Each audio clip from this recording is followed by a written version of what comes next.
Everybody, welcome to Fourever Rivals. Go, fucking go, the Rivals, mate. Welcome everyone in the chat. This should be a big show tonight. As you can see, just before we go on, big boy Manny, again, useless, doesn't show up. I don't know what's going on. I'm telling you, man.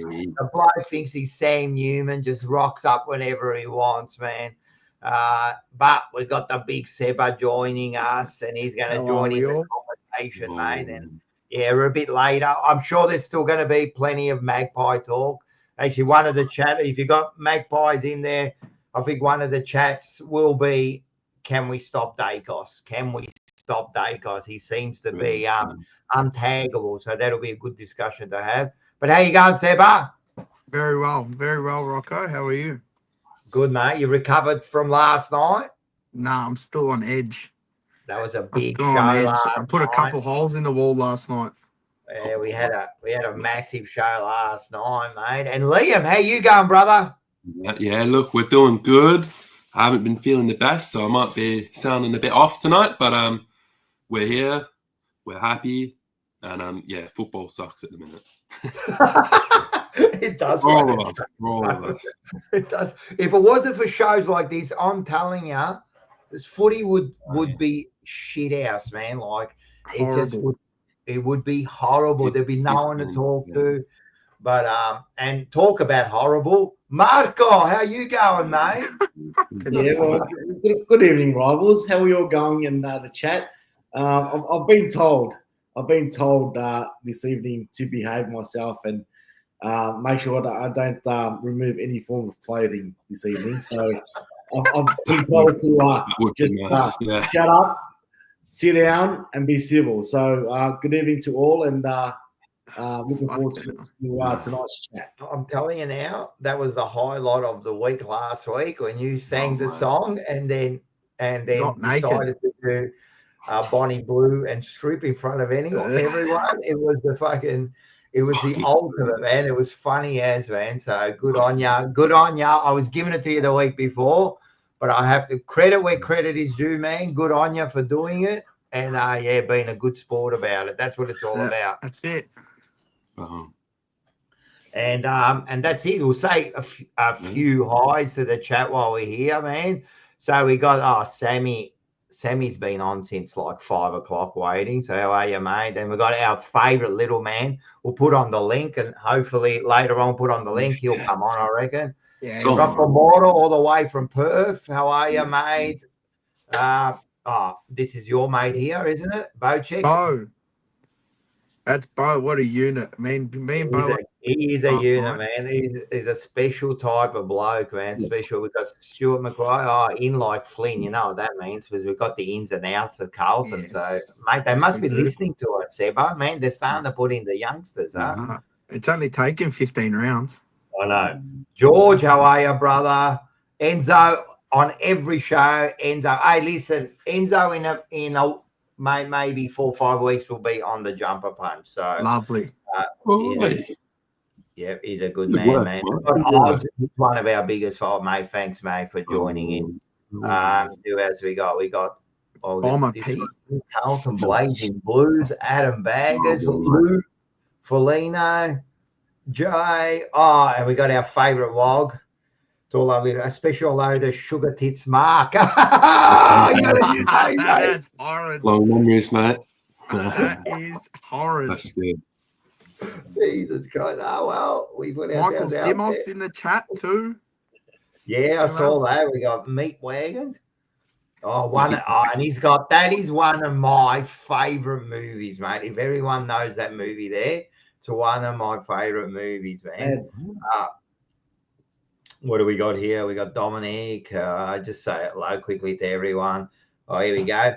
I'll show up for him. All good, Rocco. I don't know what that means, but how are you, Michael? Must have written something else. And have we got anyone else? Enzo, Liam, Seba's in the chat. Oh, yeah. He's going to jump on. Michael. Yes. Michael. Yes. I remember Michael. Yeah. He's the Collingwood supporter. 100%, man. We'll see you later. We'll talk about the Pies, mate. And, of course, I'm packing the dishwasher for The- Mark. The Scotty Tompkins. No, Wow, first of all, no, Bo, I already did my dishes, shit. mate. mate, he's donated $50, man. Thank you very Right. much, man. You are a star, mate. What a champion. Don't give any money to Steph. Nah, he just, if we put it on and he'll put $50 on Port to win the game, mate, straight up. Oh yeah, 100%. That's $50 well spent, isn't it? Thank you. Hey, Bojek, you're a champ, mate, and we will be getting you back on the show, mate. He was a champ that day, man, mate. I love his insight into the game, man. So Very good, very that's good, it. bro. Thank you very much again, man. Everyone, like, share, subscribe. You don't all have to give $50, but you all have to like, Hit the like button. share, and subscribe. If you can do that for us, $0. And jump onto the chat too. Jump onto the yeah, chat. jump onto the chat, man. Let's get this chat pumping. Have to support your boys, of course you do, man. As I said, mate. And we've got Rap Boys. I haven't seen him for a few weeks. He was on the He Jumper was on Punch. last night. He was on Yeah, last he night. was He hasn't been here last for a night, while. last night. So everyone, thanks to Sporting Globe. They're champions. Get down there. Trust me, mate. You won't get stabbed. It'll be all right. It'll be good. Get down You won't there, get man. run over either. No, you won't get run over. Make sure you And get you down won't there. get burnt. You won't get burnt, you won't get run over, and you won't get stabbed. But make sure you get down there tomorrow night. Get your free tickets on the link below. As I said, they're free, but it just gives us a good indication how many people come because we've got some finger foods and drinks coming. But get down there, you see Seba, you see all the boys, and we can watch Port Adelaide Carlton. So make sure you get down there. We What a can watch game. us get rolled That's together. it. Before we go, of course, Peter Bluebagger always sets us up with some grouse designs, and he's a first one. Look at this. We got Marco with sugar tits up the top there. He's just like standing there. Oh, You got Rocco there, mate. He's just absolutely lost the plot. The kangaroos are about to jump in. Manny's the only one happy there. he's sitting on me. That's diabolical, mate. Yeah, I know Like, why. just quietly. I don't know why he's That sitting prize one's behind you mad. like that, bro. I don't know why he's sitting behind you, but yeah, some Right, good look at graphics him, there, man. man. He's done really good, man. Docker That's sings the fantastic. Don, Dak the Blues, Pie that Team, pie- Saints. That pie on the right, the one on the top right, I like that one. It's very good. It's Yeah, very, steam very. roll. It's I mad. like it. That's That good. is a very good one. And they steamroll the Saints. So thanks, Peter Bluebagger. You're a star. It's fantastic. Back here. Let's go back Unbelievable. here we go. We got Oz. Thanks, mate. He's a member for 10 months, almost a year as a DJB member. Anyway, I'm watching the game this week from home on Thursday night as I work. No drama, man. We understand Thursday night's hard for a lot of people, but thanks for being a member, man. And you're almost a year. You're a great supporter. You've gifted plenty of memberships for us. So you're a star too, man. If it wasn't because of the chat, man, we'd be nothing, man. So thanks, guys, for jumping on. And that's it. We got yes, and here he is, Peter Bluebagger. Thanks, mate. And then we got this Collingwood supporter. Hello, everyone. He's a regular. Thanks, mate. We'll be talking about fucking hell, mate. Fuck these Collingwood. Look at them together then, and then Fucking Michael hell. comes on. Hi, Ronnie. Like you two lovers there, the two Collingwood supporters loving each other. And mate. there's Mick Saka just above too. Ah, fuck. They make me sick, these Collingwood they're all supporters. there. Get them Too on. many, man. All right. We'll No, deal with that's them, all right. mate. We'll deal with them, Seba. We'll deal with them. All right, we're Maybe here to talk 30 some business, years. mate. And if first of all, everyone that jumped on last night and all that, mate, what a show last night. We had a superstar, man. We had Tony Hashem, which is the younger brother of Joe Hashem, who was the world poker champion in 2005, man. He's an absolute star. Come on. He absolutely lit up the chat last night, and it was flying, mate. It was flying, and I loved it, man. And anyone that says like, oh, you know, why, you know, like his views, why'd you get him on, mate? This is exactly what we do here, man. Everyone can have their say, right or wrong, mate. You just have your say, and we went. And hey, it's good to have different opinions. I said, but you were throughout the whole chat. Yeah, that chat last night, serious mental instability. Yeah. That's went what it was. on. But it was great. It was great. Yeah, it was great, man. We had a good insight into like people in Carlton, and it was good, man. And then the story at the end, because he was there when his brother won the World Series Championship series of poker there. When he told that story, I was in a trance, man. It was like I was there, mate. He's telling us every moment of the winning last table, and us boys now, we're starting a TJB poker tour, aren't we? Don't do it. You'll lose, mate. You'll lose, mate. You'll lose. Gamble responsibly. Yeah, it was good. It was How good great. was I ended it? up watching that video last night. Yeah, Yeah, so did I. nice. I watched it. It was fucking gross, man. Nice, Tiger nice. Mars, they got. Liam's got some support there. That's good, man. We do have support, mate. We like that. That's good. All right, let's get this party going with this.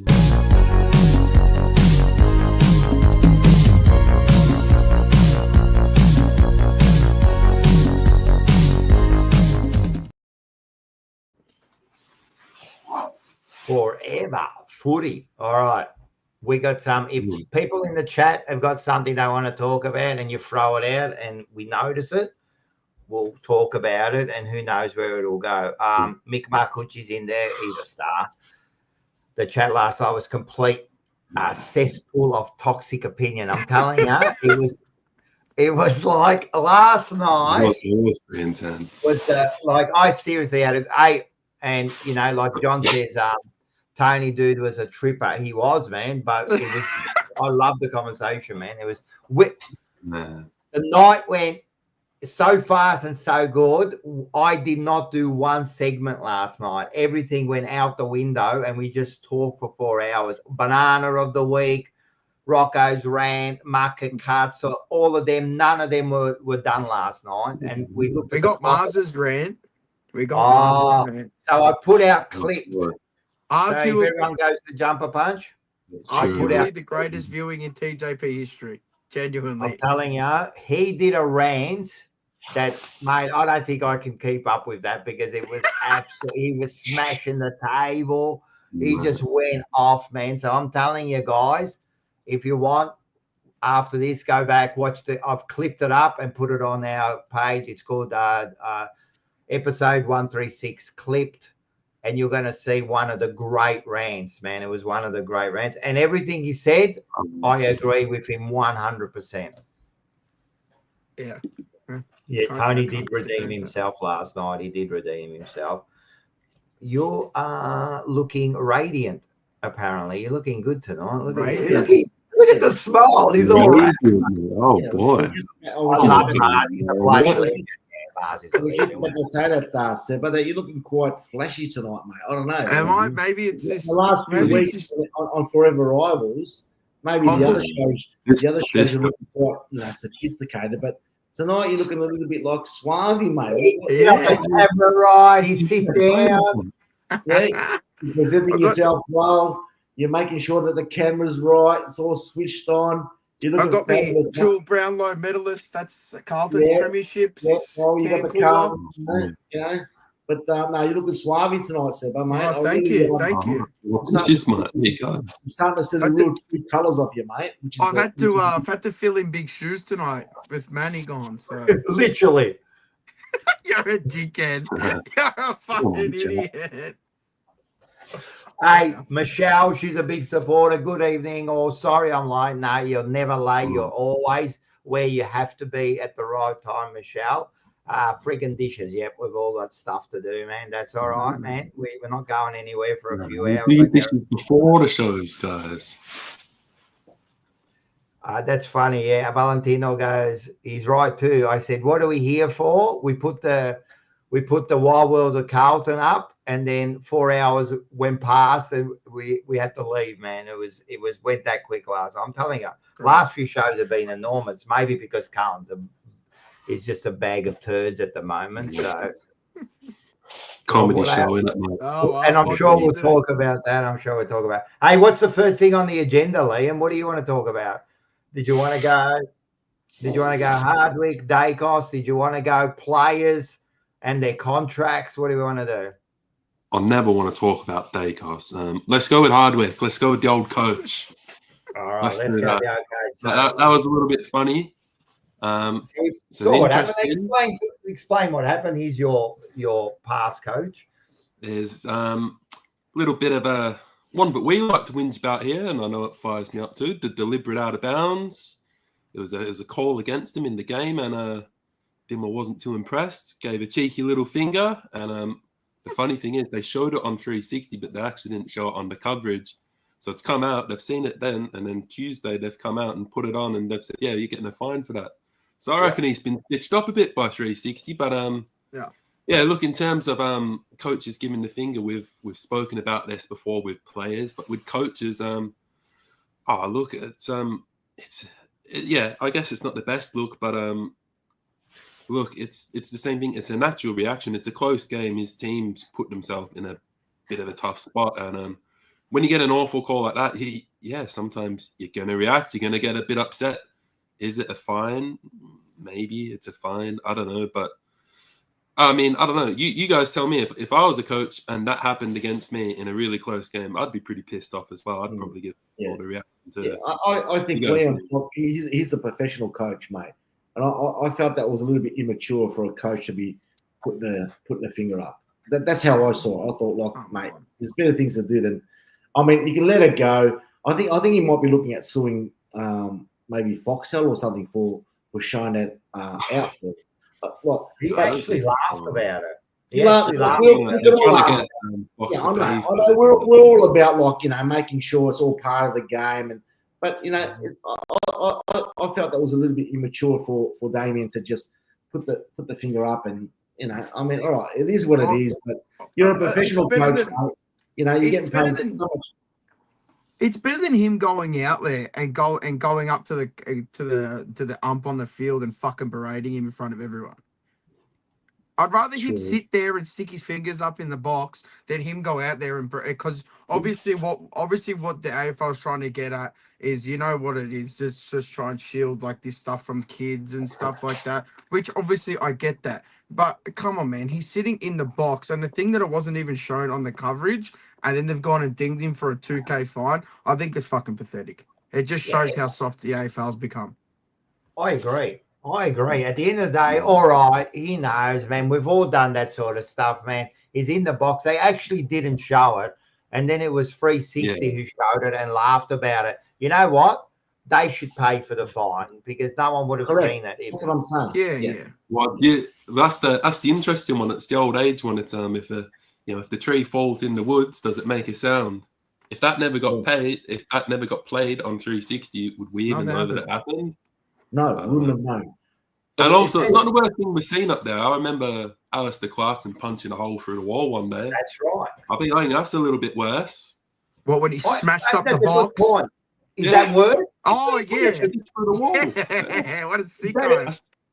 Before that, Rat Boys, there's political correctness. We know what you think about political correctness as the West Tide in Knox. It's just a gesture. And it's true. Like, is it that bad that we got to... And by you giving him a fine and doing all that, you're just putting it right out there, right? But tell me, that's a good point. Is punching the wall worse? Yeah. I mean, but it's much all of the a stuff. muchness. What about when they get the phone and they slam the phone? They didn't do anything for him for punching the wall. I don't know. I think it's a much of a muchness. Like, come on, like, who really gives a shit? Like seriously, like, it's not like if I think the Clarkson one did get showed or whatever, but like, who cares, man? Like, at least, and again, it's not like he's going out on the field and berating an umpire, which sets a bad image, because we already know at local, junior level, whatever, the umpires fucking cop it. The umpires cop it from spectators, you know what I mean? So, look, if he's not going out there and berating the umpires, if you're punching the shit out of a wall or sticking the finger up in the box, I'm fine with it. I like it, to be honest. It shows that he gives a fuck. It's a natural reaction. Because we probably do the same shit when we see a bad umpire call against us. You know what I mean? I put holes in my wall because of Carlton. Exactly. But we're not getting paid $1 million a year, mate. So exactly to coach a club. So at the end of the day, I just felt, look, yeah, it is what it is. But it was just a little bit a bit of an immaturity for him to stick his finger up. I mean, it doesn't need to really do it. It's been brought out of proportion. He gets a fine, move on. But I just looked at it as to say, like, you're a professional coach, mate. You don't need to do shit like that. You don't even need to punch balls anymore these days. Mark, I know that you're very like, and that's fair enough. Like, you're very, oh man, we've got to be doing the right thing and that, you know. But this is life, bro, man. Like, seriously, we all have all done that. Like, what are we hiding? A finger? Is that what we're making a big fuss about? How about we do this, right? How about you don't show the kid crying on camera last week? Oh, that's what I was going to say. Making him fucking embarrassed, right? How about we do this? How about we do this, AFL? Instead of your fucking fines, how about we do this? How about last year when Hawthorn and Port and Hinkley got that fine or that warning for that, right? Yeah. And then showing it on your promo. Yeah, using it as fuel. How about you fix that up first instead of a finger? Come on, bro, man. Doesn't that where the world's coming to? Doesn't that show you where doesn't that show you where like the thought process and the AFL's priorities lay? Doesn't it show you everything? You know what I mean? They've used the Hinkley one because they're trying to get ratings. They're trying to get eyes on their game. The AFL's a joke. It's run like the Looney Tunes. That's what it is. At the moment, it's the Looney Tunes. And so that's what I think. And even with the kid, like, don't get me wrong. Yeah, people, you're gonna have a chuckle at it, whatever. But you know what? Using the kid, and now he's being fucking plastered everywhere, and he's gonna get meme. He's gonna be used as a meme for God knows how long. The kid probably went and 90%. I believe this. Kid's probably gone to school and been fucking bullied. I'm telling you now, I don't know this for a fact, but he's 100% gone to school and got fucking bullied. Is that allowed? Is that allowed? Is that allowed? The rights, the TV rights, the memes, and all, is that allowed now to take a picture of that kid doing that? Has he got any rights to fight against and say you got no right to take that picture of me or whatever? Sorry, is there any lawyers in the chat that could explain that? But as far as I know, if you're at the end, I could be sitting there picking my nose, mate, and someone takes a picture of it. No, you're right. But I'll tell you something. As far as I know, right, as far as videoing someone, if you're on a public arena like that, and if you're in a public street, no one can stop you filming it. Right. You can film whatever you want, right? The problem is with that, it's the moral thing. You know what I mean? What are you doing? It's the after effect. So that poor child now, he could be relishing it in some ways. Because you can take advantage of it. Well, you can. He's probably getting bullied, man. So in all seriousness, we know how fucked kids are nowadays. He's probably getting bullied at school. Let's be real here. We know how cooked the newer generation. He could be a superstar. He could be a superstar at school. You know, hey, mate, get on TV. I don't think so because look, Mark, being young enough. Sorry, Rocco, but being young enough and probably being in school a little bit more recently than you guys, the kids are nowadays, they're all cooked, mate. He would have got the absolute piss taken out of him. That's absolute bullshit. Someone should be responsible for it.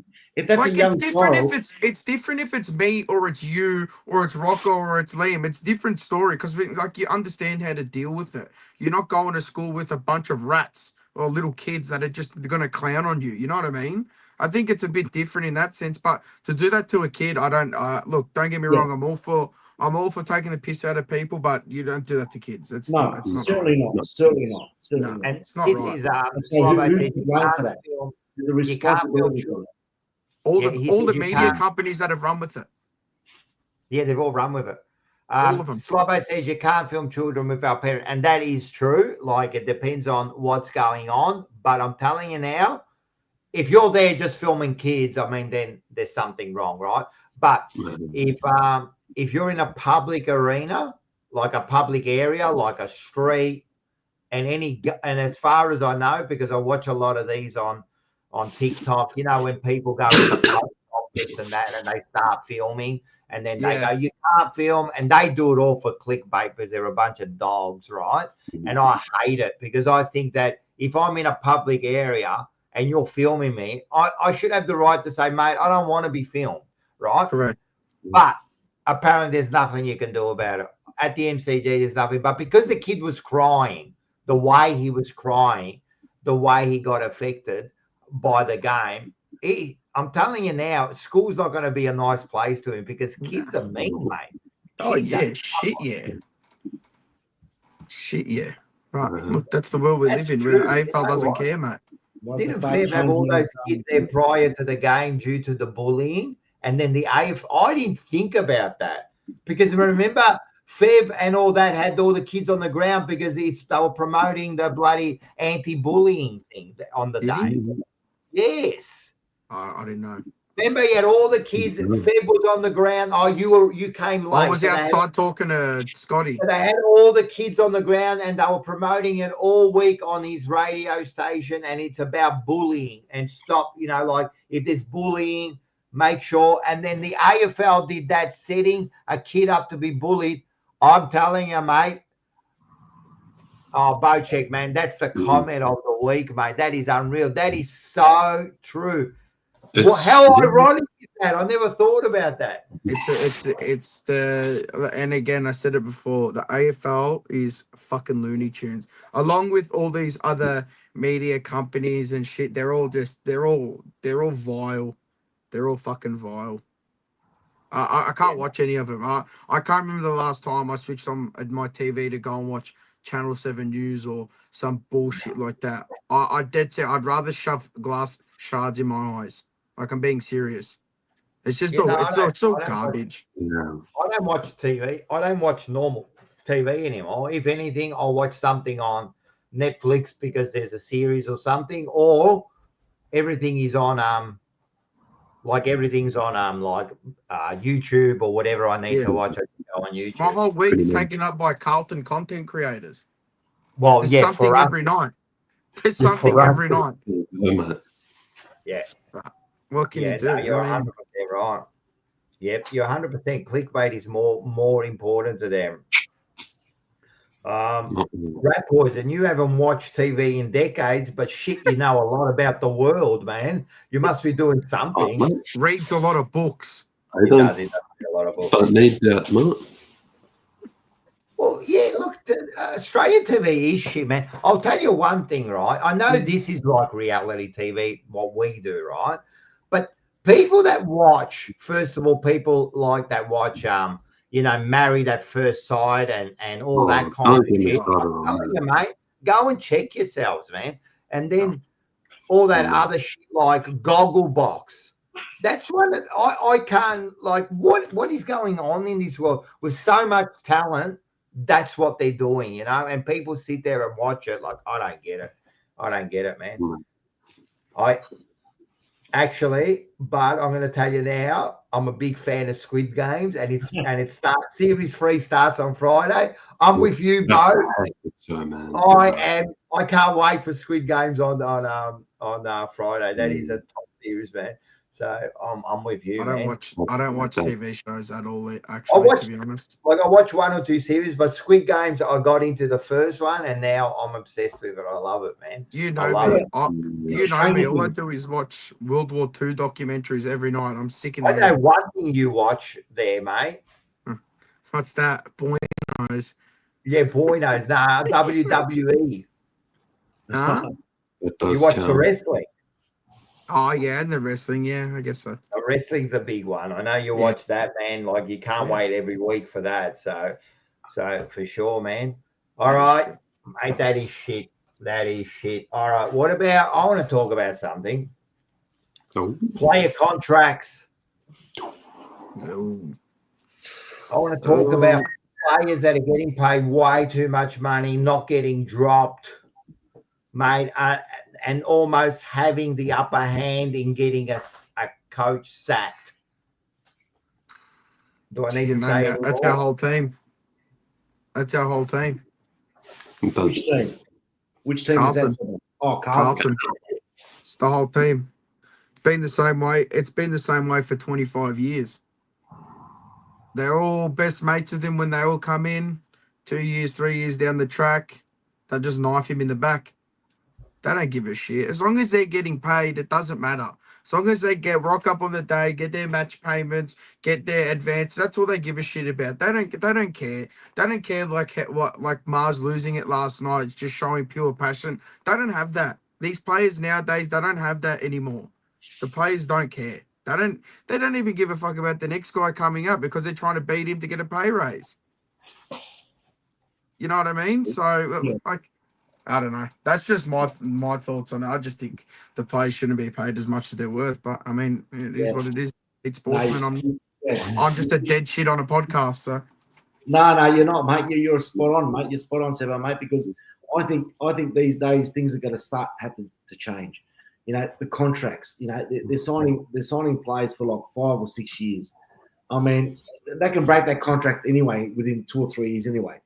My philosophy would be sign the player for 2 to 3 years maximum, and have the player have a clause in to say that, you know, look, I mean, I'll give an example, right? You've got a couple of players that might be, you know, giving away 50-meter penalties 4 or 5 times a year, costing the team the game.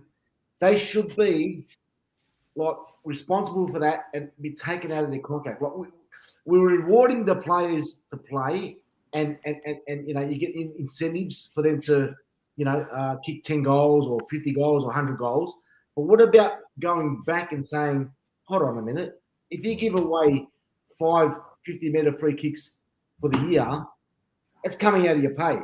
If you're giving away 20 free kicks, that's extreme. But I actually like that. I actually fucking That's- like that. Not the worst. Yeah. If the player doesn't want to play for the club and the team, he's just playing for himself, and he just gives away a 50-meter penalty for no particular reason that could cost the game, then that player should be, you know, penalised. obviously punished for it. You know, or you know, I don't know. It's too easy for the players to just keep playing every week, get paid, but not be actually punished for not, you know, their game plan or giving away too many free kicks or giving away too many 50-meter penalties. They should come out of their contract. And What about missing goals? Sorry? Should we be penalising them, saying, My team would be in trouble. like, why can't we? You know what? I don't know. It's never going to happen, right? Nah, never. It'll never happen. It can happen. It can happen because there can be a clause. You might be a forward that's you know on 800,000 a year, but if you can't get 50 goals a year, well then you get a minus. You know what I mean? Like it might give that player more incentive to play for that club. But anyway, I think it works the other way around, where if you hit certain targets, then you get paid more. So it does work like that. I'm pretty sure, right? But as far as the other one, like I was speaking to a past player who said that in his days, which was only 20 years ago, mate, they used to get paid winning or losing, you know. So winning was double they would get for when that was match payments for the day. Yeah. So for example, you know, you lose, you get $1,000, and if you win, I'm only making up these figures, so don't quote me on this. But losing you get 1,000, and then winning you get 2,000 or 2,500 for winning. I'm telling you, like, you might think that money doesn't push these players, but I'll tell you what, man, if you're going to make some extra money, I guarantee. But then the question goes: is that what we need to do to push these players? Is that what it takes? Like, shouldn't motivation enough be going onto that ground, wearing that fucking jumper, and winning premiership? Shouldn't be enough motivation? Well, those back in the day, I think to your point, like how you said about like their bonuses and what. Back in those days, it probably made those players more hungrier. Yep. Than what it is today, because, like, you know what I mean, the players are still getting paid shit tons of money. Now, don't get me wrong, obviously they're playing, I think it's one of the hardest sports, if not the hardest sport in the world to play physically on the body. Still doesn't absolve them from the fact that If they're on good money, like a Charlie Curnow, for instance, he's on good money. He's kicked up a stink for however long now. He knows he's not going to get dropped. It doesn't matter. He knows he's not going to get dropped because you know why? He's Charlie Curnow. He's Mr. Hollywood. He knows he won't get dropped. That's just how it is.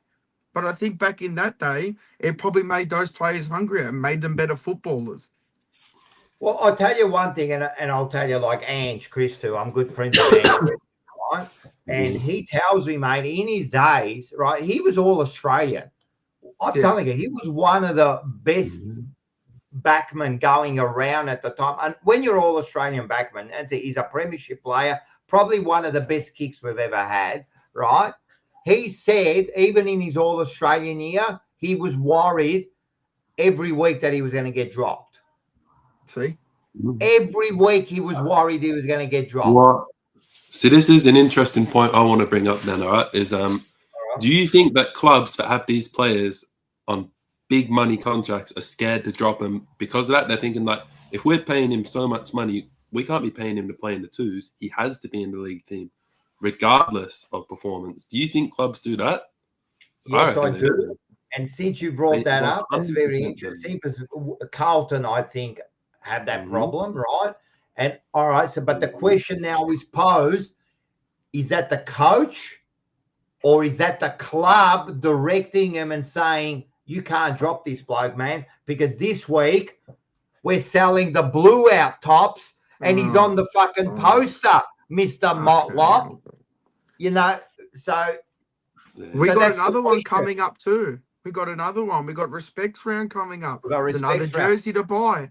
Oh boy.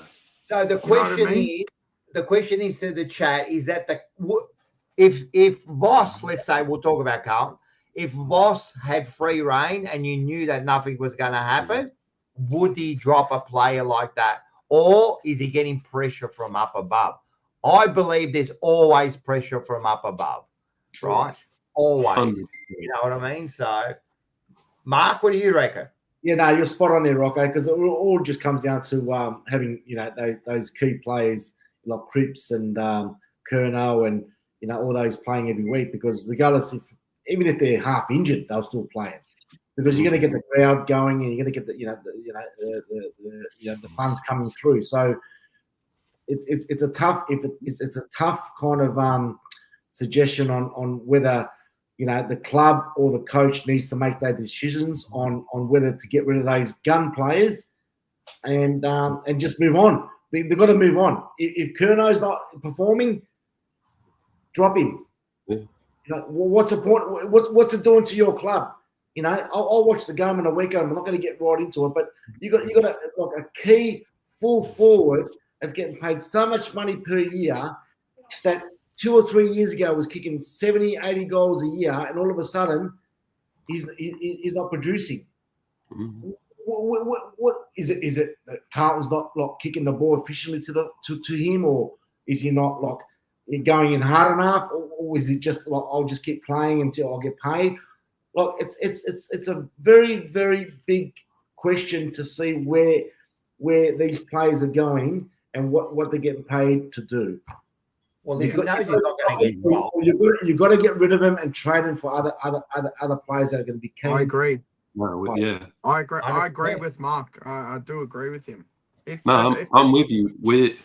I know it's a different level, but the Waffle team I follow, East Perth, we have the exact same problem with our star forward at the moment. Like, he's staying in the team because he's exciting and he draws crowds and he can do excellent things. But I watch him every week. He's terrible. He's the laziest footballer on our team. And there's a lot of fans coming up to me because I write the match reports for the game. They're saying, like, man, Sebet's got to be dropped. Like, he's terrible. Like, what's he doing? But, yeah, so it does. You do have to think there's definitely someone above, as Rocco's saying, like, hey, look, this guy's a star player. He's an attraction. People want to come watch him. I don't care how he's playing. We're keeping him in the team. Yeah. But it's not right. And you're like a Richmond example from last year where I think the player may be at fault. But Shai Bolton, his attitude last year stunk. And maybe if it wasn't for as many injuries as we had, he should have been dropped. But because it's Shai Bolton and he can be amazing, we keep him in. But he was getting paid $1 million last year. So he's kind of like, well, I've just got to turn up and beat her. I don't have to be any good. I've already got the money in the bag. And his only good game was against Fremantle, where he's gone and ended up playing. His That's the only time he tried because he was playing for the contract for the other team. That's why his audition. Do not like him at all. And the thing is, guys, sometimes we don't actually quite know the reasons why some of these players don't perform. And it could be other things as opposed to their fitness or injuries. It could be mentally. You know, we've got a player by the name of Archie Perkins, top 10 draft pick. You know, the last probably 5 or 6 weeks, mate, I saw some of his performances as like, going for the ball, he just backed off. Like a professional footballer, you know, should be going hard at the ball, and you know it makes a difference in the game. Yeah. So you know, and people are questioning his you know performance and saying you know, but at the end of the day, you don't know exactly what's going on with that player. So well, I think that's why he was sub, was he not, Mark? But he's been subbed the last probably 10 weeks. Couple games. I reckon the last 10 weeks he's been on and off, you know. Yeah. And he's a fantastic, you know, he's got great skills. He'll kick a goal from 50 meters. But whether it's got to do with what is it? Is it the club not giving him the opportunity? Is it maybe not putting him in the right positions? He's confused, or is it maybe he's just mentally, you know, he's obviously got a bit of accolades now. He's a bit famous, and that's what happens when you become too famous and everyone knows who you are. It can sometimes be mentally affected because there's media concepts and so forth. So yeah, it's a shame. It's a shame. But players, you know, you don't know exactly what it is, why they can't perform. A player like Charlie Curnow, how can you not be right up there at that level? What's going on? What is it? What's the key? And again, well, if we knew, we'd be fucking geniuses. That's the whole thing. But the point is that you know that they're capable because they do it for a certain period amount of time during the game. So it's not like they never do it. Like Curnow can turn it on in 1 quarter, right? Yeah. But then where is he for the rest? So that then gives you then you ask the question, why aren't you continuing doing it through the whole quarter? And then you go, oh, maybe it's fitness. Well, then you're not ready. Don't play, right? Then you go, oh, maybe it's mental. He's a bit depressed. Don't play. Sorry. You know what I mean? It's as simple as that. You know what I mean? Or maybe, you know, he's got problems. All right, then don't play. That's how it should be. Yes. But the question is it pressure from up above? The other thing is, if you're not dropping these players that aren't performing because they're on high money, what does that do to the younger kids who are playing in the reserves and are killing themselves and not getting a go, right? Exactly. What does that do to them? And then on top of that, what does it do to the team? Because now you got these fractions now. You got a division between the young and the stars, right? The stars keep playing the young, and then they start resenting them. I'm just assuming all this, but I reckon I'm right.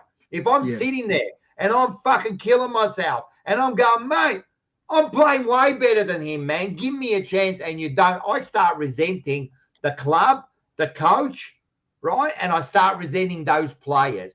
And to tell you the truth, I reckon that's what's happening at Carlton, boys. Slowly. But you can see, and I'll give you an example. If we talked about this, mate, on the weekend, they got pushed around by a bunch of kids and no one absolutely backed up any of our players. No. None of them. So what does that say? I'm telling you. They don't care about each other. Well, then you're never going to win a premiership. Well, we know this. We're not oblivious to it. The players are. They think it's all just going to happen like it did 2 years ago. Doesn't work like that. You have to put the hard work in. For 30, 40 weeks of the year, you have to put in the hard work. You know what I mean? And unfortunately, if they don't like it, if you don't want to put that hard work in, I don't want you at my club. Whether it's Charlie Curnow, whether it's Patrick Cripps, I'm sorry, I don't care. If you don't want to put in the hard work anymore, goodbye. See you later. Next one up. 100%, man. Like we go in like every week as supporters. We do these shows. We just do everything with the club, and we never leave them. We will never leave our club. Like Mark is the perfect example. Your club is shit, right? They are an absolute basket case, right? And you can't deny that. But yet you defend them to the fucking, you will die. You made yourself look like an idiot while these blokes are just half-hearted, you know? So we put in the effort. But then you get these players who play like that, and then if you criticize them, we're the bad ones. Oh, you're you negative. can't. And You're then if negative. you get someone who's, and I'm not going to name any players, but if you get someone who's having some mental issues, right, who's a bit depressed, whatever, right, and that happens in the world. I'm not saying it doesn't exist, right, but let's say it happens. Oh, you better not say something about it, because then you make it worse. So then we're sitting there, we can't say nothing, right? We got to watch this shit, right? And they just keep getting paid. Yeah. Like, it's just mind. But look, we give our lives. I've heard people on comments, get over it, Rocco. It's just a game. Shut up. Don't tell me what's important in my fucking life. Don't tell me, mate. Right? If I could get over it, I would, but I can't, mate. Like, it's not how it works. It's embedded in us, just like it's Richmond's in our embedded DNA, in. mate. It's just in our like DNA, Richmond's mate. embedded in Liam, and fucking Essendon's embedded in Marco's brain. He hasn't seen a finals win in God knows how long. It's almost he almost hasn't seen a finals win in the years I've been alive. Yes, and he still supports them every week. Every week, he's like, he puts himself out there, you know, like, and you too, Liam, like, you've had some good times and that, but now you're coming up, like, you get punished by you, and you know, you're young, so you're getting punished every week, and yep, you come on, you take it, you know, like, I want to hide in the corner, but then they just do whatever they want to do. Nah, none of that from me, mate. You know that. No, I know. But no, look, that's where we're at, though, isn't it? As fans, we get frustrated, particularly with that point you were saying about when we see them performing at this level, but then so often they're down here. It's frustrating as a fan because you know how good they can be. But if I can quick, I've just been doing a bit of Googling, just some numbers about player payment. Oh, gee, I struggled to get that out. I'm losing it. The base pay, the lowest pay that an AFL player gets per season is $100,000. I don't know. I don't know about you guys and the chat, but how many people do you know that are making $100K a year for anything? Yeah, and you're right. As an 18-year-old, money. As an 18-year-old too, yeah, that's a lot of fucking money. It's more than what they're going to get in the first year of an apprenticeship. Exactly. Yeah, but that player also would be. Yeah, no, I'm not saying they don't deserve it. That's not what I'm saying. But it's a lot of fucking money. You know what I mean? But that player that's getting 100,000 would be working pretty much part-time or full-time as well. Yeah, exactly right. But that's not their full-time job, mate. That's 100K a year. That's part-time. But you know what the thing is too? And it's become it is their full-time job, Mark. They're there every day. Really? For players. Right, yeah, a player hasn't got a job. No way, man. They've got to go to the club 6 days a week, man. It's a full-time job. It's a full-time job, but it's good money. And all right, so you take out taxes and that, it's still not bad. And don't get me wrong, it's good. They deserve it. And remember, it's only a short period there, thing. So they do, and the AFL make billions of dollars, so they should be sharing the money, you know. Yeah. But for that sort of money, I want to see blood, sweat, and tears, mate. But Rocco, you know what the thing is too, and it's probably more relevant to us and Essendon. I think the players themselves, like the way that they treat it, the way they view playing for each club, especially us two clubs, they take it for granted. They take us for granted. They take supporters like all of us that go week in, week out, spend thousands on memberships. If you got fucking kids or whatever, they spend thousands each year. They take us all for granted. And it became blatantly obvious to me on the weekend. They just spit in our faces and they don't give a shit. They don't care anymore. These players don't care. And they show it on the field. They take us for granted when they're saying, oh, stick fat, oh, we need everyone to get around us. How many times do I have to fucking hear that? How many times do I have to hear someone come out of the club and say, do this, do that, mate? We're there every week. We're there every fucking week. Well, they almost put the blame on you.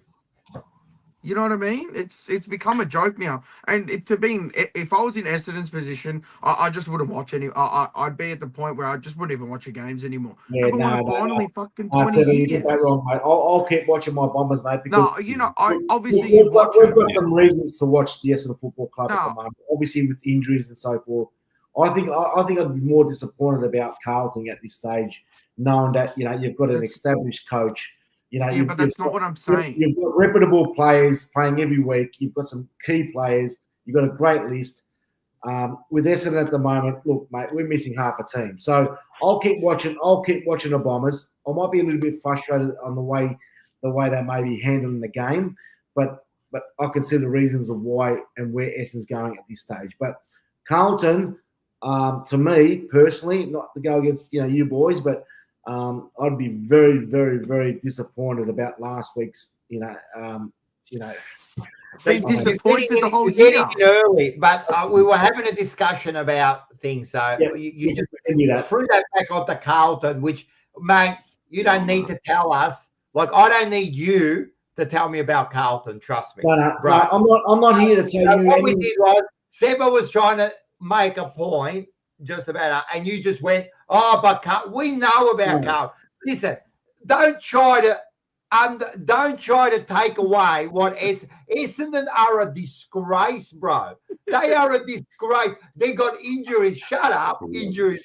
That's all I've heard from you this year. Oh, we got injuries. Shut up. The way your performances on the ground, right? That's not injuries, bro. When you're losing by hundreds of points, that's not injuries, right? That's his fucking team. That's coach. That's the players on the ground, right? So don't give me your thing. How can you say to me, I would worry about Carlton? Mate, just trust me. Look in your own backyard, bro. Look in your own backyard. Look at the turds everywhere, bro. There's shit everywhere. It's your own club, mate. There's shit Don't everywhere, worry about us, mate. Don't worry about us, man. Worry about not winning a final in 8,000 days. Worry about what you did 20 years ago to absolute disgrace the whole organisation. Worry about that. And worry about fixing that before you talk about the Blues, bro. Yes, far out. Yes, and you know that. Fucking the Blues. Yes, anyway. And I'm going to say, since you brought it up, I didn't want to say it, but you're a hypocrite because last year you gave it to Carlton and Richmond about injuries. You kept saying, I don't want to hear it. The bloody injuries, there's no excuse. One man in, one man out. This year, I would have to say, what round are we? Round 16? 15? 9 of those weeks, you have blamed injuries. And yet last year, mate, you almost made Quinn cry. He kept saying to you, we have got to choose from 25 players this week. And you go, oh, that's just an excuse. And now you bring it up. I don't want to ever hear you talk about injuries. I don't want to hear it, bro. Just to reflect with that, Frankie, last year when I did correspond to that, it was about, a couple of different injuries. Essendon have had at least 12 major injuries this year. They had 5 fucking ACL. I'm not talking about short-term injuries. Essendon have 5 ACLs, that's 12 months, bro. Richmond last year were getting fucking plumbers that were doing houses up in fucking Tarnee. That's how bad they were. Come on, Mark. That's not being a hypocrite, mate. All right, wait up. That's being 100% a hypocrite. It doesn't matter if you get an injury for a week or you get it for a year. Do you want me to name those players again? You said I've got your injury list up. You cannot I'm looking at it as an excuse. Okay. They're not massive names, are they? Maybe massive, huge names. What? Maybe. All right. Well, you know what? We'll give him Ridley. What? Because he's tall. We'll give him Ridley, Harrison Jones, Mackay, even though he's a fucking spud, and Draper. Yeah. The rest Yeah, of but like, them, most of those guys are back within a week. Langford, Durham. Yeah, Langford's back in a week. Durham hasn't been injured though. He's been fucking Darren got suspended. suspended. That adds to the Yeah, because insult. he's a dirty Oh, dog. So man. I remember that. You're taking the piss now. No, but that I know you are, man. that adds to the insult with the long-term injury list, and then you got suspensions. It makes it The worse. point is that I'm telling you, you know half what? of them are back in a week, Mark. Next week, I'm bringing up every time that you said it. I'm going to clip it up because, mate, you can't be doing that, Mark. You can't be doing that. You can't be throwing it back at someone's face and now using it as your main excuse. Use our shit, bro. What happened to 8,000 days of no finals, mate? Yeah, well, look at that 30 years without a flag, and you Doesn't guys. matter. It doesn't matter. We don't make excuses. We don't make excuses. You are making excuses. What excuse have we made? Explain to me the excuse that we made. I'm waiting. Nah. Explain it. The excuses are that you haven't got the right coach. You haven't got the right players. That's not an excuse, bro. We're telling you what's wrong with the club. Why aren't you guys winning with the list that you've got? I told you we got lazy players. We've been telling you for 15 we got the whole organisation, mate. Listen to my show for fucking 4 hours. Well, look, But you make excuses. Your team, as it's only because of bad luck. Yeah, but Rocco, you don't understand. I want bad luck for fucking 20 years. Rocco, we can talk about Carlton all night, but at the end of the day, I love brought it up. You should have brought it up. But I don't watch the cup shows. This is Fourever rivals, so I'm talking about. Why'd you bring it up? Why'd you bring it up? Mark, you're digging yourself a hole. Why'd you bring it? No, stop, everyone. It's not a Carlton show, is it? No, I didn't say it was a Carlton show. I just said. You said it's not a Carlton show. What? Stop talking about Carlton. Why did you bring it up? Bring what up? You brought up Carlton. You said I'd be worried about Carlton and that. We were talking about something else. Why did you bring it up?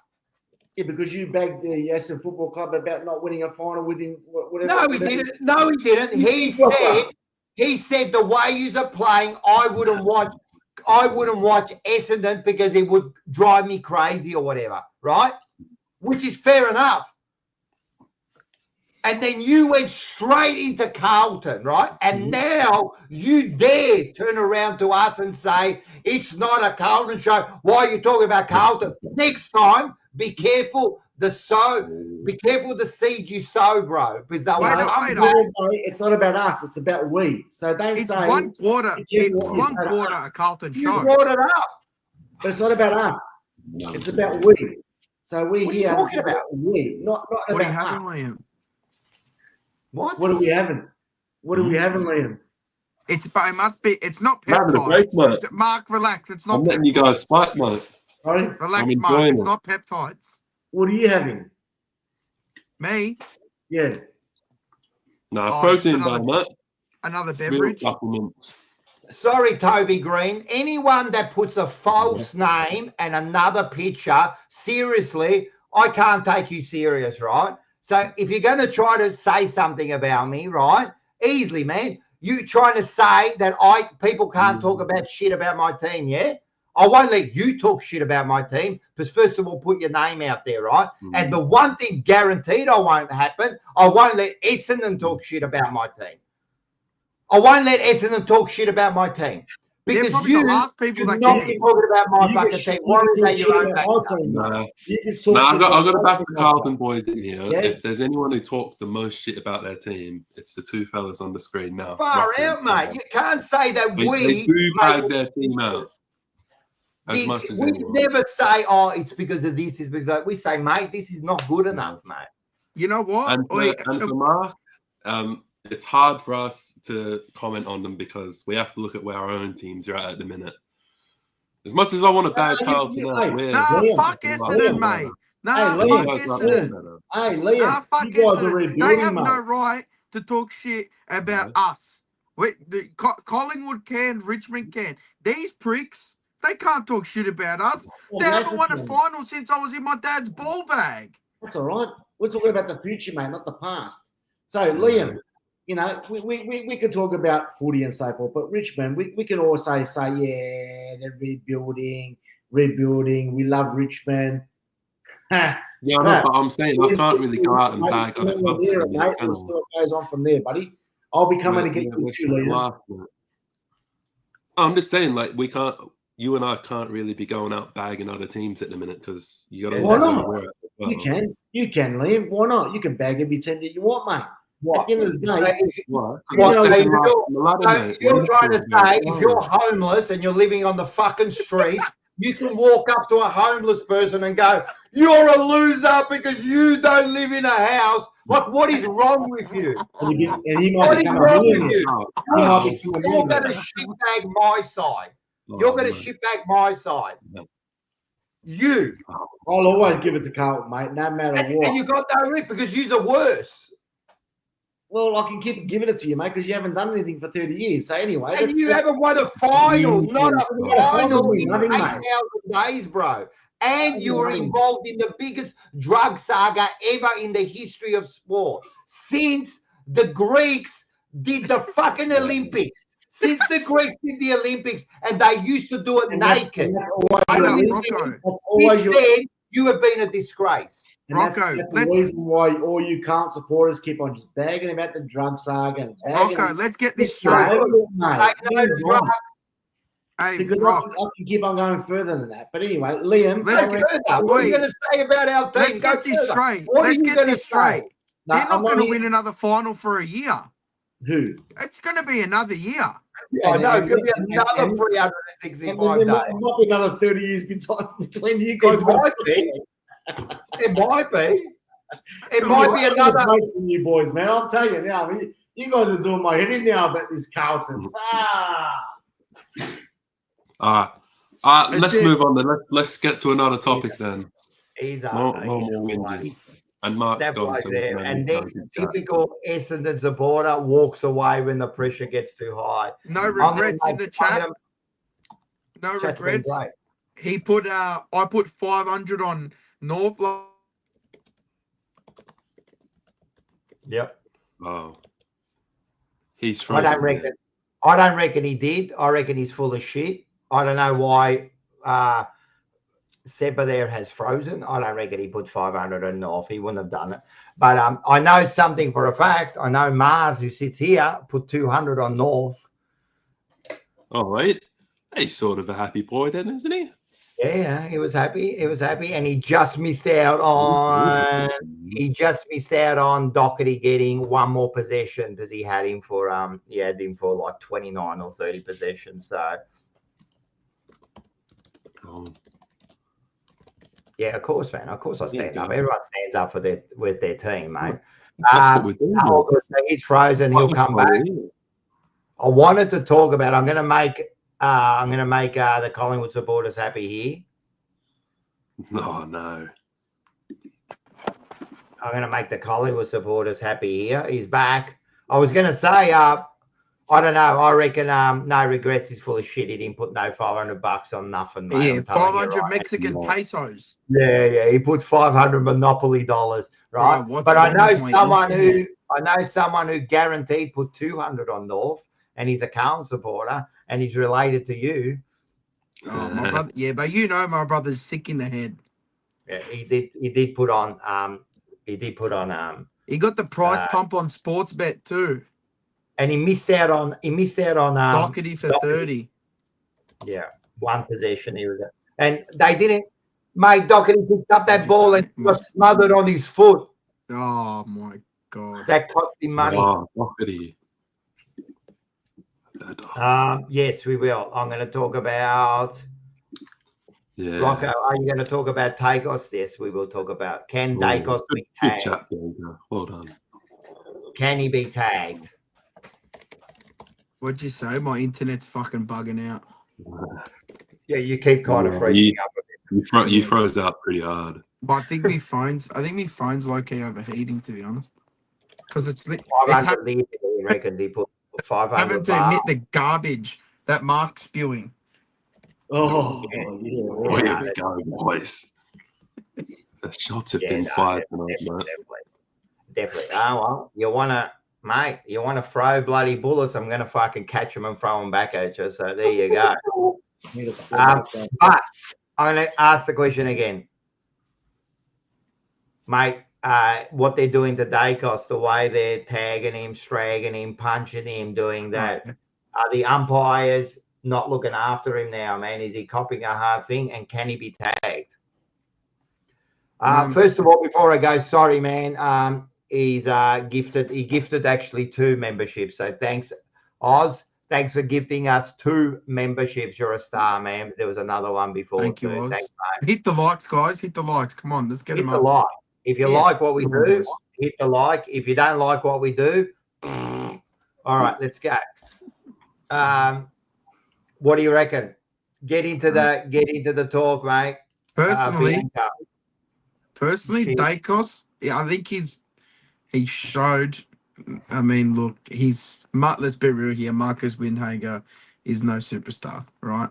But I think he sort of half showed that he's almost untaggable at this point in time. On the way the form he's like been in, he's almost untaggable. Like the way he's able to shake the tag and still create goals and rack up 30 disposals and be effective is nuts. But even with like the little nudges and stuff that he's copying behind play, look, I mean, it's not to say, it's yes, it can be a bad thing, but I don't think they're overstepping the mark. But also, you have to draw a line in. You can't be a complete dog and start kneeing him and trying to corky him for like no reason. But yeah, if you're getting into him and stuff, fair enough. But you can't be going around trying to give him corkies for no reason. I don't like that stuff. I think that's not. I don't think that's on personally. But it is. Snapper just got called out on the front bar. JP's very own Snapper just got called out, man. He's someone who doesn't hold out what he says. I'll have a check on that. Who called him out? Andy Marr. It would have been Andy Marr. He's the same bloke that said the wolf wouldn't get started. The story about the wolf is we bring it up and we get it going, and then I had messages with Andy Marr. I don't care. We messaged each other back and forth because he said that it was embarrassing after we brought it up. So I messaged him and we went back and forth a few times, and then he just like sooked it right up. And he goes, I'm not dying on this hill. I'm not dying on this hill. I think it's embarrassing when people do it. And yet I bet you he's talked about it since. He's a worm. Yeah, Andy Marr. We're talking about Andy Marr. So what do you reckon? What do you reckon, Mark? I love your opinion. What do you reckon about Daicos? Can he be tagged? Is he getting a hard? Is he getting hardly dealt by? I think a lot of umpires are probably more conscious to watch what's going on with somebody playing on him. So he's getting a lot more easier free kicks from what I can see. As a tagger, I mean, a tagger's role is to intimidate, the player, whether it's, kneeing him, not, aggressively, but kneeing him, bumping him and punching him a little bit. That's what football is all about, mate. He's a tagger. If that's his role, if Daicos can't retaliate and push that tag away, well, then I think he's obviously a bit more of a soft footballer. But my belief is that I think the umpires are watching these superstar players, and if something gets involved, they'll pay the free kick against the opposition player. So I think there still is a position for a tagger.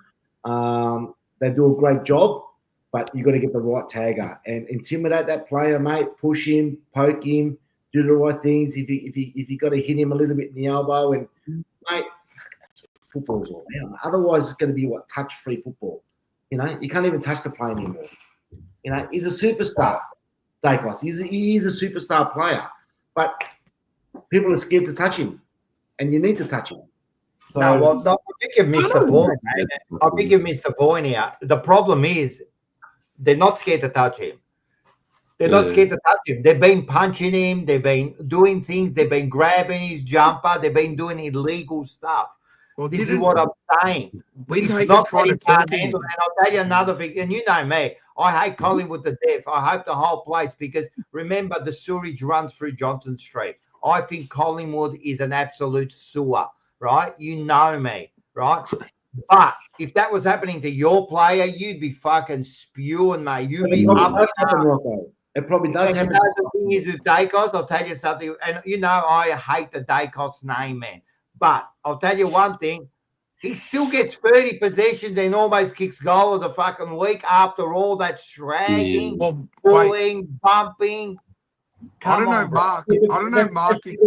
That's because we see that, mate. We see it on TV. We see it on the shows. But it happens all the time, mate. Mark. You'll see it happen to a lot of players that are not as well known as Daicos. So it's all focused on that player. But you know how many times you'll see a player getting tagged or a full forward going for the mark and he's been you can even see a jumper being held. Mark, at the end of the day, I'm not fucking like defending Collingwood because they're a bunch of dogs, mate. Right? But what I'm saying is, forget about the player. It doesn't matter if it happens. It's like saying, if you get a speeding ticket and you go, but what about everyone else that speeds? It doesn't make your speeding ticket correct. Wait, but Mark, did you see that? Did you see Windhager trying to corky him? I did see it. You can't. As much as I can't fucking stand that club. You can't agree with that shit. That's not. I know that, Seba, but it's only that's what you see. But what happens around the ground that you don't see, mate? Yeah, that's probably worse. What's right? Because it's all about being focused on those superstar players, and it's focused on them, and that's where we see the indiscretion of him fucking corking him in the back of the. Yeah, but that still shouldn't nullify the criticism that the taggers that play on Daicos get for doing dirty acts. You know what I mean? How many dirty acts have we seen in football, mate? Honestly, from taggers. I understand that, Mark, but that's not the point. It's the blatant, obvious dirty acts that it's directive to go out there and try and injure him. Because as much as I can't fucking stand the little prick, I don't like seeing players like that injured. You have to have those players playing. You know what I mean? Yeah. That's what draws eyes to the games. That's what gives you the best games. You have to have those players playing. It may get to the point where someday, what was it? Maybe 2 years ago, when was it Finn McGuinness or whatever from Hawthorn? He would have been directed to go at Daicos. And he did. He injured him. I think he had a crack in his leg or some shit from it. You know what I mean? So he's being targeted. You know what I mean? Targeted, and that's all right. You can target it. Yeah, obviously you can, but within the rules of the game, you can't go out there and looking to hurt a player or corky him or cause him to be injured. That's not right. And again, I'll reiterate it. This isn't me defending Nick Daicos for whatever. I can't fucking stand him. But he's a superstar. You can't, whether it's not a superstar or not, can't go out there and try and injure players and do dirty acts behind the ball when the camera's on you, when it's not on you. It's not on. I'm sorry, but it's not on. Yeah. It's not on. Yeah, we all agree on that.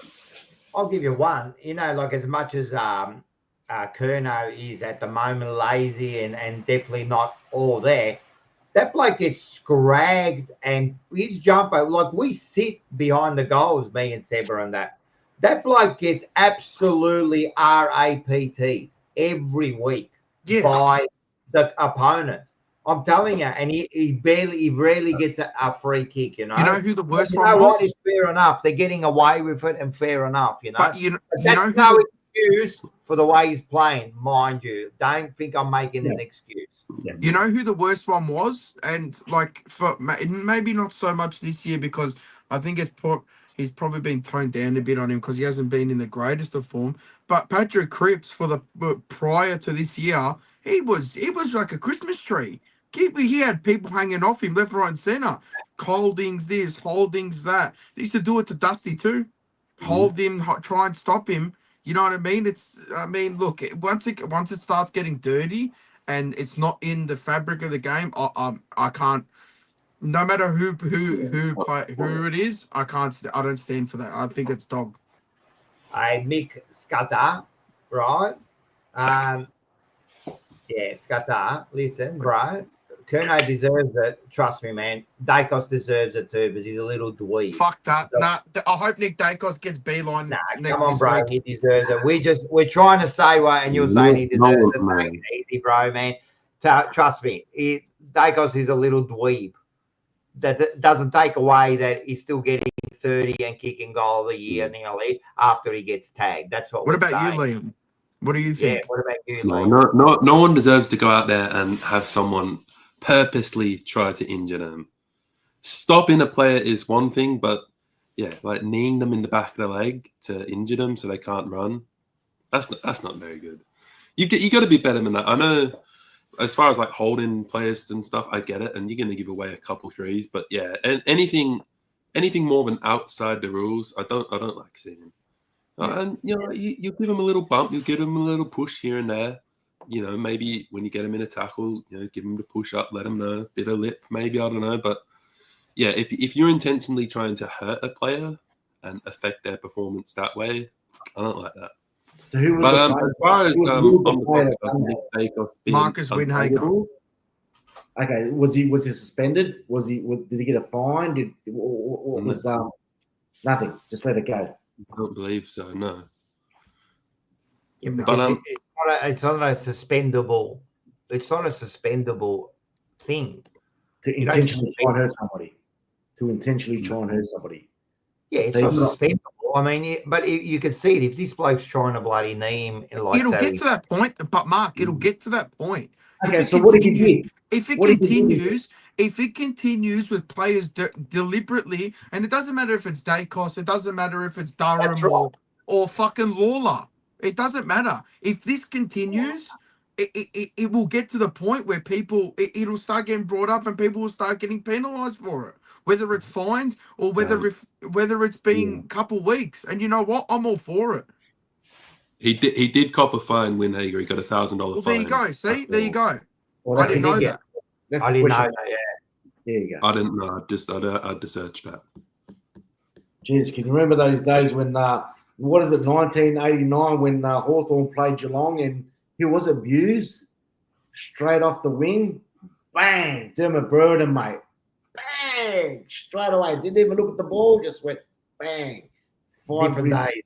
Different days. I'm just saying, like, you know, those days, mate. Grand final, mate. Doesn't matter if you want to knee that player and win the flag. You'll do whatever you got to do, mate. Hey, another one. What about was it in the 90s, Rocco? You'd know, in the mid 90s. I was watching a video when I think it was Peter Dean on the wing. It was against North Melbourne. He was going for the ball and got absolutely fucking poleaxed. That was the prelim. The prelim, yeah. Yeah, he got absolutely poleaxed, and he came back the week after. Yeah, he got absolutely poleaxed. Yeah, no, that was it. And I don't even know if the North got anything for that. I got no idea. But look, you can't compare the 80s and the 90s to that. I realise. All I'm saying is now we get to the stage. It's funny, Mark, because you don't want a coach to put the finger out, but it's all right to fucking illegally start kneeing people on the ground, and that's okay because hey, coaches are professional, but so are players, bro. So you're saying in one hand you're saying, oh, that's no good, and then you go, oh, but no, that's all right. But I don't like swearing. I don't like players giving the finger on the ground, but it's all right. I don't mind swearing. It's whether it's appropriate. You said you don't like swearing in the stands because it's inappropriate. The way they swear, it's a different story. I don't mind. I don't mind if we're sitting in the ground there and the umpire's gone, holding the ball, and everyone's gone, oh, fucking that was holding the ball. It's all part of the action. Yeah. When you just sit there like a potato and had like 50,000 beers and you sit there saying, yeah, fucking dog, and you're a fucking that. That's a little bit different. That's my different reasons of swearing. But I'm all for, into the action of the game. don't and think being involved in the game, you can swear because no one can hear because everyone else is going up at the same stage. So I don't think what you saw that day or what you've seen, no one's sitting there absolutely drunk off their face and saying those sort of words. Because if that happens, trust me, it won't take long before they get kicked out, man. Maybe it's just the Essendon supporters. Yeah, maybe it is just the Essendon supporters. Maybe it's the nearly 8,500 days kicking in. So no. Rocco put Rat Poison's comment on the screen. Opposition. He summed up Mark good. What is the distinction? What's the difference between appropriate swearing? Appropriate swearing. You tell me. That's a good one, actually. I didn't see that. That's excellent. Swear amongst the crowd. You're up there and you're like, fucking ball. Or so that's all right. And in but the crowd.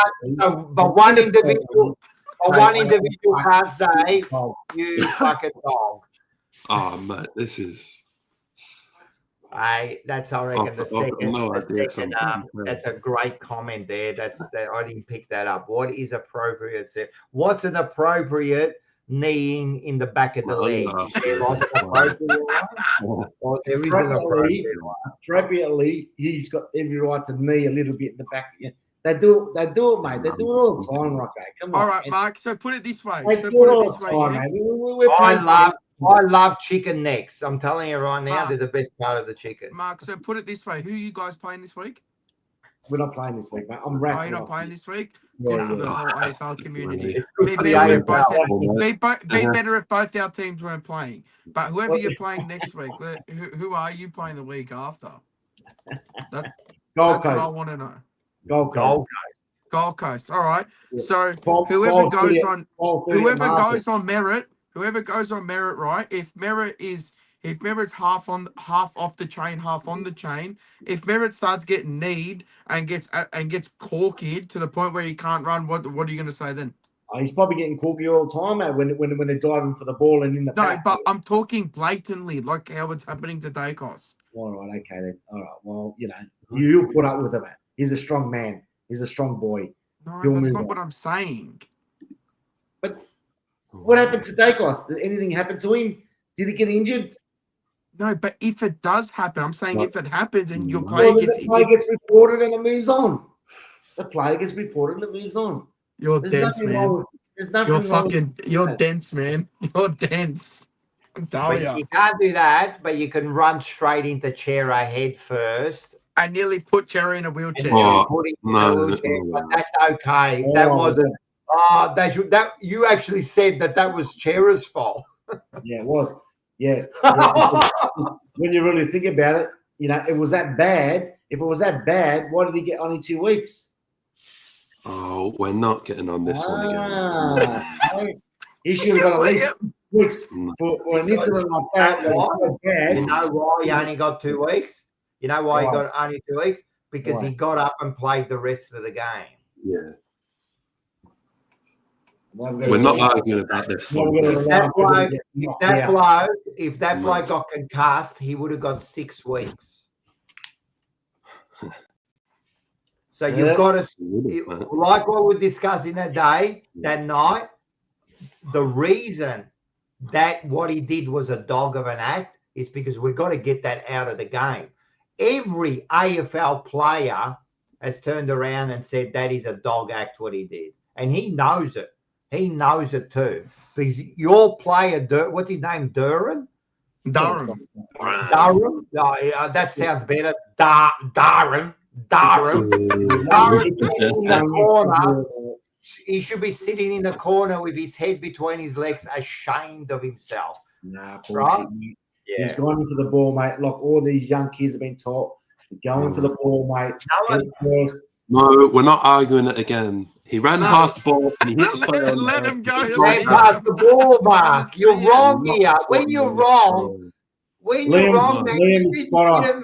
Liam is spot on. Let's just let it go, mate. Let it go. You know why he's saying let it go? Because he's saying he ran past the ball, Mark. Stop trying to defend the undefendable, bro. Like seriously, let's move on.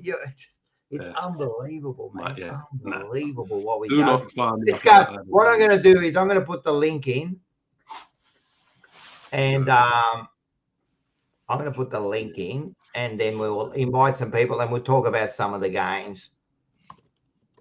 So let me copy this. I've got to do this. I'm not that Whose bright. game's first out of this round? Is it Essendon's? Well, yeah, and that's another thing.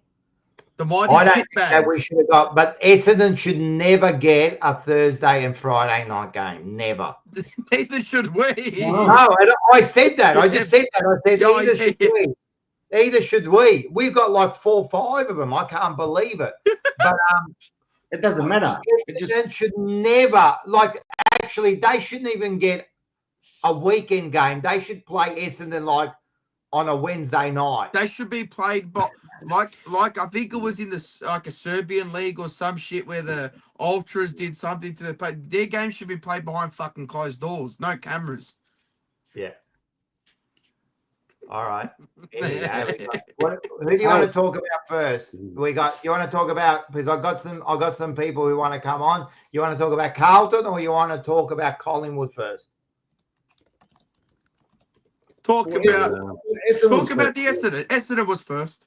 Let's not get the Essendon game. That wasn't really, I got some guests. All right, let's talk the Essendon. The guests that are waiting. Games first. Get them out of the way.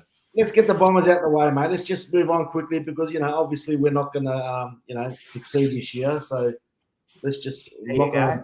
Another disgraceful effort, 16-8, 104 to 9-9-63 again. Just a waste of it. That was actually a waste. When was it? Thursday night. It was just a waste of the night. It was one of the worst. I'd like to add my 2 cents though. The number 34, Lamont Luau, I think he could be a very handy player for you guys. I don't mind him. Yeah. Shows a bit of it. He showed it against us. He's got intent. He's got that see you next Tuesday in him when he tackles. He goes in hard. He can kick goals too. I like him. Yeah, no, and obviously that's just his second game. So, obviously it's going to take time, but whether he becomes more consistent and improves, great value to the side. And that's what I was saying last week. We've got so many young players in this team, mate. It's just, what can you say? If anything, Freo really, regardless, should have beat the Essendon Football Club. Regardless, if they're going to be contending to make the finals, they have to beat these teams, and they did convincingly. But there's nothing much more to say. Young team, get out there. Injuries. Look. And we've got some players coming back after the bye. I think we've got about 6 players coming back, and that's going to be the decision that we need to make. We need to make that decision on whether do we bring these players back, or do we just continue with these young players and get them more experience. So that's the key. That's the key at the moment with the Essendon Football Club. It's a catch-22 situation. What do? Do we continuously keep going with the young players? We had Vigo, Vizzolini. First game at Vigo. I think that's how you say it. Mate, and at one stage, I think he got really hit hard. I thought, here we go, another bloody freaking injury. Oh, Vicentini. Yeah. Vicentini. Viva la Rossini. Vigo Vicentini. Is his brother? Does his brother or relative play for Port? Yeah, Dante. Yes. Is there ruckman? He'll probably smash TDK this week. This young kid was playing forward, but obviously because we've had so many ruck injuries, he's had to go into the ruck in the reserves, and he's actually kind of played quite well in the reserves. So they threw him out last week, and I think he played fantastic. Again, it's more about getting these young kids out there playing every week. But what happens when these players that are coming out of injury now? Yes, we put them back in, and when you take those young players out and they lose that experience. So, look, I mean, I watched the game. I was more probably watching the young kids and how they persisted and how they played more than anything else. But you know what, Mark? Like, I think about your. I said it earlier on in the year. you guys, you do have some patches where you play some great footy. You do have some patches where you play some great footy, and you have shown it. But obviously, it's not. You can't put it together long enough. Look, as like, don't get me wrong, I fucking can't stand your shit club. But you do have some promising players, and you can see your game plan. You can see what you want to do. Yes, you get shut down, but you can see how you guys want to play, and obviously with time, you will get better. Hopefully not. I hope you sit down the bottom of the ladder forever. But yeah, I think you don't. Tell me something, and then quickly, I got some people I want to put on. You said that, and I understand that. It's the same as Carlton years ago. Oh yeah, you got some great players, and you say that they'll get better. Will they? I mean, in the last 3 years, their percentage has been below 80 or 90. I understand that. For 3 years, they can't kick goals. Their game plan. You say that you can see what's going on. You can't because they get on the turnovers and they get killed, mate. You know what's Sorry, but that's exactly right, Rocco. That our turnovers is killing us. We haven't got elite disposal players. That's the key. Running halfbacks, wingmen that have got elite foot disposal that can turn the game around, and we haven't got it. We go inside 50 that many times. Like Carlton, I'll keep on. What does Carlton go inside 50 so many times, but efficiently they're not kicking to a player that's like kicking 70 goals a year. And it's you know why? Because that's a false stat that you give. It doesn't matter how many times you kick it into 50. They're shallow entries.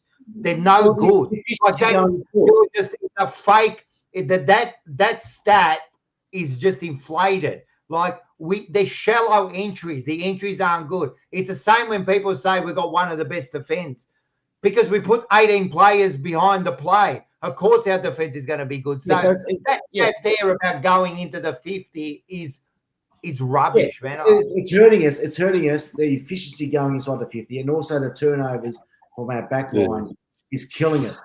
It's killing us. Every time we get the ball, I'm thinking, okay, let's hand pass it, run it off the back line. It gets turned over, and that comes down to having elite disposal users in your team. And I think that's what we need to maybe pick up one or two players. I think, what, Mark?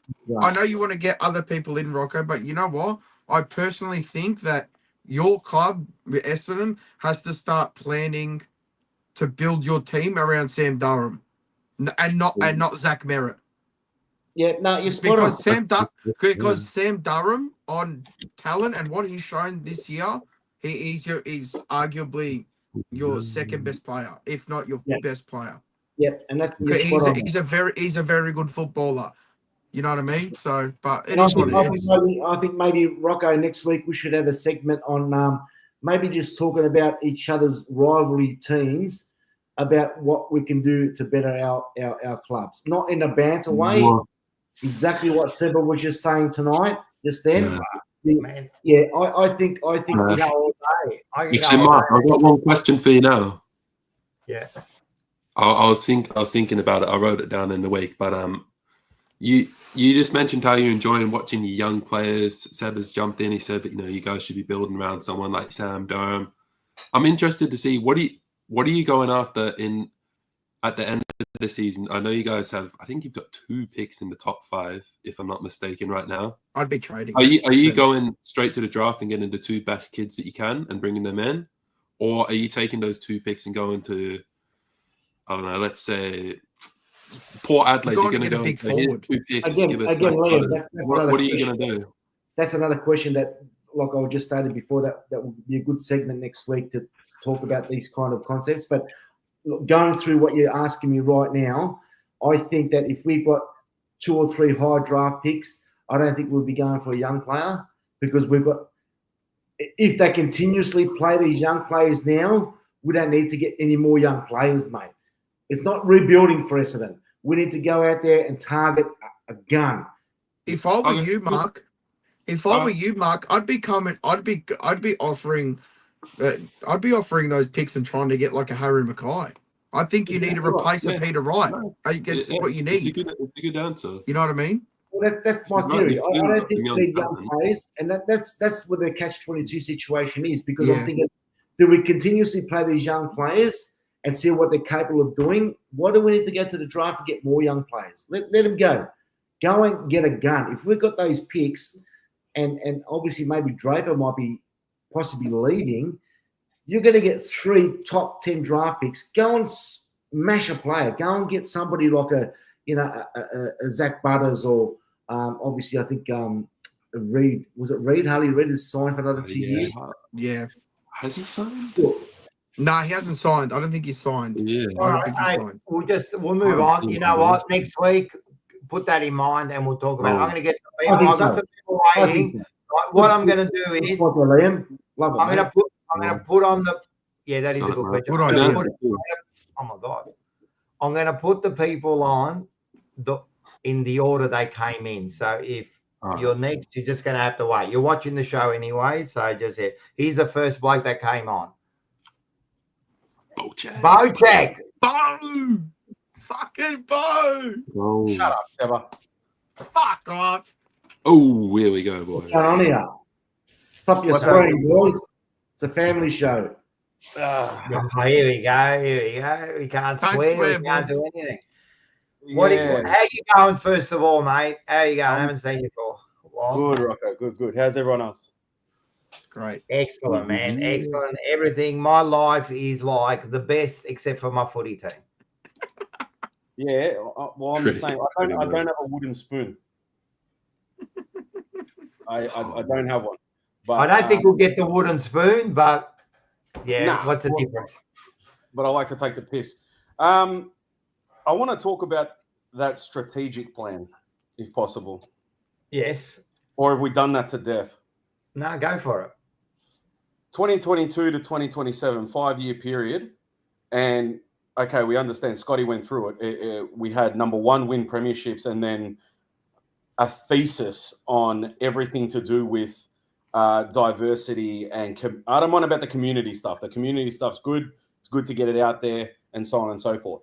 But I don't understand how Rocco, Seba, you guys know how I feel about the whole how the off-field stuff really takes over the on-field stuff. But for me, I don't understand how these overly positive supporters that we have can't see that there's a problem far deeper than what we're seeing on the field.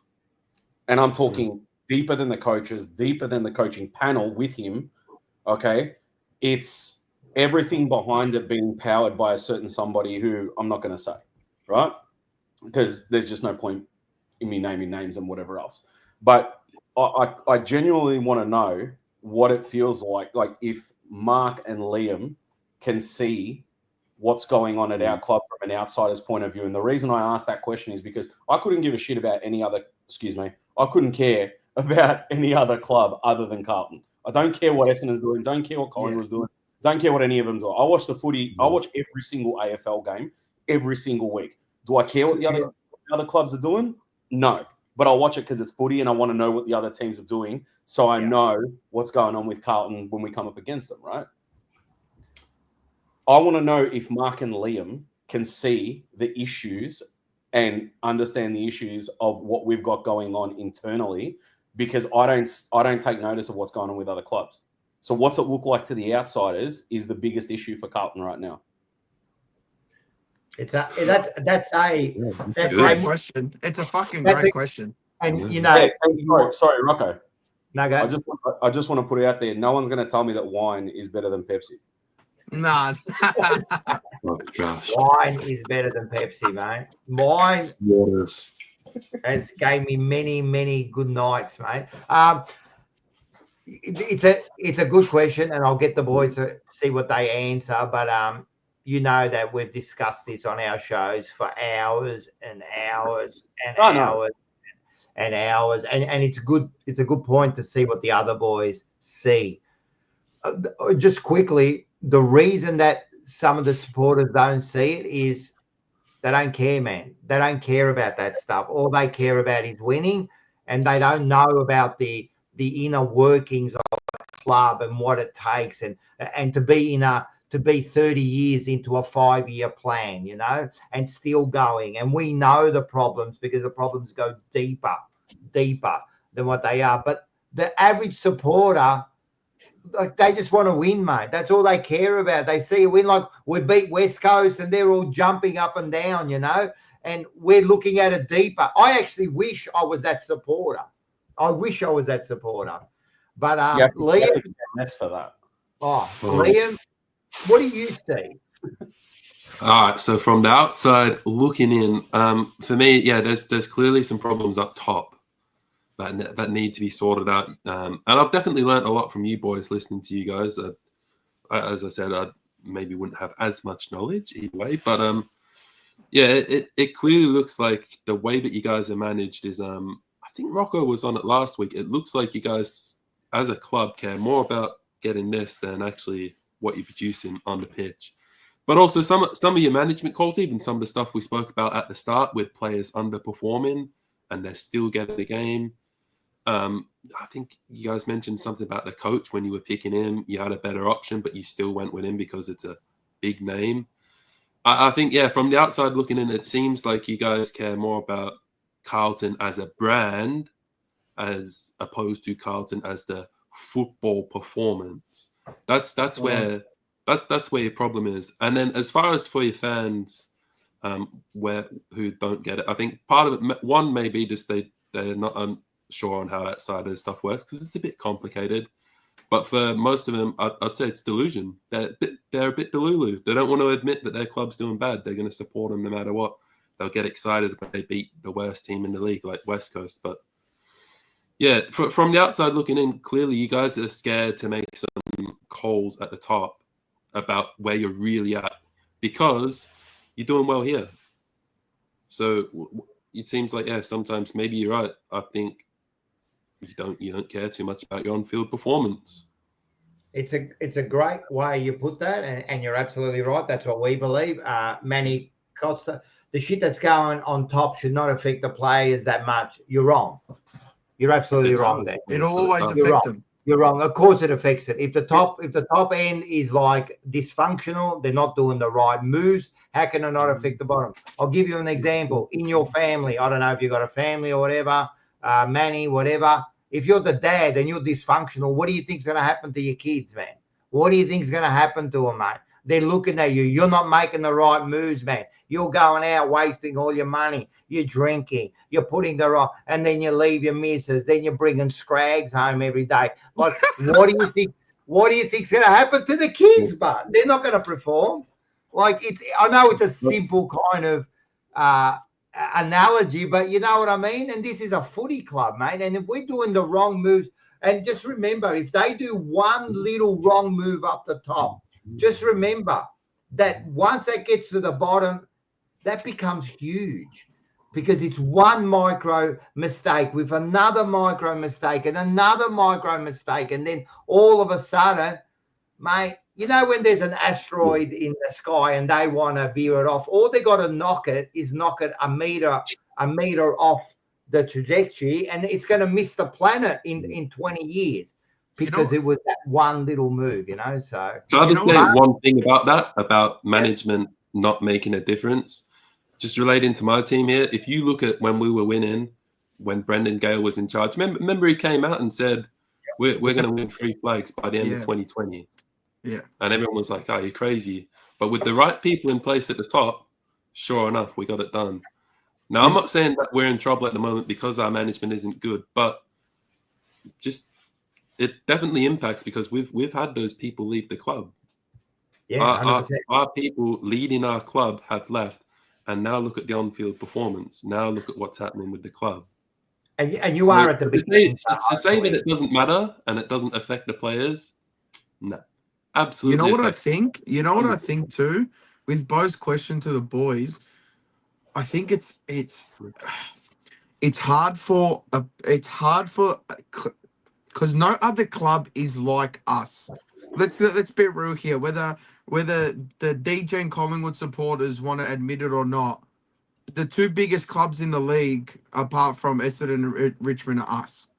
You know, like even though we've had a fucking horrendous year, we're still raking in the second most crowds and shit like that. And I think it's so we're such a different club in terms of and Paul said it, we're the only other club other than Essendon to be still run or whatever by coterie groups. By coterie groups. And I think it's hard for other supporters to look in the way we look at our own club in terms of understanding what are the problems. You know what I mean? It'll always come down to like the playing list or the management or whatever like that. But we know deep down as Carlton supporters, if you're switched on enough and you're not living in fucking La La Land, what's really happening at the club. And it's been happening for nearly 30 years. You know what I mean? You said big club in terms of what? It's big club in terms of support and in terms of the way, like, we're still getting fucking. I think it means as far as a organisation and a powerhouse off the ground. Not on the ground. On the ground, fuck no. We're nowhere near it. I've been saying this for a long time, but I look at us as a powerhouse business now rather than a powerhouse club. Correct. 100%. It's not the 90s anymore. It's not even the early 2000s if you want to be generous. But just in terms of what Manny said, how it doesn't affect the on-field performances or, you know, the lower end of the hierarchy. Okay. Take for example, the years of Robbo, right? When we had Mitch Robinson in the team and so on and so forth. There was a bit of grit there. There was a bit of hunger there. We had pricks in the team. Do you know what I mean? Yeah. Okay. Now we don't. And I personally feel, I mean, people can disagree, of course. We're all just throwing ideas out there. This has been the mold of the back end of our club to mold the club into a nice club. We're seeing woke. Yeah. Right. Instead of using that, I was just gonna explain it out. But yeah, it's become woke nonsense. It's become smile. You know what it reminds me of? You know those, I call them the gentle parenting fans, right? Where it's like, okay, your kid's gone out onto the ground, you know, don't worry, you got done by 96 points, but it's okay. We'll try again next week. And there's no repercussions. There's nothing. Yep. Everyone gets a ribbon, mate. Everyone gets a ribbon these days. It's a gold star for effort, and then we'll try again next week. And nothing gets fixed in between, right? It's so funny. I said to Mars in some text messages the other day, I said to him that it also reminds me of raising a child. Now, I don't have kids, but I mean, it's not hard to figure this out, right? If your kid does well, you praise the kid. You buy them their fucking. Oh, excuse me. Again, see, I can't help it. You buy them. I swear all the time.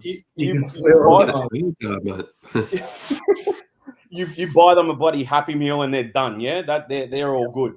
All right, but then if they stuff up and go and whack some kid at school and break his nose, you have to discipline the kid for that. Of course. How it feels at Carlton, the equivalent of that, and Paul said it, I think it was on last. No, it's in your constitution. Hug them when they deserve to be hugged. Yes. Right? And then give them a smack. And give them an old spank when something goes wrong, right? 100%. Okay. That's how it should be at the club. But we're not seeing that. We're seeing praise, stick fat. You know, we must be supportive. We must be positive. We can't be negative. It's the wrong way to go about it. But the only reason it's negative is because we're pointing out facts of what's going on. That's right. If we were pointing out things that are going right, if we're praising a win, then it's going to be positive by default. It's the same way. If we're pointing out what's going on wrong and we're pointing out what's happening badly at the club on the back end with the hierarchy, then it's naturally going to be negative. Yeah. It's not that we are wanting to be negative or we just project negativity. Well, in a sense we do, but there's a reason for it because there's things wrong at the club. Yep. It's as simple 100%. As that. And that when that's happening from the top, it affects what's going on the field. We don't have that grit on the field anymore. It's smile and shake their hand at the end, get your gold star, go home, get a Happy Meal. 100%. Come on. And if people don't think, right, if you all are that naive and you don't think that Carlton isn't the biggest club in the country, all other club has the 5 big families who run the club, right? No other club does it. And I'm talking about the Pratts. I'm talking about the Kerrs. I'm talking about the Mathesons. Look up these names. They're the three. That's 3 out of the 5, and there's another 2 there, right? 3 out of the 5. This is the mafia, right? So if you think that they don't affect the rest of the club, you're delusional. These people run the country, let alone a football club, right? So there are times when you say, oh, it does, mate. If these families are putting in millions of dollars, you don't think that, and it's sad. It's sad. Don't get me wrong. I don't like it. And the problem is, in the last 3 or 4 weeks, we've been talking about these issues instead of what's happening on the field. And that's what's sad about our club at the moment. Yep. Scotty Tompkins going to love you for naming the families, mate. Yeah, he keeps saying, name the families, name the families. A few times, mate. Oh, that's not. Oh, mate, and they keep coming out, mate. You know who they are. You know it is. It's the Italian job, mate. I'm telling you, mate. They've been running it for years, mate. They've been running it for years, mate. They are the biggest families. Here he is. He's in there. Name the 5 families. It's like the blood. It's like last night I saw it about 10 times. I swear. Yeah, I want to hear what Mark has to say as well. Yeah. We'll go to Mark, and especially from an Essendon supporter. You know what I mean? Yeah, and I think that's the question asked about having a segment next week about maybe just asking these questions about our clubs without the full banter and just direct about maybe what each club is doing wrong or what they're doing right. Yeah. Me personally, I'm not going to get too involved with the Carlton Football Club at this stage, but I think that if Carlton don't win the next 2 or 3 games, I reckon Boss's job should be gone. Personally, I think he's had enough chances. They're not going to sack him. No, but anyway, that's not the question. That's not the question. We're not going to win. The question is, he's asking me what I think Carlton should do. I was saying, what does the off-field management? Yeah, from an outside, you keep saying you haven't won a premiership in 30 years, Why? Well, you guys have just answered your own question. If it's not coming from the top, it's not coming to the bottom. So that's the question. I don't know what's going on with your hierarchy and your CEOs and your fucking medical staff and so forth. At the end of the day, I see what I can see. I see that if Carlton don't win the next 3 games, if they lose the next 3 games, you get rid of the coach. If they win at least 1 or 2, you keep him. You give him another go for another 12 months at least.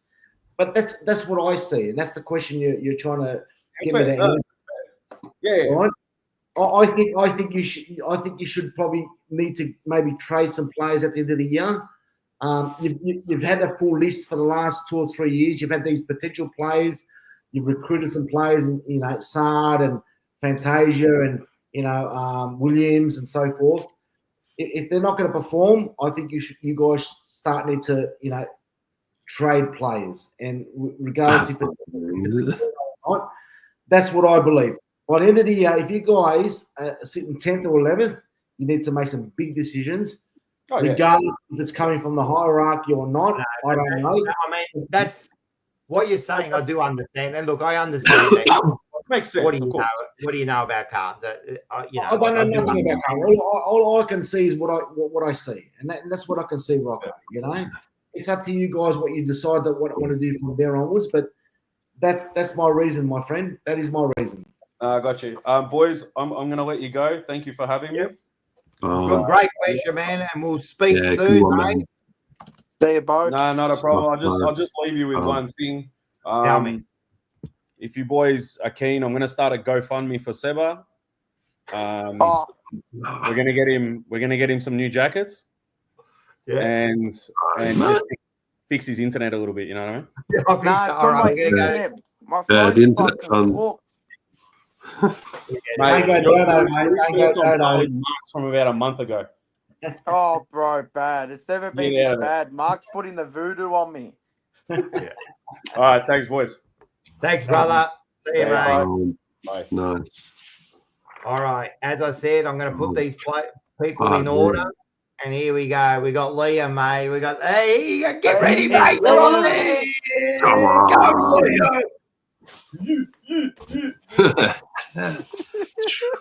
He's He's got his own entrance, mate. Yeah. How Hey, about after this, we've got a couple of Collingwood supporters waiting in the background. So what we'll do is Yeah. while we I got think there, Liam on long, mate. what have you got to say, little man? I know that, like, you listen to our shows, right? And, you know, like, you're a great supporter of our shows. And we must do your head in because we go deep into the club. But seriously, as a young kid, like, how do you feel about that? Like, does it all go over your head, mate? Are you over it? Like, are you interested in it, or like what? What do you think about this? I'm totally interested because it's a team I love, and I love to hear like people that are being real about it, not stating the right facts. Like people that are always back in the club when they're not performing, and I like to hear your perspective, which is a good perspective. Good on you, mate. That's good on you, man. We try to do that. And as a kid, man, like, you're only young, man. Like, mate, really, at the end of the day, you just want to win, don't you, mate? He should be enjoying it. I know. You should be enjoying it, man. Like, how is going to the footy with you, man? Like, how is it? Like, how is it, man? How is it going to school? How is it, man? I can see you got the sticker on the back wall there, man. And, like, you love your side. There you go. How is it? How is it going to the footy? Oh, he's starting to freeze up. Come on, mate. He's got my internet. He's got your internet. Everyone that we... Come on, boys, sort it out. They've all passed my internet. He's back. All right, he's back. Yeah. Let us know. How is it for you, mate, going to the footy, man, and going to school? Well, going to school is not great every week when we lose. We told it from teachers. See, we told you, Mark. And going to the footy, it's good because I go with my family. Yeah. If we win, it's good, but when we lose, like last year at the Hawthorn game, we got smashed. We sat till the end, but I just wanted to go home. But I knew I had my family there, so we could watch it together. Yeah, but how are you going to get home? You have to wait for him, huh? Yeah, that's it, man. I can relate to him, man. I can relate. Yeah, I know, man. Like, it's tough on these kids, man. But look, I know what Gripper said, but I'm going to say it now, right? And I'm saying it as a supporter. Don't worry, man. You stick with us, stick with the Blues. We'll get there, man. We'll get there. You just stick with us, man. And we'll make sure that these guys are going to do the right thing, mate. I'm not going to say it because, you know what? I was in his exact position at that age. I was in the exact position, so I know what it's like. And everyone around me is a fucking Collingwood supporter, or you know what I mean. So I know what it's like. It's you know what. And the worst thing is going to school, especially, and your team is shitting the bed every week, and you can't say anything. You can't have a dig at your mates because you can't. You just can't say anything. I was saying to this, and I'm sure you're like this, Liam, is like everyone knows me as Rocco, but, like at work and that, I'm Rocco, but I'm Rocco, the Carlton supporter. That's how everybody knows me, So Carlton is part of me. When I go somewhere, they represent me. Whatever they do represents me, And I said this last night, and I'll ask you this, actually. When you go to the footy, at the end of the day, I know you want to win, but what do you want to come out? How do you want to feel about them? Like you said, proud. Exactly, man. Perfect. And that's what you want. You just want to be proud of your side, either win, lose, draw. You just want to walk away proud. And lately, we're not proud. And that's what upsets us, man. Like, no matter what happens, I just want to walk away proud, man. But, good on you, man. Hey, listen, what we'll do is while we'll get you there, right? And before anything, Liam, and these Collingwood supporters in the chat, don't worry, they'll have their fucking demise one day. Oh, yeah. Whatever, it'll come around. Don't worry about that. Let them go, man. They'll have their demise one day. makes you stronger, mate. But here we go. We did have a pretty prophetic 10-13, 73-13, 6-84. I think that scoreline actually flattered us. That was a 50-point loss. Done deal. Like I don't care about the last 5-6 goals that they kicked, that didn't really. The way they celebrated those goals at the end actually made me sick. But you, Liam, you were at the game, yeah?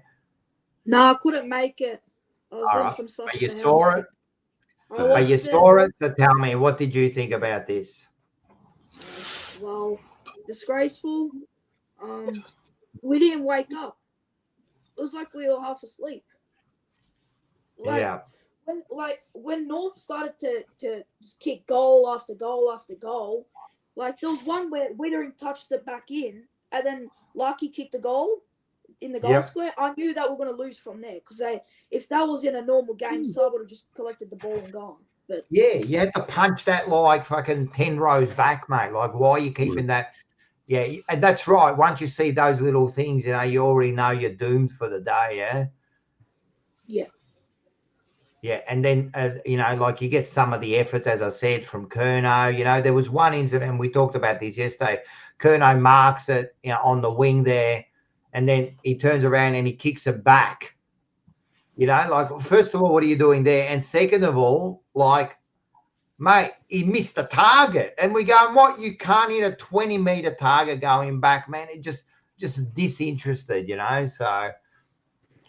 So, yeah, unfortunately. No good, mate. No good. What do you reckon about this week? Ooh, I just got a sneaky feeling that Port will smash us. Yeah. I wouldn't be surprised.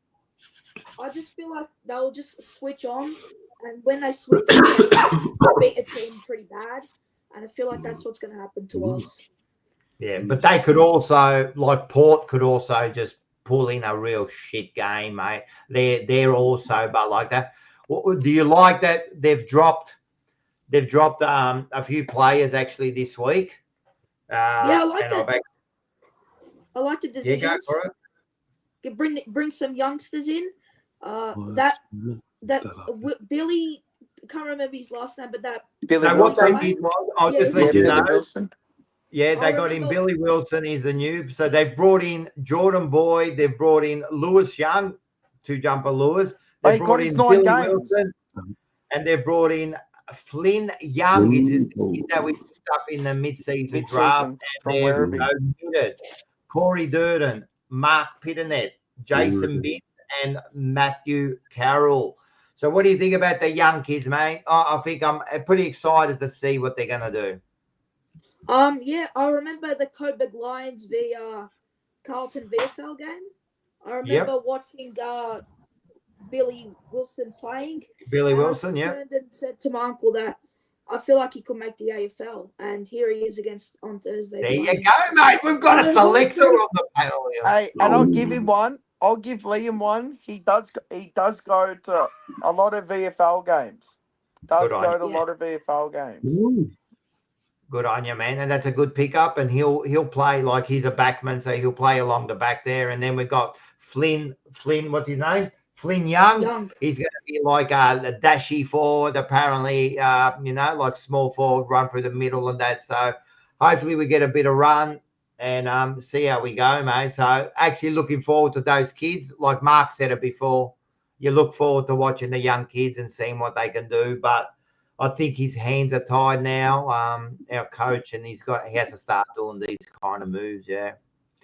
Before you go, man, Petricar, $5. Thank you very much. Liam, you are the future. I'm telling you, Liam, you are the future podcaster, mate. I can just see, mate, you're either going to do one of these shows. You know what? As soon as you're ready, I love you. We'll work out a show that maybe you and someone can do, and we should do a kids show to talk. What do you reckon, Seba? Does this sound like an idea? I reckon it'd be all right. A kids show where you can have your own platform with someone, and you can talk about would you like to do that? 100%. I'll love to do that. Yeah. All right. You know what? Teenager Blues. Him You and know his, what? Wait, you know what? Him and his brother can do it, and his brother's a pretty good footy Yeah, player. actually, I've met your brother, mate. His brother's a Top pretty good player, footy player. apparently a great tennis player. You know what?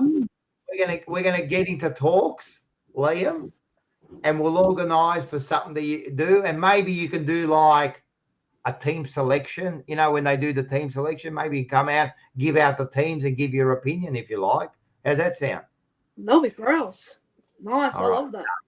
Else he says. Oh, Hey, No, Liam, no. before you go, Liam, mate, just quickly, mate. Fantastic to come on the show, mate. I really appreciate it. You're a fantastic young fellow, buddy. But you. the sign behind you there, it's in green. Is it a fluorescent green, or Glow in the can I just dark. ask you why it's in green? Like, Yeah. Well, when we built this house, my favorite color was green. So my mum was like, "I reckon just mix it up and put your name, your favorite color, and your favorite team." So, okay, so the current football club is in the green. Yeah. Fantastic. I just want to ask that question, mate. I just wasn't quite we sure. are in the green. We're the richest club out there. We are in the green. Mate. Bad. We're just in the Bad. red. We're just in the red on the field, but Bad. all right, Liam. Thanks, mate. Hey, seriously, we're going to get up because I know you live around the corner from Paul and all that, and we'll get a hold of you and we'll work out some sort of name and maybe, and then we'll get you on StreamYard, and I reckon we get a show. What do you reckon, Seba? We're going to work on this. Yeah, fucking earth. Why not? Shit, sorry. Hey, Liam, in the meantime, you come up with a name for your show. Okay, Done. we'll do that. Done. Done. Done. See you later. You're a champion, mate. We'll speak Oh. soon. Cool. Take care. See you, guys. mate. Okay, buddy. Well, You know what? Maybe Liam's lessons. I fucking wish I was that age again. I know. Now I'm fat, When I ugly, was and that past age, mate. 21. Now I'm fat, ugly, and past 21. When I was that age, Seba, Man, I every weekend I was like, I seriously, you know the jocks I'm wearing at the moment? I think they're like 25 years old. So they've got jocks older than you. That's disgusting. Hey, listen, let's get the next bloke on. oh, Pie supporter. Marco. Oh, here we go. Here we go. Michael, how are you, mate? Sorry you've had to hold, but we've got a few people waiting. But Nah, that's all right. Like you said, in the order that we came in, it's all good. It's all good, mate. How are we? We good? good, mate. Good, Wow. good. How you going, man? You must be on top of the world. We'll get you on. We'll talk about your game. What do you reckon? What do you reckon about, we talked about Daicos. What do you reckon about him getting like touched up every week, mate? Like he's not touched up, but I mean like not get beaten. But no, I don't mean that way. I mean like getting like. I get it. Yeah. Yeah. Nah. I don't know. I just feel. Look, you can tag him all you want. He's probably just still gonna keep doing his things.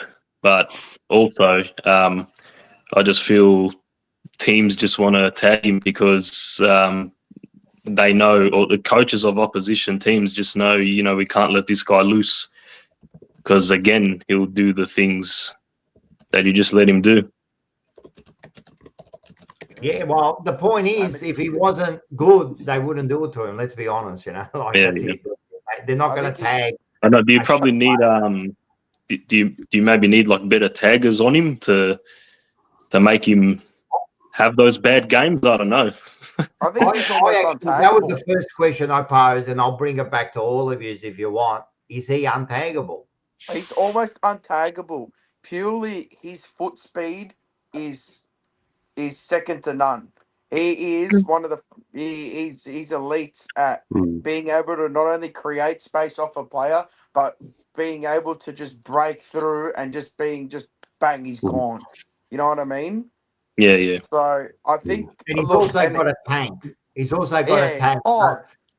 He'll keep running, and if you can't, you're saying you get a tag, but hey, not all taggers have got that tank. So not only have you got to be a good tagger, the proof was against Melbourne, right? He tagged him for like 2 quarters, and then he just couldn't keep up with him anymore, So you've got to be able to keep up with him. So it's always got to be next to him that every second of the way. You know, you blink and he's off.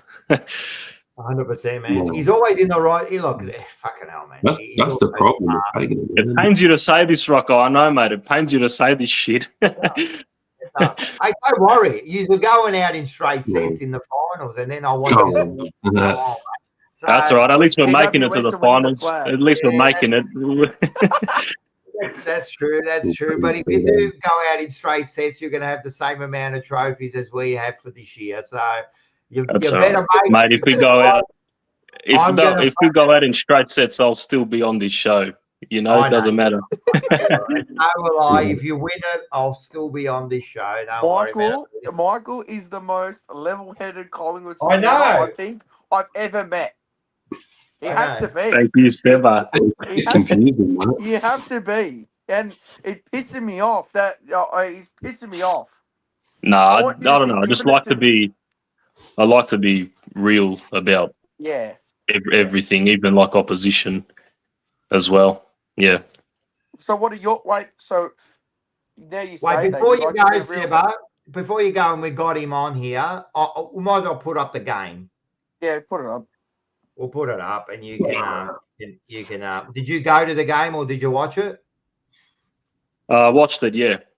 All right, so 16, 12, 108, 11, 8, 74. I mean, St Kilda kept up for a little while by what I noticed, and then bang, they got away, you know, and that was it. So what do you reckon? Oh, sorry, Seba, ask the question. Oh, I was gonna say, it's, you know what? Let him get into the Collingwood game. All right, and get then I'll into ask it, that. man. What do you reckon about the game? Like, what happened there, man? Like, as I said, I noticed that St Kilda were kind of keeping up for you for a while, but then, yeah. Who played well? I didn't really watch the game, so who played well? Naturally, Daicos, but who else played well? Who kicked your goals? What do you like? What did you dislike? No, well, last week I said, you know, it was always going to be. I just had that funny feeling it was going to be a tight game, and that's exactly what it turned out to be. And then yeah, we ended up pushing it in the end and winning. Kind of reminded me of the North Melbourne game in terms of you know, how close it was at the beginning, and then yeah, of course we pushed away and did it.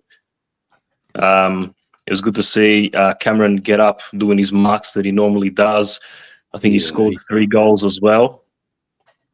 Daicos, yeah, of course, Daicos doing his thing as well. But I've got something to say about Daicos. I don't know, Collingwood people in the chat aren't really mentioning it. Maybe they don't want to mention it, but I said I'm real about a lot of things. But Nick Daicos. Now there are times where, you know, he'd try to kick the ball to one of his players, landed on a target, but wrong. You know, the wrong player went to the opposition a few times. But no, eventually he found it in the end, and his vision was a lot better throughout the game. Yeah, and it's just at the start, you know, he was slowly, you know, maybe the pressure, but he was slowly getting into it. And that's what he does. Like he might start a bit slow, but he slowly gets it. As I said, he wears out his opponent, and then he starts to dominate. You know, like I've seen it in a few games this year. In the first half, he's had like 7 possessions. You know, but you know what's good too. You know what's good too. I never really see, or I never don't get me wrong. I've got a lot of Collingwood mates too. I never really hear Collingwood supporters point that shit out. You know what I mean?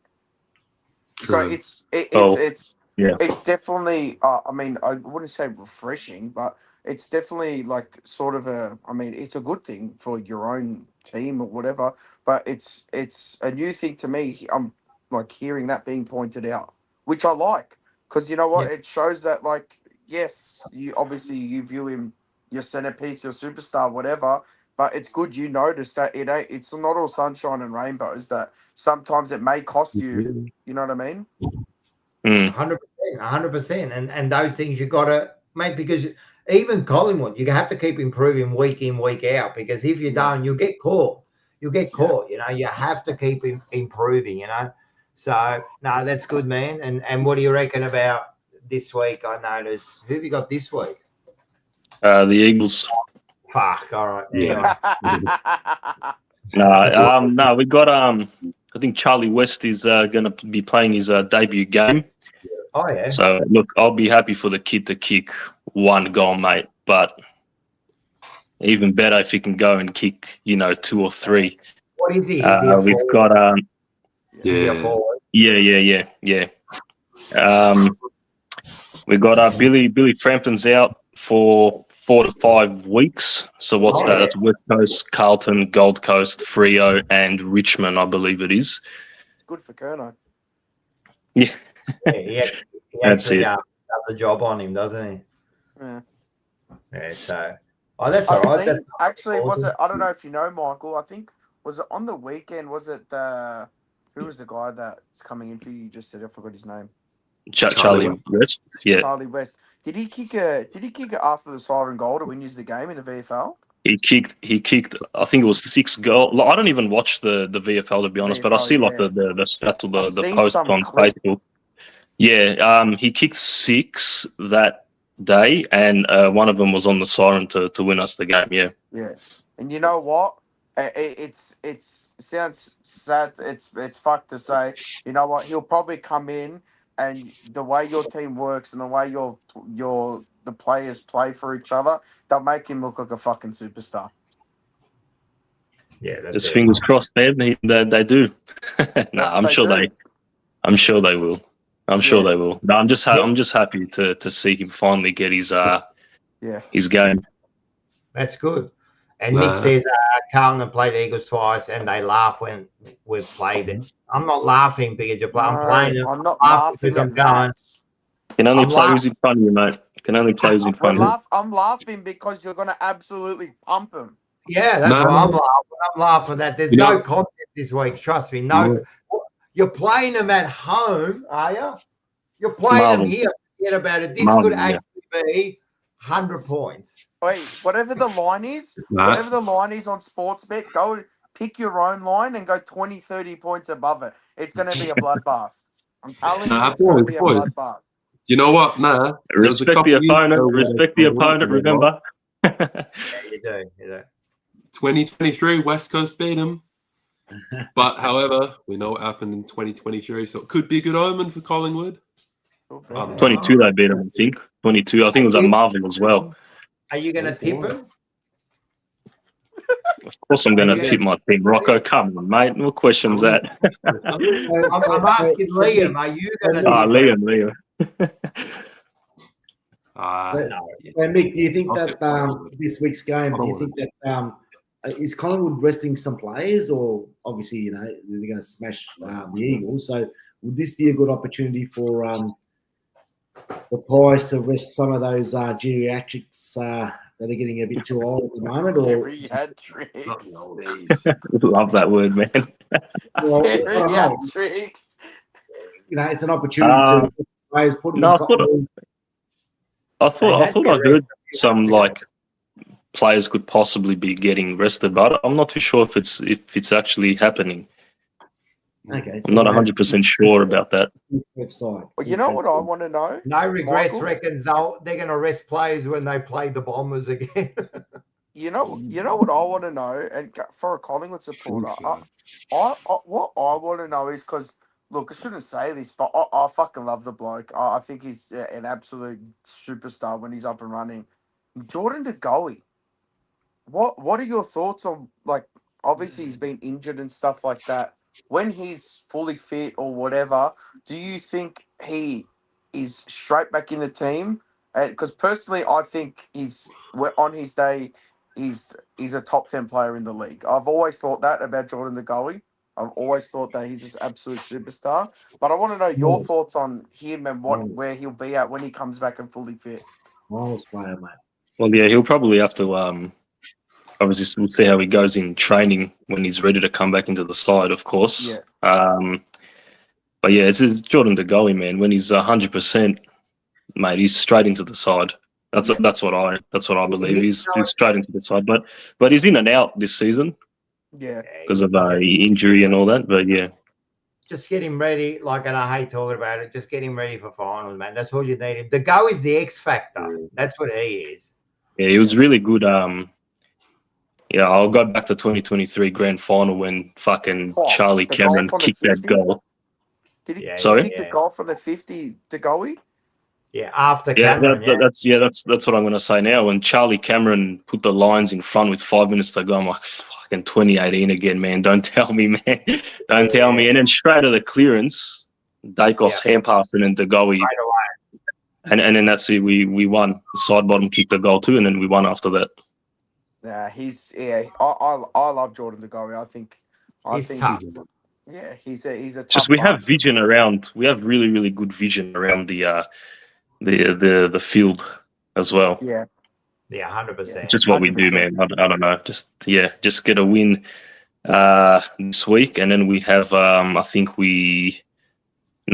the moment we have the same amount of wins that we did last season, but if we win next week, we have we tie our points from last season, because remember we had those 2 draws last season as well. Yeah. So yeah. You'll It'd be good. It'd be good to tie the. You'll win. Last year, round 15, I think it might have been. It was Sydney on top. I think it might have been maybe Carlton or Collingwood second. Nah, Carlton. Carlton second. Collingwood third. Essendon fourth. Collingwood wasn't even in the 8. Nah, they were like teetering. Nah, they were just. I think we had patches in the top 8 or like going, but we never made it anyway. We didn't look like we were going to make it. Near the bottom of the ladder, and then near the end they made a run and just missed out the finals. We lost 4 in a row after the bye. 4 in a row after the bye. Yeah, that's the one that got us. Yeah, I'm very envious of your position, Michael. That's to put it lightly. Very envious of your position. One day you might be in that position too, mate. Don't worry, it's coming. I'm sure it's not coming. Another 30 fucking years, bro. Mate, man. If Collingwood win this week, they're 10 points ahead. Yeah, that's a big gap. That's true. Right? At round 16, that's a big fucking gap. Let's be as a collective. Let's be real here. That's a big gap. Yeah, and we're just lucky that Brisbane and Geelong have the bye this week too. For us to go get those 10 points ahead. Or 4 points for 10 points ahead. They've secured the first 2 home finals. That's it. Regardless of what happens first week. Let's be real here. Let's not beat around the bush. You're gonna finish top 2.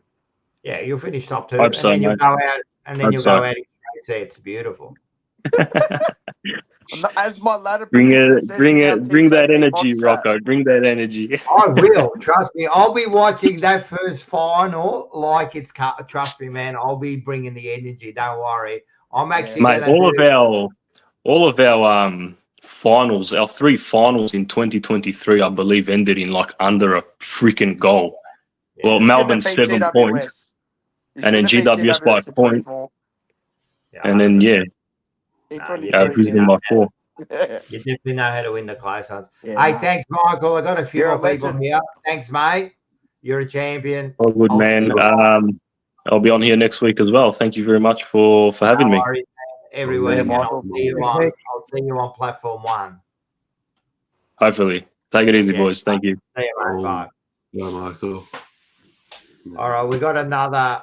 What happened here? Oh, there you go. Sorry. We got another bloody fucking scumbag Collingwood supporter. How are you, Ultimate? How's things? Yeah, doing pretty good. Definitely can't complain, that's for sure. 100%, man. 100%, man. Yeah, absolutely.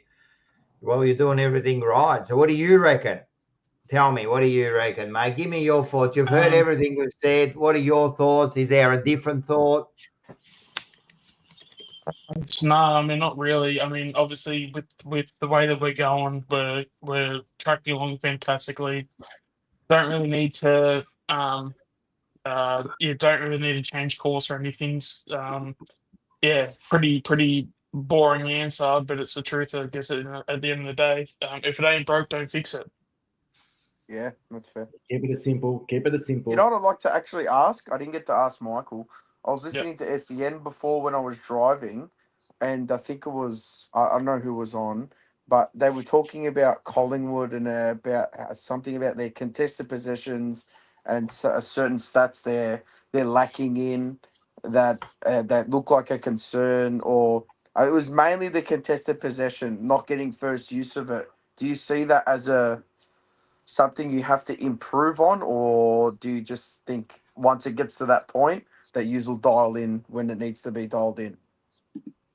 Yeah, I think I know what you're referencing because Hoyne was saying that one of the SEN That's programs. it, that bloke. Yeah, it was one of those like numbers of like this team's the worst contested team. Who is it? And it's like one of those like surprise answers. It's like, oh, you won't believe who it is, and it was Collingwood. Yeah, it kind of doesn't surprise me because like we've always not really been a good contested side. Yeah. That's why we went out of our way to get Tom Mitchell, who could be coming back very soon. So obviously when we get him back, that'd be a massive plus. I feel like Ned Long has been an absolute superstar this year. I feel like he's like in terms of his like form of like being a superstar, it's been a bit down, but I mean he's still playing his role, still playing well. But yeah, no, he's been huge. Like the way that he was playing his footy, I want to say, what was it, round 4 to round 10 was like pretty amazing. Yeah, I don't think anyone saw that coming. I mean, I certainly didn't. And yeah, as I said, with Tom Mitchell coming back, that's gonna bolster the clearances a bit. But you don't want too many clearance guys because, or guys that can play that type of role because a lot of them that they don't normally cover the ground too well. Like you want your outside runners as well. So I think if we get Mitchell and Long in there, I feel like you definitely can't have more than that. I feel like because yeah, when you have your Daicos, Cripps, Josh Daicos, Lipinski, guys like that around the ball, you definitely need your speed as well as guys that can hunt for the ball. So yeah, no, that's true, man. I It's completely understandable. agree. And you're probably, you're not the best at contested, but it seems Yeah. you don't need to be at the moment. But Yeah.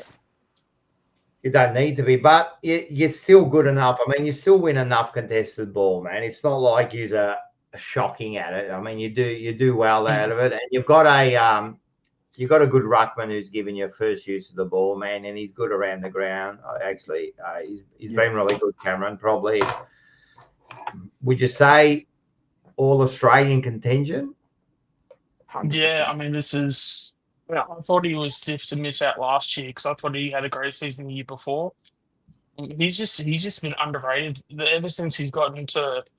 I think he came to Collingwood. I want to say, actually, no, sorry, I think it was 6, 7 years ago because there was a Facebook post about it the other day. I saw and like, yeah, 'cause, for those who don't know in the trade period, we actually got him for pick swaps. So basically, I think it was Triple M had a Facebook post about it, just saying, oh, how good did this trade turn out? And it was like Cameron and pick. Anyway, the two picks were like 56 and 58 or something, and Cameron was like in between it as well. So Yeah. it was like a difference of like two picks basically, and we got Cameron for it. So I like to think we won that trade, maybe just, but so yeah, as I said, like everything's in pretty good spirits, pretty positive at the moment. Yeah, so for Charlie West to get his game as well too. Yeah, saw that he kicked 6.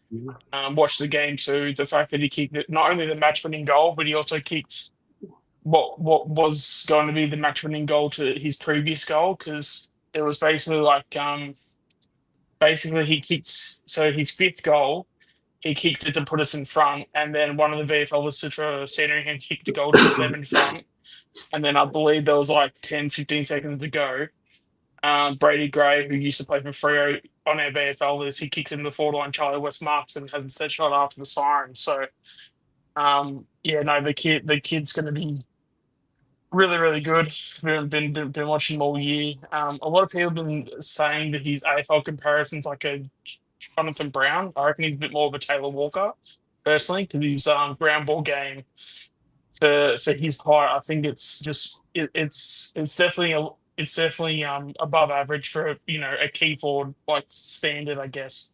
So Taylor Walker does that pretty well, and you can just tell he's got aggression at the contest at the ball. So I reckon Taylor Walker's probably a comparison if you want to talk who he could be in the future.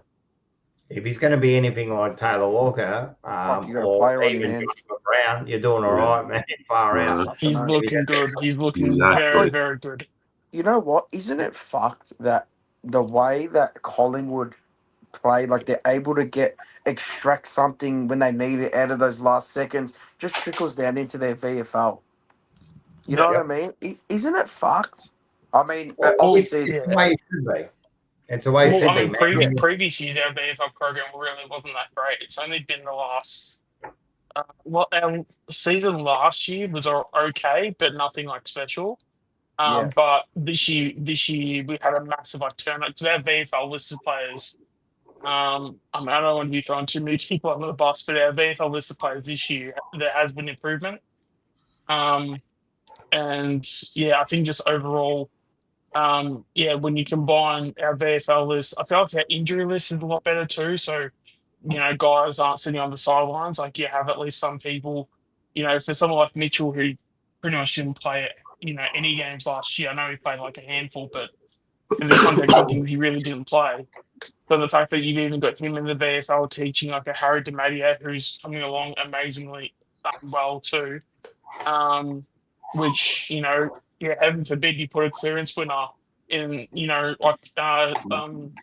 midfield and he somehow wins a clearance, like shocker. But but he was always a project player, but that we got in the first round. But now that he's been he's been taught by the likes of Tom Mitchell the last, I want to say 4 weeks, 6 weeks, something like that. You can definitely see his game go to another level as well. Which I've also, just to go on a bit of a small tangent as well, and maybe you guys can answer this question. I've been really curious about what people's thoughts are when it comes to just VFL as a whole. Because I know for Harry DiMattio's sake, Tom Mitchell's been massive for him, and with him being around the ball, it's lifted his spirits and his game.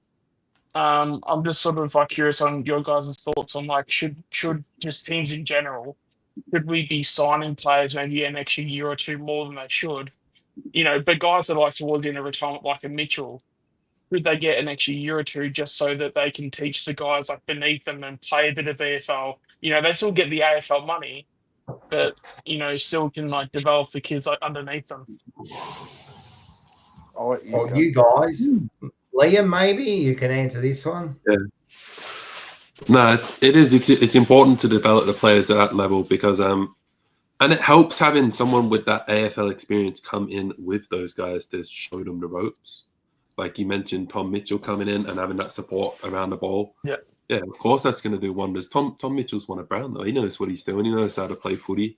Yeah, so I think it's the confidence that they get from those players. But yeah, just the teachings and just having someone to set the standard. I mean, you talk about leaders in clubs. Yeah, of course you want leaders at that lower level too. And it's really great. And it's probably part of why you guys are doing so well at the moment is because you've got great guys in your best 22, but you've got guys below them pushing for spots.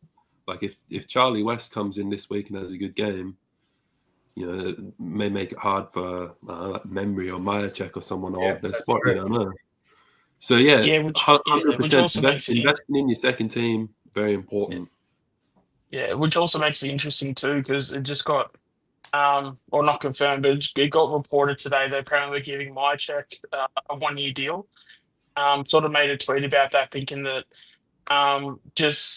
even if he's only going to play say 1 year of AFL standard, I feel like we should give him 2 years anyway. Not necessarily for just to give out a bit of charity, but in a sense where if he's going to give you 1 more year of good football, that second year, if he gives you a second year of good football, that's great. But then if not, you've still got him in the VFL to be teaching the young guys. So yeah, I don't know. It's just been sort of a topic I've been sort of thinking about today because I just don't think we touch on the VFL, and I think it seems like we don't even really talk about, or we don't introduce VFL as a topic at all when it comes to players and stuff because we're talking about development coaches and we talk about You know, I mean, even in the sense like Pendlebury's a coach at this point, you know, but he gets to play every week. So Yeah. probably not suggesting that Pendlebury goes and plays VFL, like say next week, but yeah, if you have guys that are sort of on the way out, like, you know, even if they play, you know, half a season or a season in the VFL, like, is that really the worst thing in the world? Especially when a few of these guys do retire, like they don't. Unless I guess if they have jobs lined up, then I guess that's probably why they don't. But um, I just find it fascinating how people or how players use it as such a taboo topic when it comes to, you know, using the VFL as an advantage, because you definitely can. Yeah, 100%. Look, I totally agree with you, and I reckon it's definitely good that the senior players go down there and mentor them, because it's all one big team. So yeah, so we can get those younger kids ready, and those older players more experienced. They're mentoring. Yeah, it goes through the You know whole what? team. You know what? Yeah, Too, it's also just sales quickly. as well too. Like, you know, if you got, I mean, Jordan DeGoey was reported to be going to do the same thing with Mitchell, where he's going to be in the VFL too. Imagine Yeah, how many bums and seats that'll do for the VFL. yeah, So you're 100%. effectively also growing the VFL brand as much as the AFL brand as well. So Yeah. You again, know I what? see so Too. many positives, but it seems to be 100%. such a Hey, taboo step topic. up before you go. Mm-hmm. Yep. We've got a few people waiting, so I just want to get through, move through these people. We're still going to get to Liam's game, so let me get through these people, and then we can. Yeah, I'm sure he wants to be. Hey, thanks, Ultimate. Make sure Thanks, Ultimate. give your Good. YouTube a plug. Yeah. So same name. Yeah, Ultimate Greatness. Right. Yeah, it should be coming back fairly soon. Go And subscribe. yeah, Go subscribe. yeah, Even if I'll you're not be. even if you're not a Pie supporter, go chuck him a subscribe. Yeah. Go on his videos, chuck a quick like. You don't even have to watch him. Just go subscribe. 100%, because it helps the algorithm and That's everything. it. Yeah, so that's Hey, it. what's the Yeah, I one try thing my that best. you and the boys are? You like to help everyone. So go and subscribe to Oh, him. 100%, absolutely. man. Yeah. I've subscribed to him. I've subscribed to all the Collingwood ones that I Black like. and The ones white. I don't like, I don't subscribe. But Yeah, to the yeah, we guys I know. like, I We go. know. All right, thanks, man. We'll talk soon. The ultimate. All right. See ya. See you, mate. Nice. You know what? Before Just we got, quickly before, you know what? Maybe they should open a list spot or something for a hey, for you're a, on camera. No, go. you, just quickly. Maybe they should open up an extra list spot or two for an older player to be signed on a base whatever salary to be able to go and sit in the VFL.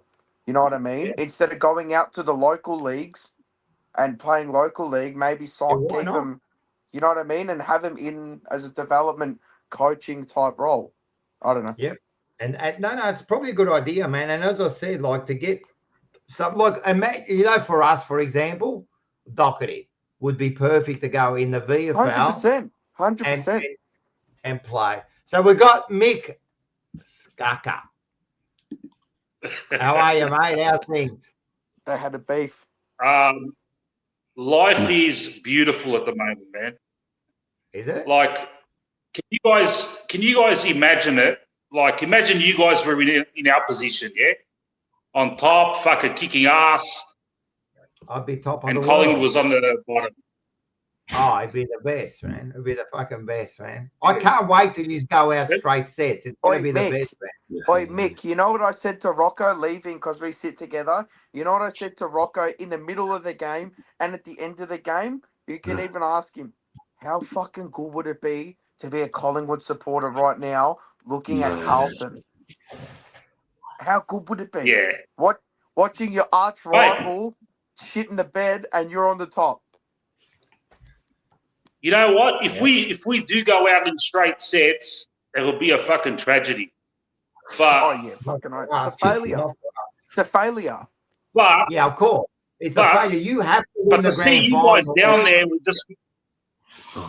To see you guys down there would just make it not as bad, yeah. So that's how it works. Yeah, of course. And for us not to make finals and then see you not win the grand final, it gives you. It's a little bit of like cherry on top, you know what I mean? It's of course, man. You got to take whatever you can, mate. You got to take whatever you can. And I'm sure, like Mark, I'll ask you, man. I'm sure Essendon winning first, and then you want to see your rivals lose, correct? Yeah, for sure, Rocco. And Mick, you know what? The funny thing is, I think Collingwood is sitting there, the supporters sitting there thinking, yeah, we're playing some good football, we're up the top of the ladder, but there's still some negative thought there thinking, would surprise us if we go out in straight sets. And I think the Collingwood supporters, you know, as you know, loud as they are, I think you boys are thinking, fuck, anything can happen, mate. Anything can happen, mate. And if it's not this year, Of course, man. if it's not this year, Yeah. Mick, if it's not this year, mate, you're going to be waiting a long time before getting another fight. Because this again is your premiership window, and you've got to do it now. Premiership window. Yeah. So what do you reckon, Mark? You reckon that's it? Because if they fail this year, there's no chance. For how long, you reckon? Oh, look, mate. Oh, mate, they're getting old, mate. They're getting old, John. They're getting Wait, old, but John. Mick, maybe No. the question is to ask Mick is how now. Obviously, you're sitting far and ahead of the rest of the cattle. What do you think after this year? What is your window? How long do you give the list you've got now for them to be able to win a premiership, say, in the coming years? What's your time frame? I've been asked Mick that question, but I'm going to answer. I've already answered that for him. So but we can get Mick to answer You're that question. sick in the head. No Yeah, shame, Mark. No fucking shame. You're sick. We can get Mick to answer that question, but I've already answered it for him. Fucking hell. No, Look, no. in a way, I agree with Mark. Yeah, it's kind of like all or nothing this year. Yeah, No. but I wouldn't be surprised. Like everyone thinks that it takes fucking 10 years to rebuild. Yeah, other clubs it takes them ages, but I've seen Collingwood rebuild fucking 2-3 years in the past. Yeah, like I remember Malthouse after we lost those flags early in the 2000s. We were down for 2 years and bang, straight back contending again, like after 2 or 3 years. So you never know what happens, man. You can't tell, mate. Right now, this is very unexpected for us. Yeah. Go back to that opening round. That I call it the 5 days of madness when after we lost to GWS by fucking 60 points or whatever, there was days. There were 5 days where Carlton supporters were absolutely fucking killing me, man. And then he's lost to Richmond. You guys got pumped, did you? Yeah, we got pumped in the first. That was the start of this year, yeah? Yeah, we got pumped by 60 points, man. You see, for what they've done in the season, I've forgotten that even fucking happened. That's right. Well, they've lost one game since, Yeah, one game since. Yeah. Collingwood supporters. Geelong. Collingwood supporters look at that as that never happened. When you ask a Collingwood supporter, that never happened. Like we don't even remember that. No, and you wouldn't. I mean, at the end of the day, man, you're sitting on top. You're going to be 10 points up. Man, you just forgot about that. I remember that. We watched that at our live show, Seba, remember? Oh, my God, we did. And we were pumped, mate. We were pumped. We were sitting there, they're going to be fucking shit. And I think, didn't Daicos go down for a second? Remember, he got injured, but he came back. And when he got injured, we were all pumping the air, mate, like, fuck him, you know? And he's come back. Fucking hell. It was a 40-degree day in fucking Canberra, wherever the fuck it was. And, he cramped up in the second half. Even Collingwood supporters were saying we're finished this year. And, like, then we smashed Port by 90 points the week after, and it was back on track. Yeah, just a quick one, guys. Yep. Just a quick one. Apologies to Liam last week. I went nuts on you. I was saying, look, I tell you what, that St Kilda game was a close one. And I remember Liam tipped St Kilda out of spite after our little altercation. You know what, bro? I was thinking about you, man, but we got the chocolates. It's literally as But soon I'm as I not got in the taking back car. that no Dusty, no Richmond. I don't take that back, you know. But still, No, you don't have to take it back. It's fine. I don't have to agree still, but Fucking Well, give it to him, William. Fucking we'll give it move on. to We'll him. move on. give it to him, mate. And I'm telling you, I've got I have to, someone man. waiting. I've got someone waiting that's He's a mis- fucking ready to bloody jump onto Mick because he's not happy that when people attack him. So I'll get him on soon. Hey. But how about this for a comment? If you want to talk, you're talking about Dusty. I can't find it, right? But there was a comment here that said the Goey is a poor man's Dusty. Is No. is The the poor man- Audi of the Dusty? Is the Audi of the Dusty? What do you reckon, Mick? It is. The Goey's a poor man's poor man's Dusty. What do you reckon about that? Two different players. Look, in a way, I agree. Dagoe is I think he's about 3 or 4 years younger than Dusty. And back in the latter, like about 5-6 years ago, I was always telling these Richmond supporters when Dusty was killing it, I was saying to him, you watch, Dagoe's going to be fucking doing what Dusty's going to be doing, but he just never reached those heights. The problem with Dagoe is he can never complete a full season, man. If he wasn't that injury prone, he would have probably almost reached Dusty's heights. But that statement that Dagoe is a poor man's Dusty, look, I can't really disagree with that. But having said that, Dagoe's had a good career and he's won a grand final for us. So I'm not really complaining. Wait, Rocco, what does my brother always say? The poor man's Dagoe is Cameron Zerha.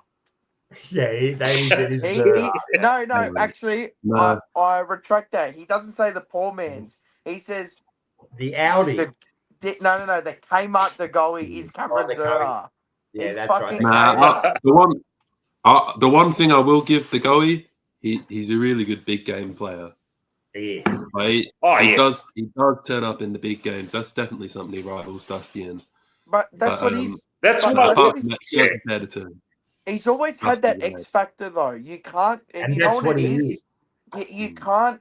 But the thing is, when he puts it together for an elongated amount of time over a season, he is arguably in the top, probably like 15, 20 players in the league. Yeah, you know what I mean. Mick said it like you haven't seen him do it for a season. Yeah. You haven't seen him do it. He hasn't played a full season in ages, man. He's always missing games. Yeah. I'd love him priming him up for the finals. We're priming him up for the finals, and hopefully, he's got a fantastic finals record. He always steps up in the big finals games. So, like the grand final that we lost to West Coast, mate, he kicked fucking 3 goals, fucking dominated, but we lost. Yeah. So, but he's always stepped up in those big games. You're gonna need. in that last quarter to start the quarter, man. I think it was something like that, man. I thought you had it that grand final in 2018. Yeah. Sorry, I remember. What do you reckon this week, Mick? You reckon you will pump him? You know what? We don't win by 100 points, man. We'll probably win by 50 or 60, but I look at other teams and I see these big fucking scores. I see Bulldogs smashing teams by 80 points and Geelong doing it to other teams. And we just don't do it. Yeah, you don't need I don't know what it is. Anyway, it's good, man. I'm glad you came on. And you know what? With the banter and that, we love it, man. That's what this is all about. So you don't have to apologize, bro, man. I give it to the chat too, I give it to you on the chat, but it's all in good fun, man. I love it, man. No, we need more of it. I'm a totally different person on the chat. I'm a totally different person. I go nuts, but when sick in the head. You're a sicko. Just another, Mick, just another sick wog. And yeah, that's it, man. I love it. Now, listen, the chat's its own little thing itself, mate. Sometimes the chat is just on its own little. Talking about wrestling. Oh, who knows, man? Like Talking so about players from 500 years ago. Yeah, I know, and that's what they're doing at the moment. So it's really good. Hey, Mick, thanks, mate. We're getting on. Thanks again for jumping on, mate. See you, Mick. And we'll see you next week. Yeah. No worries, fellas. Catch you later. See you, brother. See you, man. Oh. All right, we'll What get a one star. more, and while we get this bloke on, we can talk about the rest of the night. We can talk, and this bloke here loves Liam, like he just. So let's get him on, and we got. Sorry, fellas. What are you reading there? The boys' club. My team's season's over. Board? I'm doing a bit of opposition research at the moment. Yeah, and But yeah, you so I was a going bit to name 5 families or what? It's funny you say that. I'm broadcasting live from a bunker where no one can get to me, but I've got it all down here. I've got the whole thing here. I've written it. Wow. You actually, I might put you under the pump in a bit, but I want to say first, Liam, I've always got your back, mate. Don't let these Greek Collingwood supporters get to your head, mate. Nah, we're all good, mate. No. Us Anglos, we got to stick together, man. You do. But you and Liam are honourable Italians, mate. I'm telling you right now. Well, okay. Let's not. We're fine where we are. Well, these Europeans, Liam, while they were bickering over some small corner of Europe for centuries, mate, we're the undisputed world domination goats, and don't ever forget that, Liam. What are you talking about, mate? The only reason you come to Australia was because you're in chains, right? And you're lucky that the Vikings didn't just wipe you all out. Mate, we were the fucking rejects, and we created the greatest country on earth, and you guys chose to live here. Hey, you fucking stole bread, but without us Italians, you got no fucking concrete. You'll be walking on mud now. Mate, when Julius Caesar rocked up to the shores of England, we were still playing around in the mud. And then about 300 years later, what are you guys up to? He's gone rogue, mate. Oh, boy. Liam, if these Greeks ever come after you, I've done the research. Greece, it's not even a real country.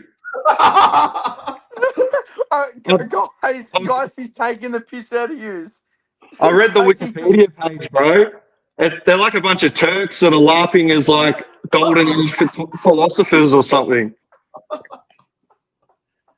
Aren't they just a bunch of like Macedonians and Oh, fucking no. Don't There's get only into No, you're going to start World please. War 7 in the chat. Stop. No, there's only 2 Macedonians, mate. It's Peter Daicos and Alexander the Great. They all derive from that family lineage. Yeah. Love the Greeks, mate. Love the Greek food. Love the Italian food. They're a bit sensitive, so we don't want to stress them out. It's all banter, guys. Come on, man. If anyone takes that serious, like we think like we love the Australians. Like they're just like they're like our little puppies. They're fantastic people, the Australians. We love yous. Hey, Scotty. You know what? We're all Australian, mind ya. Hey, we're all Australian, but you Aussies go to Italian restaurants and pay $40 for 3 pieces of bruschetta, and it was povo. It was povo food in southern Italy. Hey, that's why I've gone out and I've mastered the Italian cuisine of my own volition. Tell us, because you have mastered the spag bowl, haven't you? Yep, improved on it. It doesn't take a whole day of making sauce. It doesn't take hours of all this shit. You just sit on the stove. It's about a 20-minute dish. You're a dickhead. And it costs about $9. You're a dickhead, man. I love That's the it. Aussie one, mate. That's the Aussie one, Scotty, mate. Yep. And well, Jeez, Mark, I want to compliment you as well because since Manny's been out, you've been carrying the show. I'm trying to, mate. I'm trying not to get my top off and my pants down, but I'm trying to keep No nudity. That's a rule. Gee, this Fucking- it is after 10 o'clock, so this whole stream's gonna go to shit. Hey, while you're there, Scotty, do you wanna I know you always say that you wanna we haven't talked about this game here. Western Bulldogs 21-9, 96, mate. I mean, we got to talk about Richmond. How did you see it? Liam, take the stage. Yeah. You love the look, doggies, don't you? Scotty Tompkins, you love the doggies. I'll be back in a second. Do it. I love. I've got Bulldog in my blood, mate. You have got Bulldog in your blood, haven't you? Tell us about, before we go on, tell us about the Bulldog in your blood. I think I've mentioned it before, but my great-grandfather captained 3 flags for Footscray, and he was the first senior coach when they joined the VFL. And I still go for this bum team, Carlton. There you go. There you go. And you know what? I always put up the chats and that. So let's just come on, Liam, mate. Get out, mate. Let's go, Liam. Scotty, we will the world. Oh, no, we're still on this, are we? Oh boy. Now look, yeah, clearly it wasn't the best day for us. I think we were down by like 56 at half time. There's 7 goals to like 3 behinds or something in the second quarter. That was where we lost it. The thing is like, and even the commentators were saying that I don't think we were doing a hell of a lot wrong. Bulldogs they were really good. They kicked our butt. They smashed us around stoppages as expected. They moved the ball brilliantly, and we struggled to stop them. We fought back a little bit in the second half, just a little bit. Like I got to give Tom Lynch a bit of a shout. He had a shocking first half. I reckon he touched it once and gave away about 5 free kicks. We came back in second half, kicked 3 goals, which is good. And it's good for the young guys to see that as well. But yeah, look, sometimes we're going to have tough days, but still got to play through, still got to play hard till the end, which mostly we did. Couple of things that I liked and spoken about in the week and in the press conference and stuff. Swapping in, getting a few new names in the midfield, which is good. As I said, that's an area that we struggled in. Seth Campbell's getting a run through there, which is great. I think he's going to be our next big player. Jack Ross did pretty well in there as well.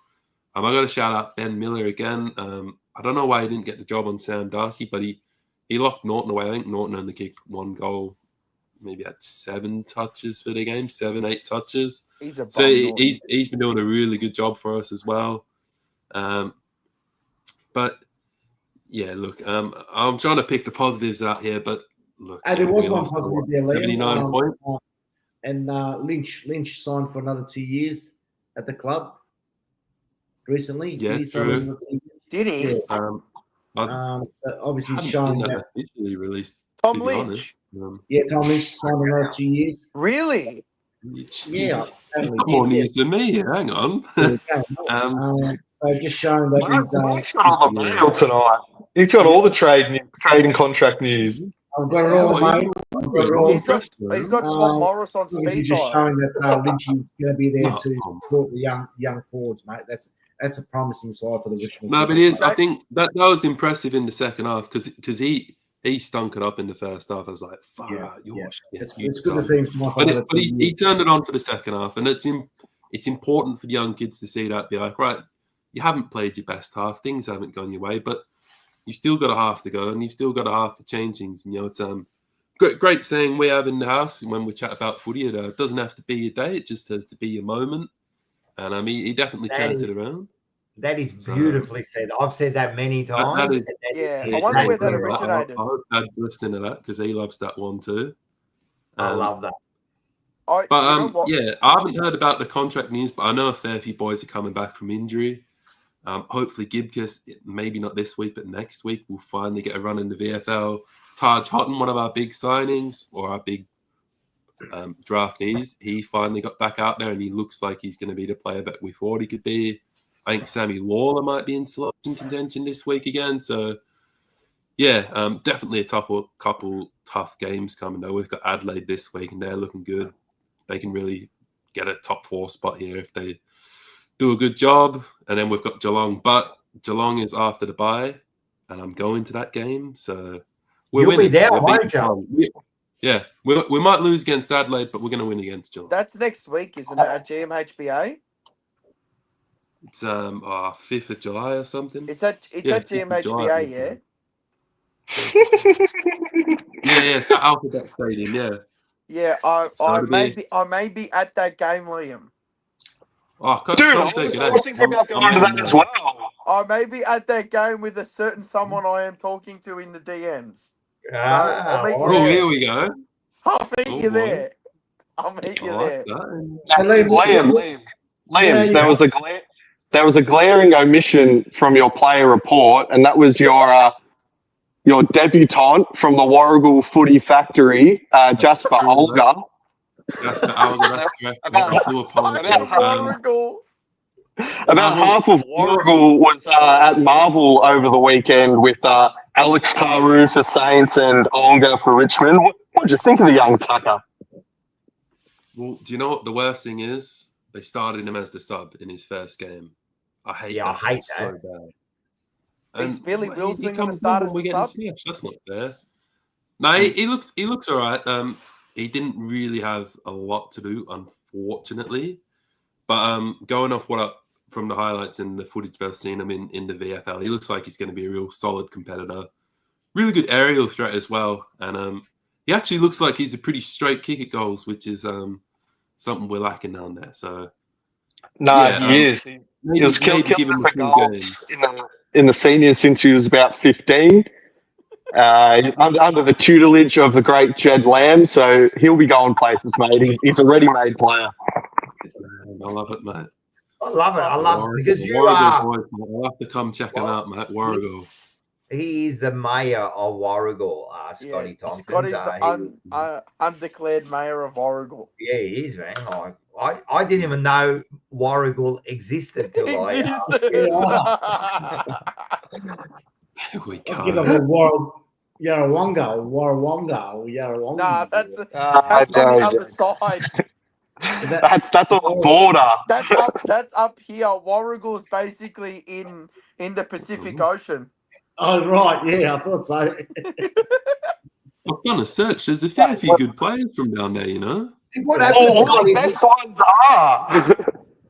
Hey Scotty, did all the Tompkins when they come over by boat and they were like, and after they left Tasmania because they got released, did you all go to Warragul or what? No, actually, the Tompkins clan's from Bairnsdale, actually. Oh, it's at Bairnsdale. Is it Bairnsdale or Barnsdale? It's Bairnsdale. All the most fucked up looking ones have stayed there. I love it. Genau. Now, listen, while we're here, we got everyone here. Do you want to go through next week's games? Yeah, let's do it. Okay. Still haven't had Rocco, you know what? We still haven't had our say on Carlton yet, to be honest. Well, fuck, how much more can we say, man? Like, I'd love to. I haven't had my say. Even you haven't had to say what with the Carlton North game, or I was waiting for this. I was waiting for this to get something off my chest. You already come up. I was waiting. Let's go. Let's do the games, and then we'll. Spoiler alert, this is like the shittest week of all time for matchups, as bookended by the two worst games possible. 100%. But before we do that, because I did get a graphic of it, let's have a quick look. Collingwood on top, Carlton 10th. Ooh, Brisbane Essendon, worst percentage ever, and Richmond second last. We can still win the flag. Why did you beat North Melbourne, mate? They've got our pick. We can still win the flag. Man. We're giving nothing this year. So anyway, we'll see how we go, mate. We'll see how we go. All right, let's go to the first one. This one is here. Let's do it. I've got Manny's tips already, so let's do it. Let's go, Liam. Tomorrow night, it's your big game, boys. It's Port Adelaide versus Carlton. Thursday night, Another blockbuster. one for the non-fans. I'm not too excited for it. Look, honestly, this can go either way. The way you guys are playing, No, it can't. the way both teams are playing, that is. You got to stick with Adelaide at home, I guess. But yeah, we'll go Port Adelaide. Yeah, I'm gonna go Carlton. I'm just gonna stick by them all. My tips are fucked anyway, so I'm going Carlton. And I think with the new debutants coming in, mate, that's gonna make a huge difference. And I think Curnow is gonna kick 6 this week because he's got a rocket up his ass. There you go. How about that? Nah, Leah's gonna lock him up, mate. All right. He actually, Alia's had a fucking probably one of his best years. So definitely. And if anyone, all the Carlton supporters, if you want to get a good preview, have a look at our preview with Paul Sebastiani and SEN's very own Eddie Corns, which is Corns' son. What's his name? Bloody fucking Kane Corns. Kane Corns' son, yeah. So he gets on. He works at SEN, and they do a really good preview. What do you reckon, Marco?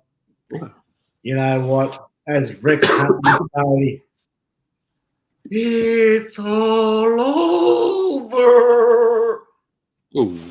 Fought by 10 goals. I like it. Oh, that's huge. What about you guys? Scotty? Did the same in the chat. Well, both. It's funny. We've got our head coach from Port Adelaide, and now our team has all the exact same problems as Port Adelaide, which is awesome. But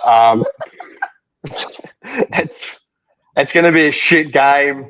I tip Port. There might be a flash in the pan, but I'm not expecting much. It's good to see debuts, but still doesn't shut people up about the kids because they're replacing kids. They did. You're absolutely right. Right. They took our kids to put in kids. And it also wasn't people's pet favorite kids either, so we'll be putting up with that for another 9 weeks. Bro, you're dropping fucking Matt Carroll, bro. He didn't do anything fucking wrong. Drop Blake Acres, for God's sake. He's been shit for a year. Wow. Tips. It's like what we were talking about before. Scared to make the big calls, boys. 35 points. We're going to get nowhere fucking near him. We're shit. Lewis Young to kick 4. Lewis Young. Yeah, I'm not going to. I can't. I am so excited about this game.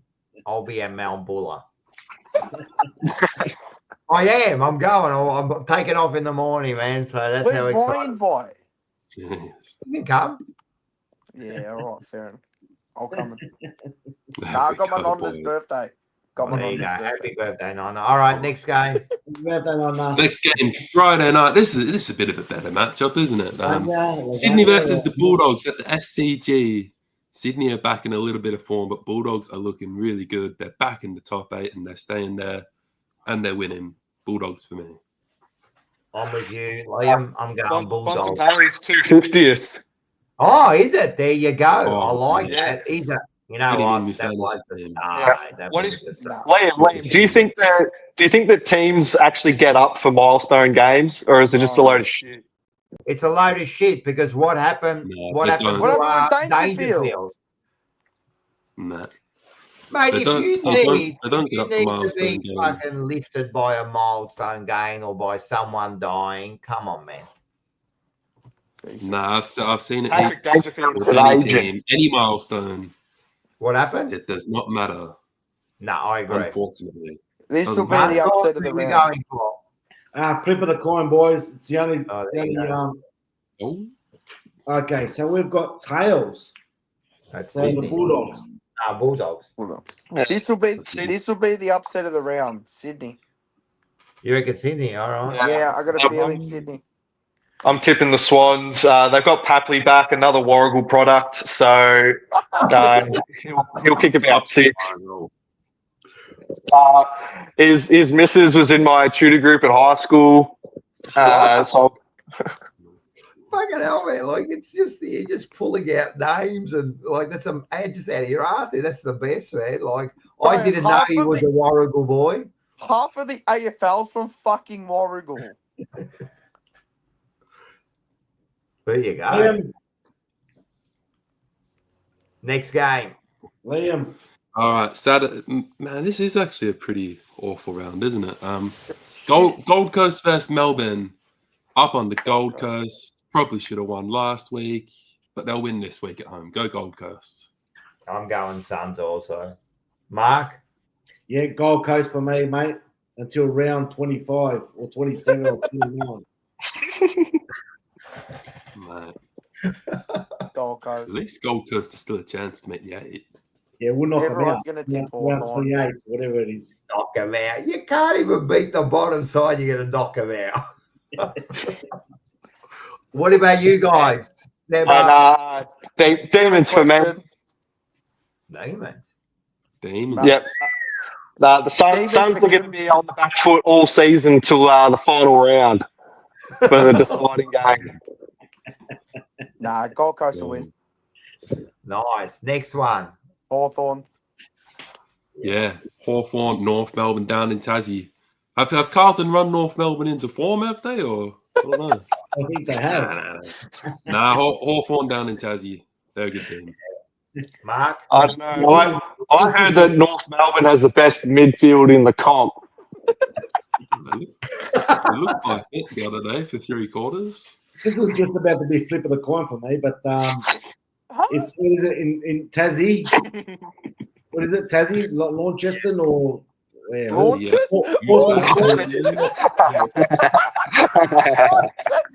That's a markerism. Put it on the tablet. That's a markerism. That's another one, mate. Launceston.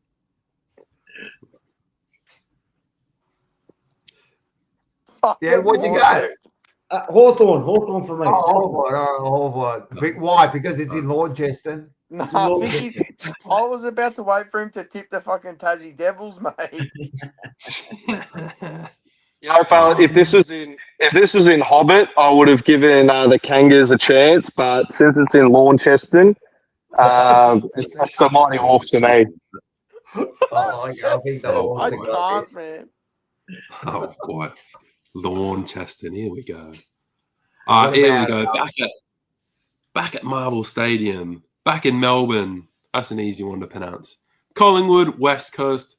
I'm telling you guys, West Coast are a chance, but I'm tipping Collingwood. Don't forget West Coast are a chance, though. No, fucking, I'm telling you, this could get ugly down at the G. Is it at the G? Yeah. It's at Marvel. Oh, it's at Marvel. It doesn't matter. Doesn't matter. Doesn't matter, really. Mark? Yeah. I wish West Coast, but Collingwood for me. Yeah, no chance. And you guys? Well, I said that, we had some pretty conservative Collingwood supporters on, but this will be an absolute Vaseline job. 85 points to the Pies. Vaseline one. Yeah. Mark's favourite. It's a Langulo. I don't know. It's going to be intense on goal, all right. West Coast due for a win. So West Coast for Scotty. No. Oh, fuck. Hang on. My headset's gone flat. Harley Sneed on big Daicos and knock him out till round 20, I reckon. If we can get him just to tag him and maybe knee him a couple times. Yeah. Back of the leg. Bro, you guys are dogs. Start paying some of the West Coast players, give them an extra couple of grand for the game and just, knock him out or something. Or no, you're done. Come on. Brady Hoff will tag him. Come on, just a super quick question about Craig McRae. Do you respect that he kind of determines his own media agenda? Like he sets the record every week after every game? Master. Of course you do, man. He's the leader, man. Yeah. Master of puppets.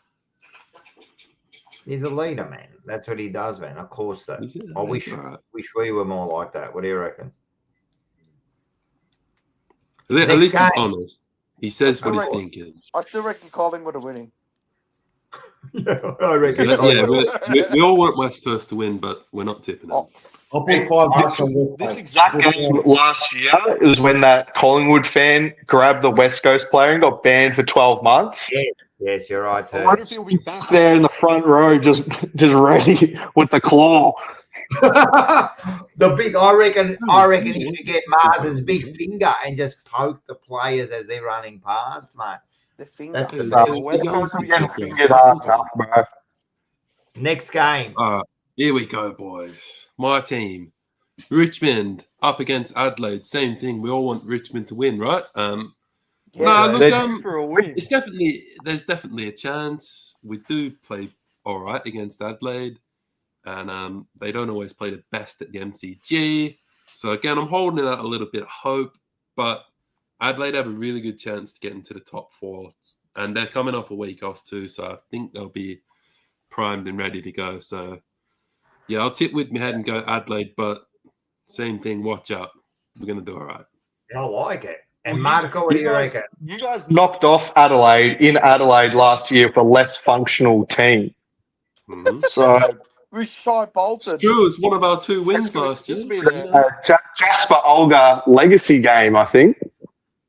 You're a dickhead. But I'll be very happy if he does, mate, and I'll make sure to shout out everyone in Warragul. He'll be making the back page of the Gazette. Nah, look, Liam, Liam, my apologies, mate, but I think Richmond are rebuilding for the next, say, 5 to 8 years. So, Tell us something we don't know, Mark. so as you know, we make these excuses of rebuilding these days. So, going on that figure, I think Adelaide will win by about 3 goals. Ooh. Not much of a rebuild. Well, it's at their home ground, mate. So you got to, you're playing against an interstate side, Timber. But they come by 10 goals at the G early in the year. Yep, that's. All right. So who's Seba going for? Oh, yeah. He's tipping Richmond, mate. Oh, you know what? Fuck it. I'm going to go Richmond. I like it. Are you going to put money on Tigers. this time? Or? Did you go Richmond, Scotty? The Mighty Tigers. That's the way, mate. This is why I like these guys. Oh, yeah, Bit of man. heart, bit of character, we like it. We're backing. All right. Last but definitely least. Yeah, it's a boring one, isn't it? Fremantle St Kilda.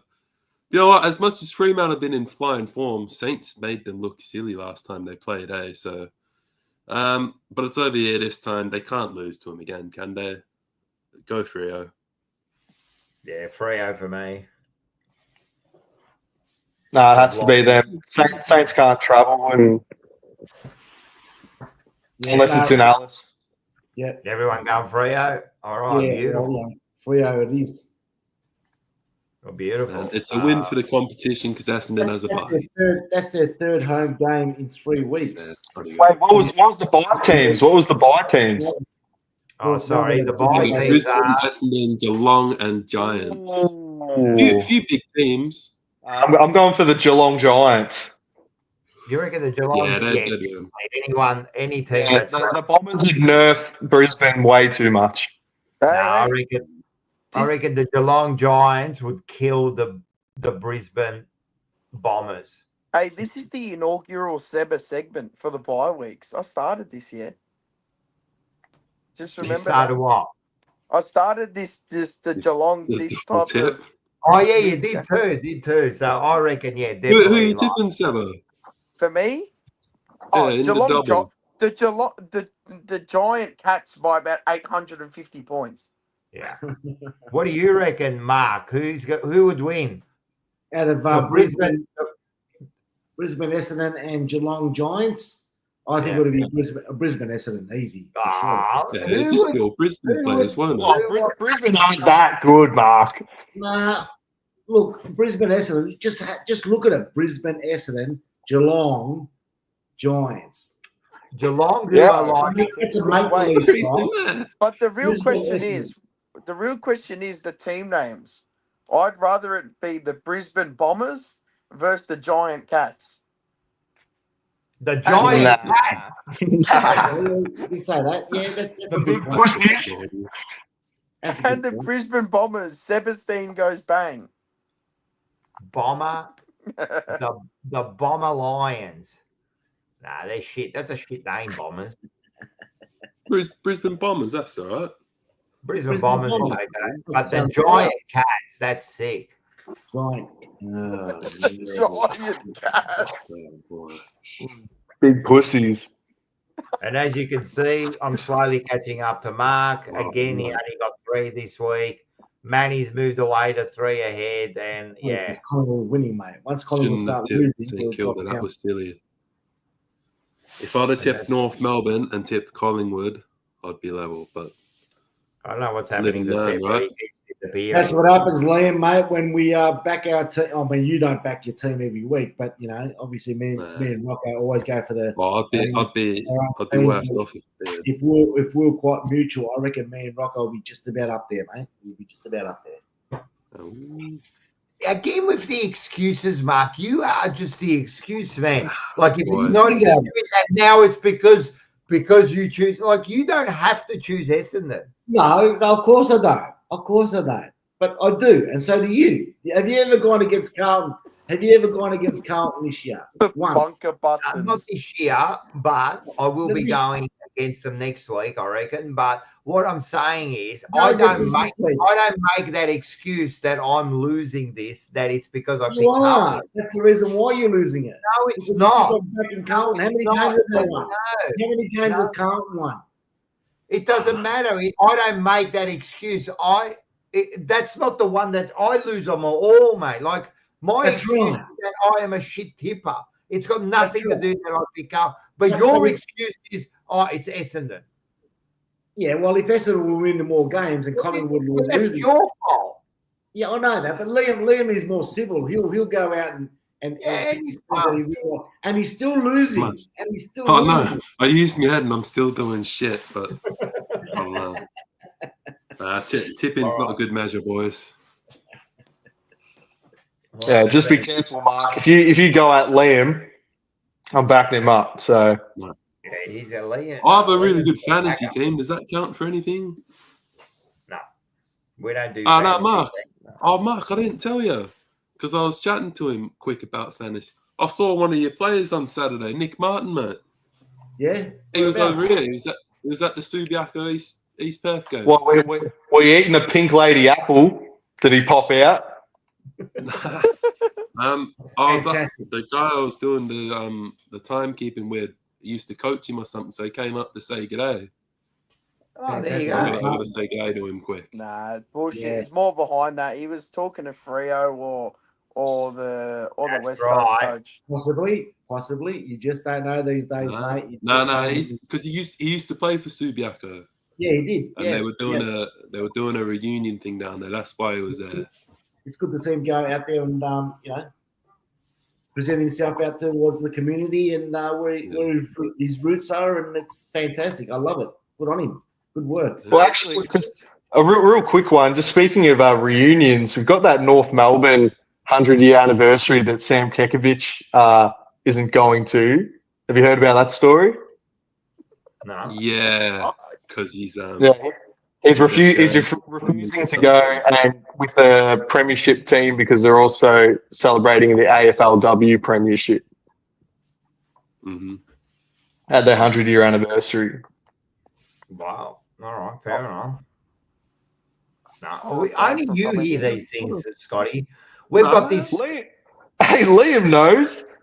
Yeah, I know. Liam knows. The two white boys here, the other one's clued in. right. No, I'm telling you, This I is get what I all mean, that Tipping's not a good obscure measure. information from from Scotty in our chat. We'll be talking about stuff, and then Scotty will come up with something that no one's ever heard, and it enlightens us. It does enlighten us. We've got Enzo Valentino, 4 hours of ever rivals. Yes, it's coming up to the 4-hour mark, which is unbelievable. We've got another question here. Rocco Moro, he's got a question for Mark. I wonder if Mark Sweater's ever seen the inside of a washing machine. How long have you had that jumper for? Well, mate, come on, guys. That's traditional. You know, I wash it every week. It's old school, the emblem, mate. The old school, mate. 80s and not even that. 80s, 70s. Yeah, it would be. That's a sweatshirt hoodie from the 70s. I've got another 50 jumpers to put on if you want me to put on. But got holes in the I armpits. love this one, mate. I'm proud of the old Bombers, and I will always wear it everywhere. Yeah, man. You want to go back?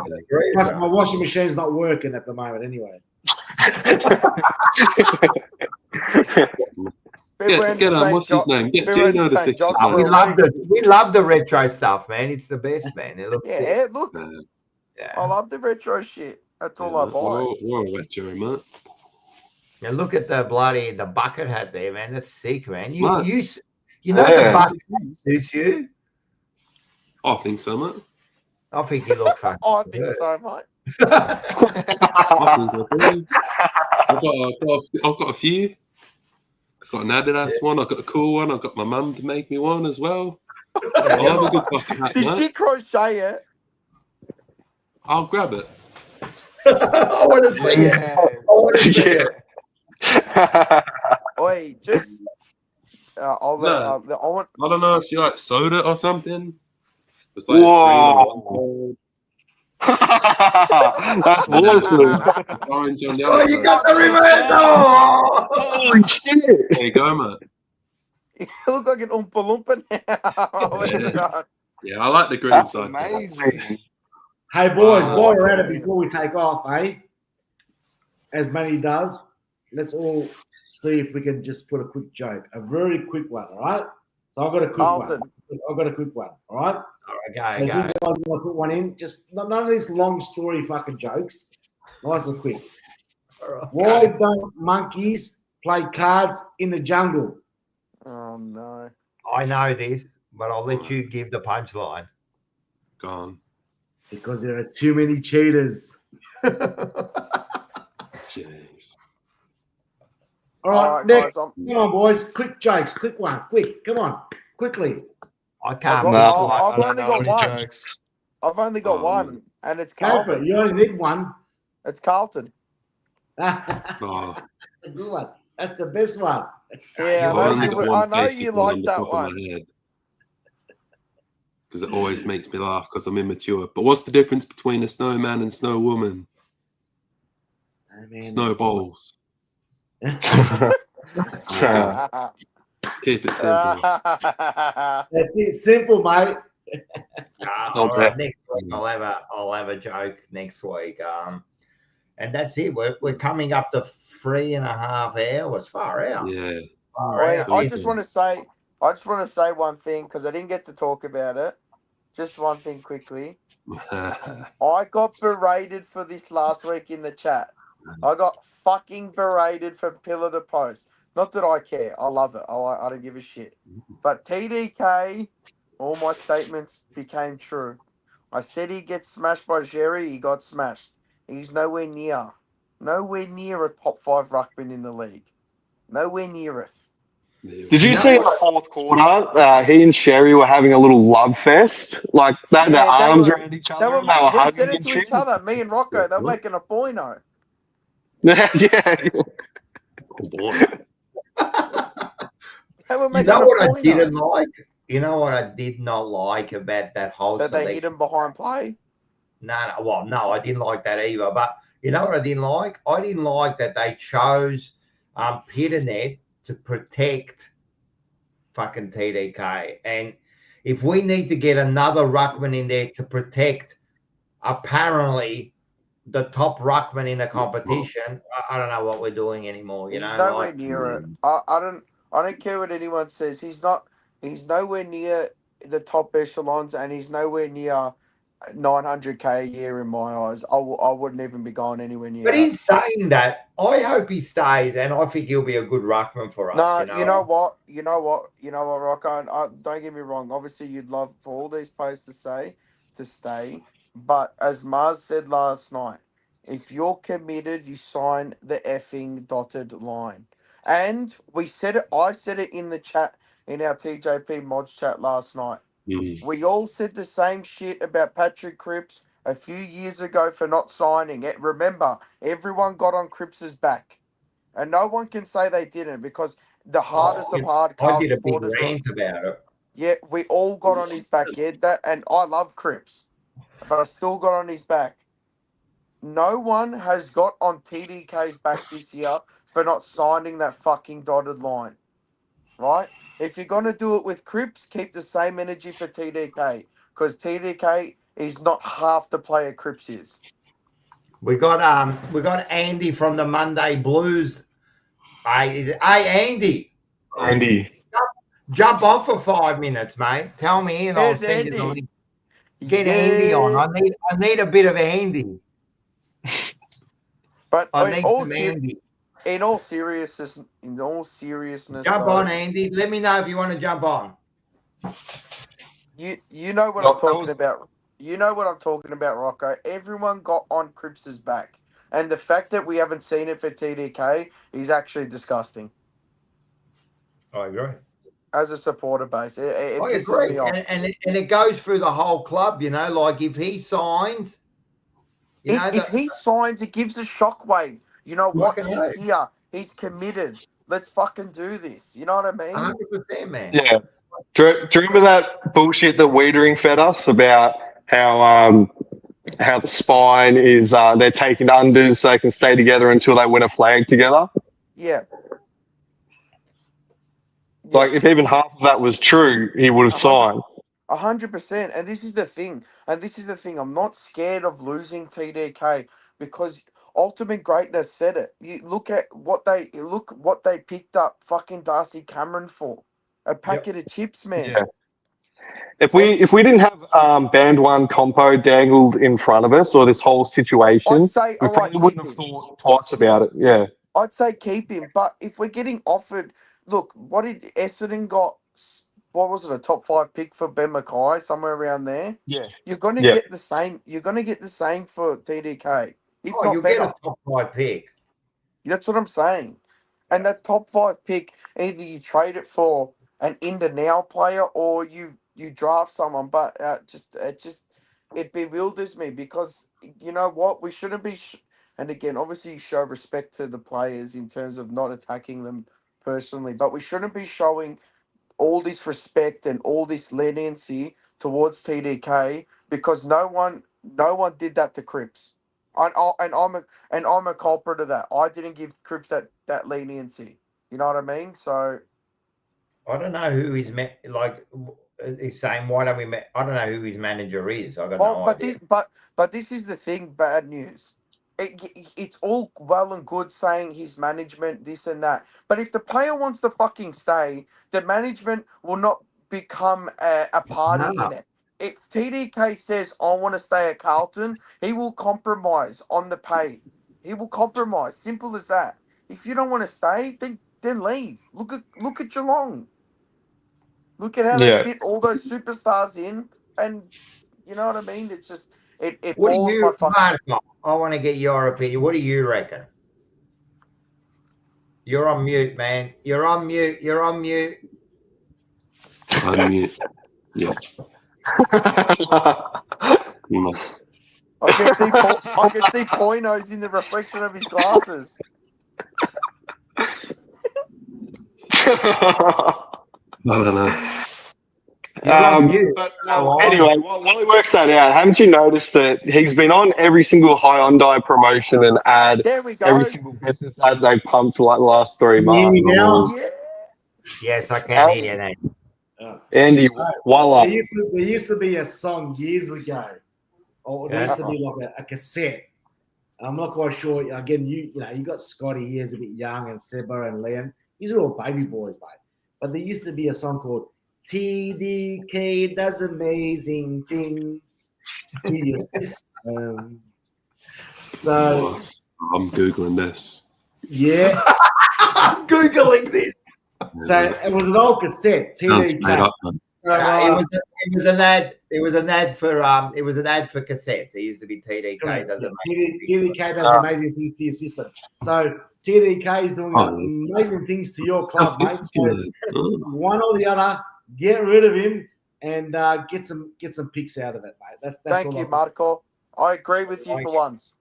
I like it. And Andy from the Monday Blues, man. Andy. How are you, What's going mate? on, boys? What's happening? Well, you know, we're just hanging out. Nice. Mate, and just having a bit of a chat. And then we're about to finish, and then Seba just starts talking shit about Carlton again, and we started again, you know. So what do you reckon? Oh, you saw the show last night. What are your thoughts, man? Like, you had some strong messages there in the chat. He's on the payroll. He's on Yeah, the 100%, bro. 100%. He copped something from the club, 100%. Bro, you cannot you can't have that opinion.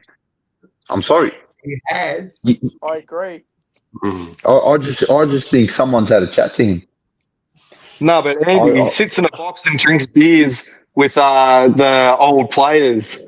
So he knows what we do. He's best mates with the coaches, and he knows it's not the coach's fault. Yeah. When he said the coaching wasn't an issue, mate. Look, everyone's entitled to their wrong opinion, right? Like that's one thing that Rocco taught me. All right, and I'm just like, bro, you can't watch 10 minutes of footy, 10 minutes of Carlton, and say to me that the coaching's really good. You can't. You just can't. We're cooked, man. We're not in a good way, and we had a show tonight. Well, I literally finished about half an hour ago. We did our preview show, and I lost it, man, because for me, you know, coaching, playing, all that, the culture is dead. Toxic. Yep. There is a stench and a stain within the fabric of the football club, man, and I What do you think don't know, happens man. tomorrow? I started our show, but I was like, you know what? I actually think we've got to, like, I don't know why, but then by the end of it, I tipped Port by 60 plus. Because when you think about it, right, and you use your brain, there's no way we win. But we lost to North. Yeah, you're right. We lost to fucking North, bro. Like, we lost to North, and we felt like, let's be serious, Mark. Like, you're only in a good way. You're only in a good way, and we just beat you guys. West Coast come back and beat us for 3 quarters. Like, seriously, like, when you look at that, you go, oh, what are you drinking to think that we're going to do? Like, I kept saying it last night. What gives you that confidence that we could turn this around? What gives you confidence? Nothing. it's not confidence. I think it's just blind. I mean, It's blind faith. It is, because I was listening to a little bit of the game. I was doing some gardening and so forth. I could not believe at 3/4 time that North Melbourne were up by, 50 points. 46 points. Nearly 50 points. I was thinking that they've got it wrong. Carlton's up by 46 points. And I had to think about it and listen again. I thought, North went up by 46 points against Carlton. And obviously, you know, the last quarter, you guys come back and you went down within a couple of goals. But Rubbish. It was rubbish. It was rubbish. But I'm just going to pin something to you guys, mate. And I've said this, you know, I'm not going to bag Carlton at all. But Andy, look, since round 16 last year to round 15 this year, the teams that you guys have beaten, honestly, man, like it's like a whole season, a whole fixture of nearly 25 to 30 games is really North, West Coast. You've 2 Geelong wins. Richmond a couple of times. I think you beat Essendon. You've beaten Essendon, and probably the only team in about 30 games, nearly 30 games, is Geelong. Yeah. That's the only team that you boys have beaten. And you know what, Mark? You know what, Mark? It just shows in is it Chris Scott's? Yeah, Chris Scott's press conference after the game. He didn't give us any credit. I just can't understand. Mid last year to now, what teams have you guys beaten? Honestly, no one. No one. I'm talking about not even no one. I'm talking about teams that are right at the bottom of the ladder, like in West Coast and North, you know, and Essendon. Yeah, but bro, all right. So we all know that. So what? I know, like we've said that a million times. We know that. This is why we know. But there's no. If you want to hear a contrary opinion, Mark, you have to call into a different channel, bro. Yeah, well, listen to me, Mark. You keep. I know what you're trying to do, right? But you're saying there's no excuses, right? Is that what you just? What are the excuses? What is? Yeah, I know, but we don't give excuses. We have never given.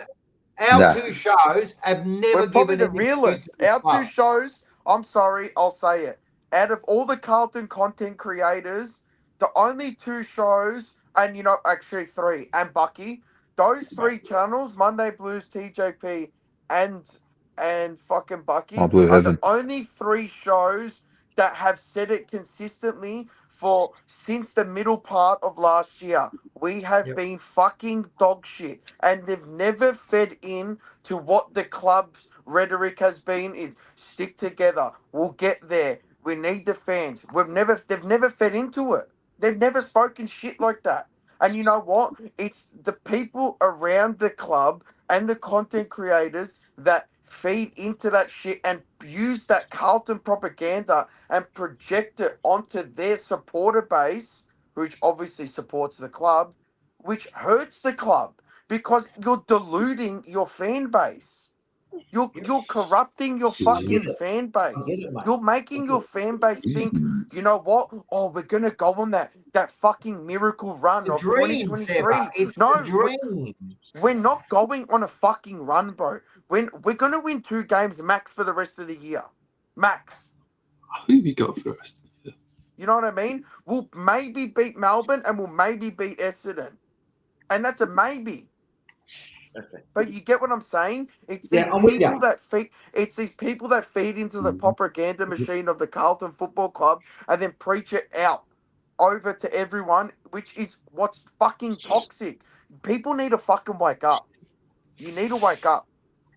It's a weak culture. It is, bro. We have to wake up. And like you were saying about, I loved last night's show on the Jumper Punch, and I know Tony copped some flack on the thing. You know what?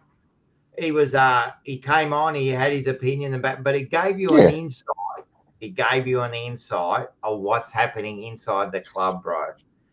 Right, and that's what you got to appreciate, man. Like, he gave an insight of what they are fed and what they believe. But you got to remember, he knows a lot of people, so it's hard for him to go against. Yeah, he told us.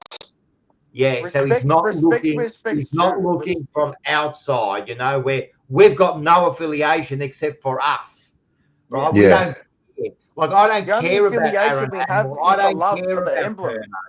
That's the only affiliation we have is the love for the emblem. But it's very interesting when you look deep into that show. I'm telling you, that absolutely talks a mountain load of what is going on within the club. Like, you look at it, there was at one stage, and you know what? He didn't expect to be the kind of show it was. Like, he comes on thinking, like this, and he's a good mate. I've spoken to him before after the show. He's a great bloke. Don't get me wrong, right? No, absolutely. But he's got this thing, and it was interesting to see, like, and because if that's what's happening inside the club, we're fucked. We are fucked. If they are thinking in that way, we're stuffed, man. Like, and that's what I loved about it, man. It was interesting, man. Last night's show, so it starts at 7-ish, and I'll close the shop at about 8:30, and I couldn't take my eyes off it. I sat at the shop till about 9:15, and then while I was driving, I had it on my lap, just watching. Right, and I'm like, you guys. I pulled over just to comment. I pulled over just to drop a couple comments. It was great viewing for anyone watching. If you haven't watched last night's show, mate, the whole thing. It was great viewing. And look, that's the beauty of having different opinions.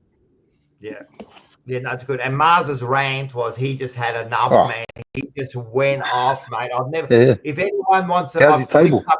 I've clipped up his rant and put it up there. You know what? You know what? And I'll say one thing about Mars. Like, take away the aspect that he is my brother. Yeah, we speak about this shit all the time. You know what I mean?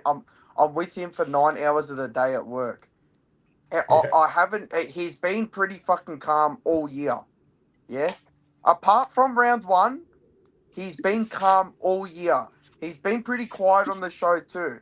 And I'm not just saying it because he's my brother, but the passion that he showed, those players will never understand that passion. Yep. Nah. They'll never understand it. You know what I mean?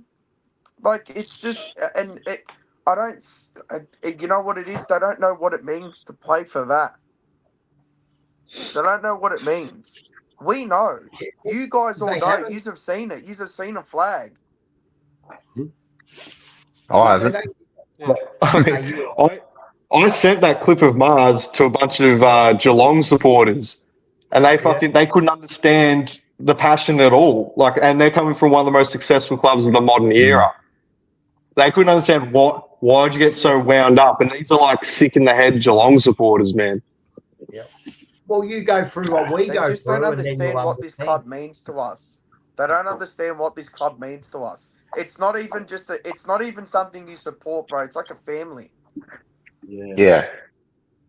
It's That's different. what it is, bro. And you know what? I say this all the time. It's a privilege to go for a team like Carlton, and Essendon and Collingwood. Yeah. You know what I mean? Like, it's a privilege to have that in your blood. Because imagine going for St Kilda. That's right. Bro, I actually met a bloke the other week who when he was a kid, he went for Collingwood and he swapped to St Kilda after 2010. What a fucking What a dumb guy. 2010. That's a dumb Why would you do that? Yeah, he's like a drug dealer or something, so he was already fucked in the head. Liam, mate, we've noticed here we're starting to get a little bit crowded with the Carlton support group here, mate.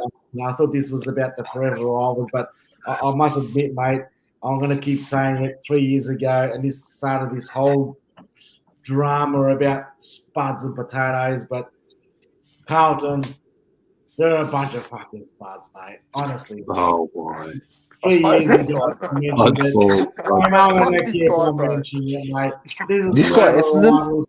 You're a bunch of spuds. Nice. It's been 30 years. You keep on making excuses. You got no solution. You got no ways of going forward.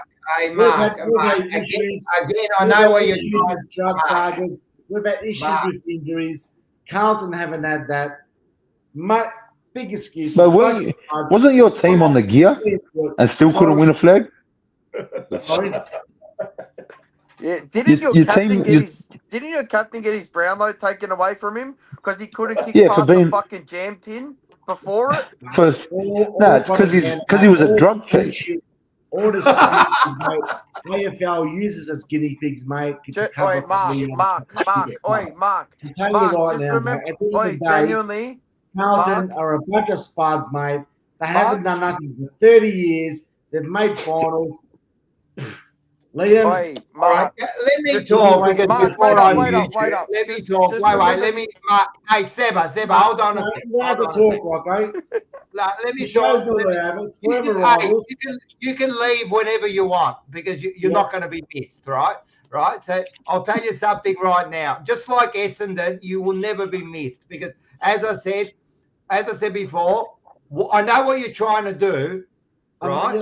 I know exactly what you're trying to do because I read you like a Mr. Membook, right? I understand you, right? What I'm saying is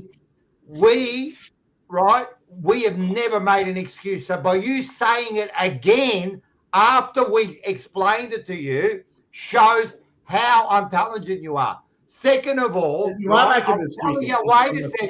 Wait a second, because we said it to you, and then what you did was you just repeated the same. See, what you do is you don't listen. I'm listening. What you don't know, you don't listen. You're thinking about what you want to say, and that's not how you communicate. So we have never made an excuse. But one thing I will say to you, Marco, is this. I will take it from Liam, and I will take it from Manny. But you are the worst drug cheats since Greece started the Olympics, right? You injected kids. So shut up, right? You have done nothing. You don't dare talk about our side. I will. I'll always talk about your side, mate. And you can't because use a word. That's the only excuse That's the only excuses that you've got is about the drug saga. And you're going to keep on saying that. Excuse because it's 30, what is it, 8,000 days? 8,000 days, bro. You follow a team that absolutely disgrace the competition. Mark, just remember, Mark, just remember, your football club brought the whole AFL into disrepute, Just remember that. Yeah, we may have broken stuff. Yeah, we may have been doing. Hey, wait. Yeah, we may have been doing the salary cap breaches, but you're fucking shit. No. But your fucking shit club brought the whole game into disrepute, and you guys are the same ones. And you said, you said it yourself. You are the same ones that want fucking Herd back as a coach, which fucking disgusts me. Fucking disgusts me. So why is he involved in coaching now? If everyone's got this big saga, Herd should be nowhere near the VFL club that he's at, let alone a fucking EDFL club, because that bloke is a fucking cancer to the AFL. He was a great player, but he's a fucking cancer to the AFL. Average at best. Him and his fucking cronies, Stephen Danger, and all those pricks brought the game into disrepute. How can you jump to conclusions when you were absolutely banged, mate? All the evidence was there, man. You rented out a house across the road, and if you thought it was so legal, why were you bringing the kids to a halfway house across the road and injecting them? What? Come on, it's a fact. It's true. It's a fact, mate. You guys pressured drugs. They're facts, bro. You brought them to a halfway house and you injected them. It's not like what do they call it these days? These people that follow the cult. It wasn't like a cult that they brought these players to it. Why'd you hide it? Why'd you hide it? Get off it, mate. At the end of the day, there were 35 players, and you're telling me that 35 players and their parents and family didn't question what was going on, possibly? What, they just let them do what they want? Come on, man. There were two. Because they were two that didn't. Injected with peptides, Mark. Yeah. There were two that didn't. You're absolutely right. There were only two that didn't do it, and the rest got lied and deceived by your club. Right? No proof, you tell me what the proof was. There was 100% proof. Show me the players guilty of taking drugs.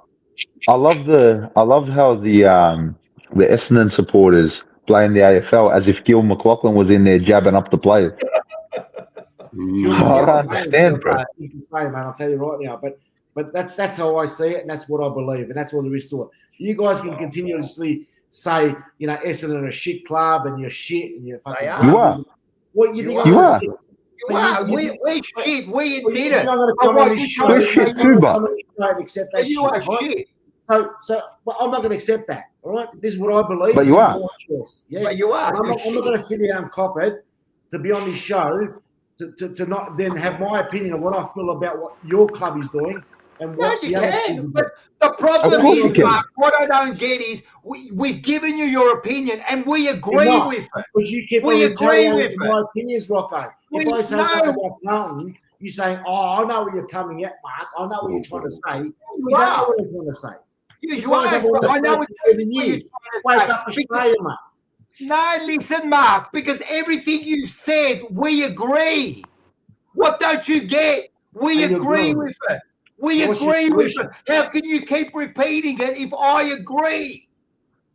I haven't denied it. We're a shit fucking club. We haven't been successful. Our board is fucked. Our place, we don't deny it. But So you're a bunch of you, spuds. but So you're a bunch of you, spuds. but you're making yourself look like a fool. But So you're a bunch of you spuds. sitting there, we Just agree agree we with are it. shit. Can We you agree agree. that you're a bunch of spuds? We are, we're shit. But then Right. you Do sit you there agree? like you're a Do you primitive agree? guy. Do you agree that The hell, Essendon Mark? are a bunch of spuds as well? No. Look, I started No. this spud Hey, fucking No. cook. 2 It's years like ago. saying no. Right. Cook. You're cooking, Carlton bro. have been the biggest bunch of spuds for the last 30 Oh, years, my mate. God. That's You what it can't is. Guys, and say you guys that. have been, you guys have, bro, at least we've made finals in between and won. What does that matter, Andy? That you play to win finals and grand finals. But that doesn't mean nothing at the end of the day. At the end of the day, Of course it does. Of course it does. We're not at the end of the day. At the end of the day, you're in the same boat as us. You haven't won a flag in 25 years. yes, yeah. Well, obviously, because we've had some major issues along the way. That's Yeah, like, okay, one sec. Can I just speak? Okay. She's a So you guys have had some major issues. You guys have had major issues. So Oh, major yeah. issue number one is you jabbed your players with a substance that was illegal at the time, and it's been proven in both WADA and ASADA, right? Okay. You can prove that. To Okay, me. and if you didn't jab the players with that illegal substance, well then what you did do was jab them with something and have no record. You destroyed all record of whatever you jabbed them with, Possibly. right? So no, that's not possibly. That's a fact. How do you know that? Because that has been proven in WADA and ASADA courts. No proof, mate. Are you Look, fucking cooked, You bro? burnt the proof. That's the whole point. You burnt the proof. That's the whole point. It's all in You guys here, got Mark. rid of the evidence. It's Mark, literally all in here. Mark, you jabbed 18-year-old kids with fucking performance-enhancing drugs, man. Yeah. This guy lives in his own little bubble. Hey, I envy you, bro, because I know, wish yeah. I lived in a delusional state where I thought my team was actually decent. If it was a criminal offence, mate, it wouldn't be fucking 12 months suspension. It would not be that. It'd be more. It'd go further than that, mate. You're right. They deserved more, but because you got rid of the evidence, you got rid of all documentation. You can't jab people and not have documentation. So in the end, you received a 12-month ban for that.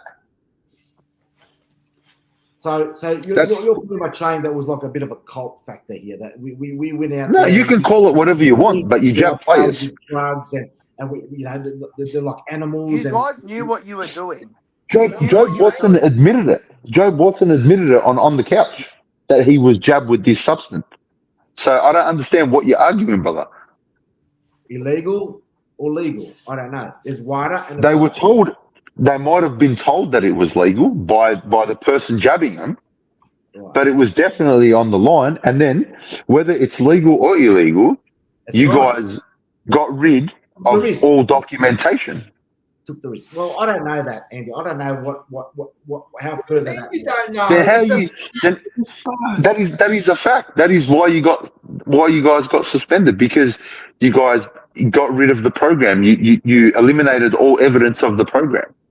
So nobody actually knows what you were jabbing with. It's affected our club and put us back a good 10 years, and that's why. Is that an excuse? I wouldn't say it's an excuse, but it hasn't made it any. It hasn't made it easier for us to rebuild, because we've lost draft picks. You didn't. Did you lose draft picks? I don't think you lost draft picks. Nah, you just lost 1 year. They didn't lose draft picks. So what you basically got was 1 free year to play as many kids as you possibly can with zero expectation. But Andy, and then they were also able to go and pick up. They were also able to go and pick up non-contracted players Yeah. that free agents. Like That's they went right. and got didn't they end up going to get like Mark Jamar, who played like nearly Yeah. 200 games for Melbourne? We Tip picked up and Woody. Chapman, Kelly, James Kelly from Geelong. Chapman. That sounds like a pretty. You should have been banned for playing for the year. Yeah. That's right. Yeah, well, those players obviously just help generate some of these young, because we didn't have a list. We didn't have a list. Good. And it's your It's funny. fault. It's supposed to So be you a had. punishment, Mark. So you guys had maybe a the possible privilege. reason for us not being successful. That is what I'm trying to say. That possibly is a reason for us not being, regardless of what the regulations and what we've been accused for doing. That's what stopped us from maybe being successful the last. You weren't accused. You weren't accused. You were convicted. You weren't accused. You were fucking convicted. Well, that's my point, Seba. The point is, at least I've got some kind of reason to say that why we haven't been successful. We got done with the salary cap. We got done with the salary cap. Mark, you pumped your players full of performance-enhancing drugs and still finished 8th. And you gave up the position. West Coast won premierships jabbing up their players. You listen to what I've got to say. You are just retaliating against the Essendon Football Club. But what reasons have you guys got in 30 years? Brother, we're shit. We're shit. You can name 100 excuses for Carlton, and I'll tell you what, we wouldn't accept any of them. But you're sitting there accepting your mediocre football club's excuses. And that's the difference. We're not satisfied with mediocre, but you Essendon supporters are nice and comfortable in that middle-of-the-run mediocrity. And that's cool, bro. Essendon can stay in mediocrity, while us Carlton supporters, we demand excellence. That's right. We're not getting it, but we demand it. We're not making excuses. We know our club's shit. We know what's wrong with the club. You guys are still, but we done something illegal, and maybe we done something illegal. Illegal. Well, that's what's happened. That's proof in the pudding. So what I'm trying to say, Mark, is you keep like throwing these things. User shit. User. We're agreeing. We know. So why you keep on going? Why you keep on going? We're agreeing. We don't deny it. We are pathetic. And from the top to the bottom, we understand, but we demand excellence, right? You make listen to yourself. Listen back to what this last part of it. You made excuses on injuries. Oh, it was the AFL. It was a cult. Like, are you listening to yourself, man? Just take responsibility and move on. I love this show so much. I wish I could just yell at people. This is great. You know what, Andy? Like, I'm pretty reasonable, I reckon, right? And I reckon with my team, I have been as honest as I could with the team, right? I do not accept, but he keeps saying the same thing like he's trying to say something to us. Like, if you say to me, oh, you're Italian, and I go, I know, and then you go, yeah, but you're Italian. I go, yeah, I know. That's what he's doing. At the club. But that's what he keeps doing. And then when you say that something about Essendon, which is a fact, he sits there and look, there's a difference between supporting and then just being naive. And that's what they are. And that's why I don't think with your fan base, you will never succeed anything. Because you don't even want to accept anything with your club. How can you say that your club didn't do illegal things and got banned for it? You're trying to make excuses, bro. Rocco, there's supporters out there that will believe what you're believing. Don't get me wrong, mate. It's got nothing to do with truth, man. But the truth is, I believe what I want to believe, and there's a lot of supporters that believe what I believe. So there it is. So what do you want me to change my decision for? I'm not going to sit there and say, yeah, we're drug cheats. Like I said, no, this is my belief. This is my opinion. Yeah. There's other. So you would never. So having this discussion, you can never be on our show unfiltered, right? Because what happens on that show is like this. You go in with there's no use having a discussion with you because you've made up your mind and you will not listen to any reason. Is that It's correct? fine. Well, I'm not. Even if they give you the, even if I'm they not on that give show, you the am I? proof, I'm on this it show. will not change. Even if they fucking load up the fucking evidence right there, you go, no, this is you. No. Like, are you serious, Mark? Is that how you I go believe through what I life? believe. And I've got my own supporters that believe what I believe, mate. That's all that it is, Rocco. Don't worry about moving on to other shows and what show should be on and what show shouldn't be on. I'm on this show, and this is what I believe, and this is who I support. All right? Mark, I did what you're supposed to do and call into an Essendon fan channel, and I explained to them that they need to. I don't need to go on no channels, mate. I don't need to go on no channels, buddy. This is my channel that I go on. I was trying to explain to them they need to have some standards and they cannot accept mediocrity. Do you know what happened, Mark? I got a fucking phone call the following day because your fan base was so butthurt about hearing the truth for once that I was asked to answer for that. It is what it is. I'm not here to worry about any other fan bases or anyone's other chats or comments on the show, mate. Because if I start getting involved with that, then the show doesn't go on. It's an issue within it's still your community, Mark. Mate, I'm here. They don't even accept each other. Like, how funny is that? They don't even accept each other in their community. Hey, mate, we accept everyone, bro, in our community. We all may disagree with each other, but we accept each other. That's the difference. Bare minimum. And that's why, as a football club, we'll get places before that scum club does any day. 100%. 100%. Because, as I said, man, we're demanding. Fuck Richmond. And fuck Collingwood. Another 30 years, yeah, I'll be 83, 84 years old. Fucking hell. I love you, Liam, though. I mean, this I don't even know what's happening anymore. Versus West Indies tonight. I think it's at 12 p.m. I might start watching it. Go to West Indies. Liam's, this bloke's seen 3 premierships, man. That's more than we could ever dream of. Carlton and Essendon, bro. We can only aspire I got one in the chat. It's not a personal attack, but Bomber Fanatic Pete, we may be dogs. Carlton may be dogs, but remember, our club didn't bring the whole game of AFL into disrepute. Just remember that. That's right. That's right. It was used around the world. And I rest my case with the aura farming Charlie Cherno. We just, I mean, we can talk about us, and we definitely done the salary cap and that, and so did many other clubs, Geelong are doing it right now. Geelong are doing it. Essendon did it. They got fined for it. Remember, Melbourne got fined for it at the time. Yeah. Collingwood also got fined for it. We just copped it because Elliot was a bit stubborn and didn't want to show his books, right? So he got caught out, and we copped it, And you want to know another thing? Mark says, "Oh, that's our excuse." You know what? I don't even blame that salary cap for this 20 years. No. That is bullshit. I maybe blame 2 or 3 years. I blame it on poor recruitment. That is a disgrace. You know what I blame it on? Poor recruitment, poor band management, poor appointments, poor development, poor and naive supporters thinking that we're going places, but we're really not. May I go more? Penny. You know what I mean? Sorry, my cat's losing it.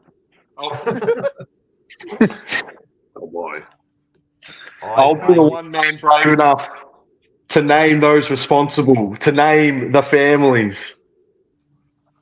Who are they? I've got all here on my file.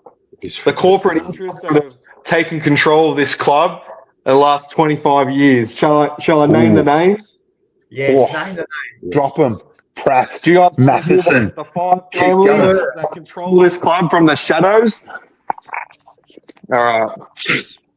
I've been working on this all week. Starting with the first name, we have. No, he's having us all. He's a smart ass. He's pretending to be smarter. I'll name him: Kurt, Pratt, Matheson, and there's another 2 there that are the big ones, and I can't think who they are. Do the Elliott family still have a run at it? No, I don't think so. I don't think No. so. I don't think they're one of the big families. But remember, he was the president. Remember, He's done well to stay still. I'll tell him that. He's done well. Has he paused his fucking camera? I reckon his pauses, Right, but man. he's too still there, mate. He's too still. I reckon Lagudisha's got him in the boot. You just the remember Mossad something. agent. The Mossad Hey. agent's got him. What other club? Yeah, they got him. What other club? Tell me this. What other club used to have the prime minister and its own decking at the thing where he used to drive the car? And that was Menzel. Is it Menzel? Menzies. Yeah. Menzies. He used to drive the car on a platform to watch the game. Like, man, not even Collingwood can do that, man. We just like, it's madness, mate. It's madness. And these, Carlton Mafia, brother. and it's nothing to be proud of. No, it's not. Gents, I've got to make a move. Thanks for having me on. Andy. Nah, it's all good, man. No. Thanks for Hey, it's jumping all on. love, bro. It's all love. Your club will be all right, bro. What is it? Bottle Festival? Bottle Pascal, mate. Head in. I'll give you 10% off. And it's just because I feel sorry for you, mate. 10%. I want to free of charge, brother. Of course you do. Essendon cheap. Of course you want it for free. I'll take a picture. We'll take a picture together, all right? Done. Actually, selfie. If you're in Melbourne and close to Pascoe Vale, go and get your grog from Andy. Fuck Dan Murphy's. Nah, you fucking know.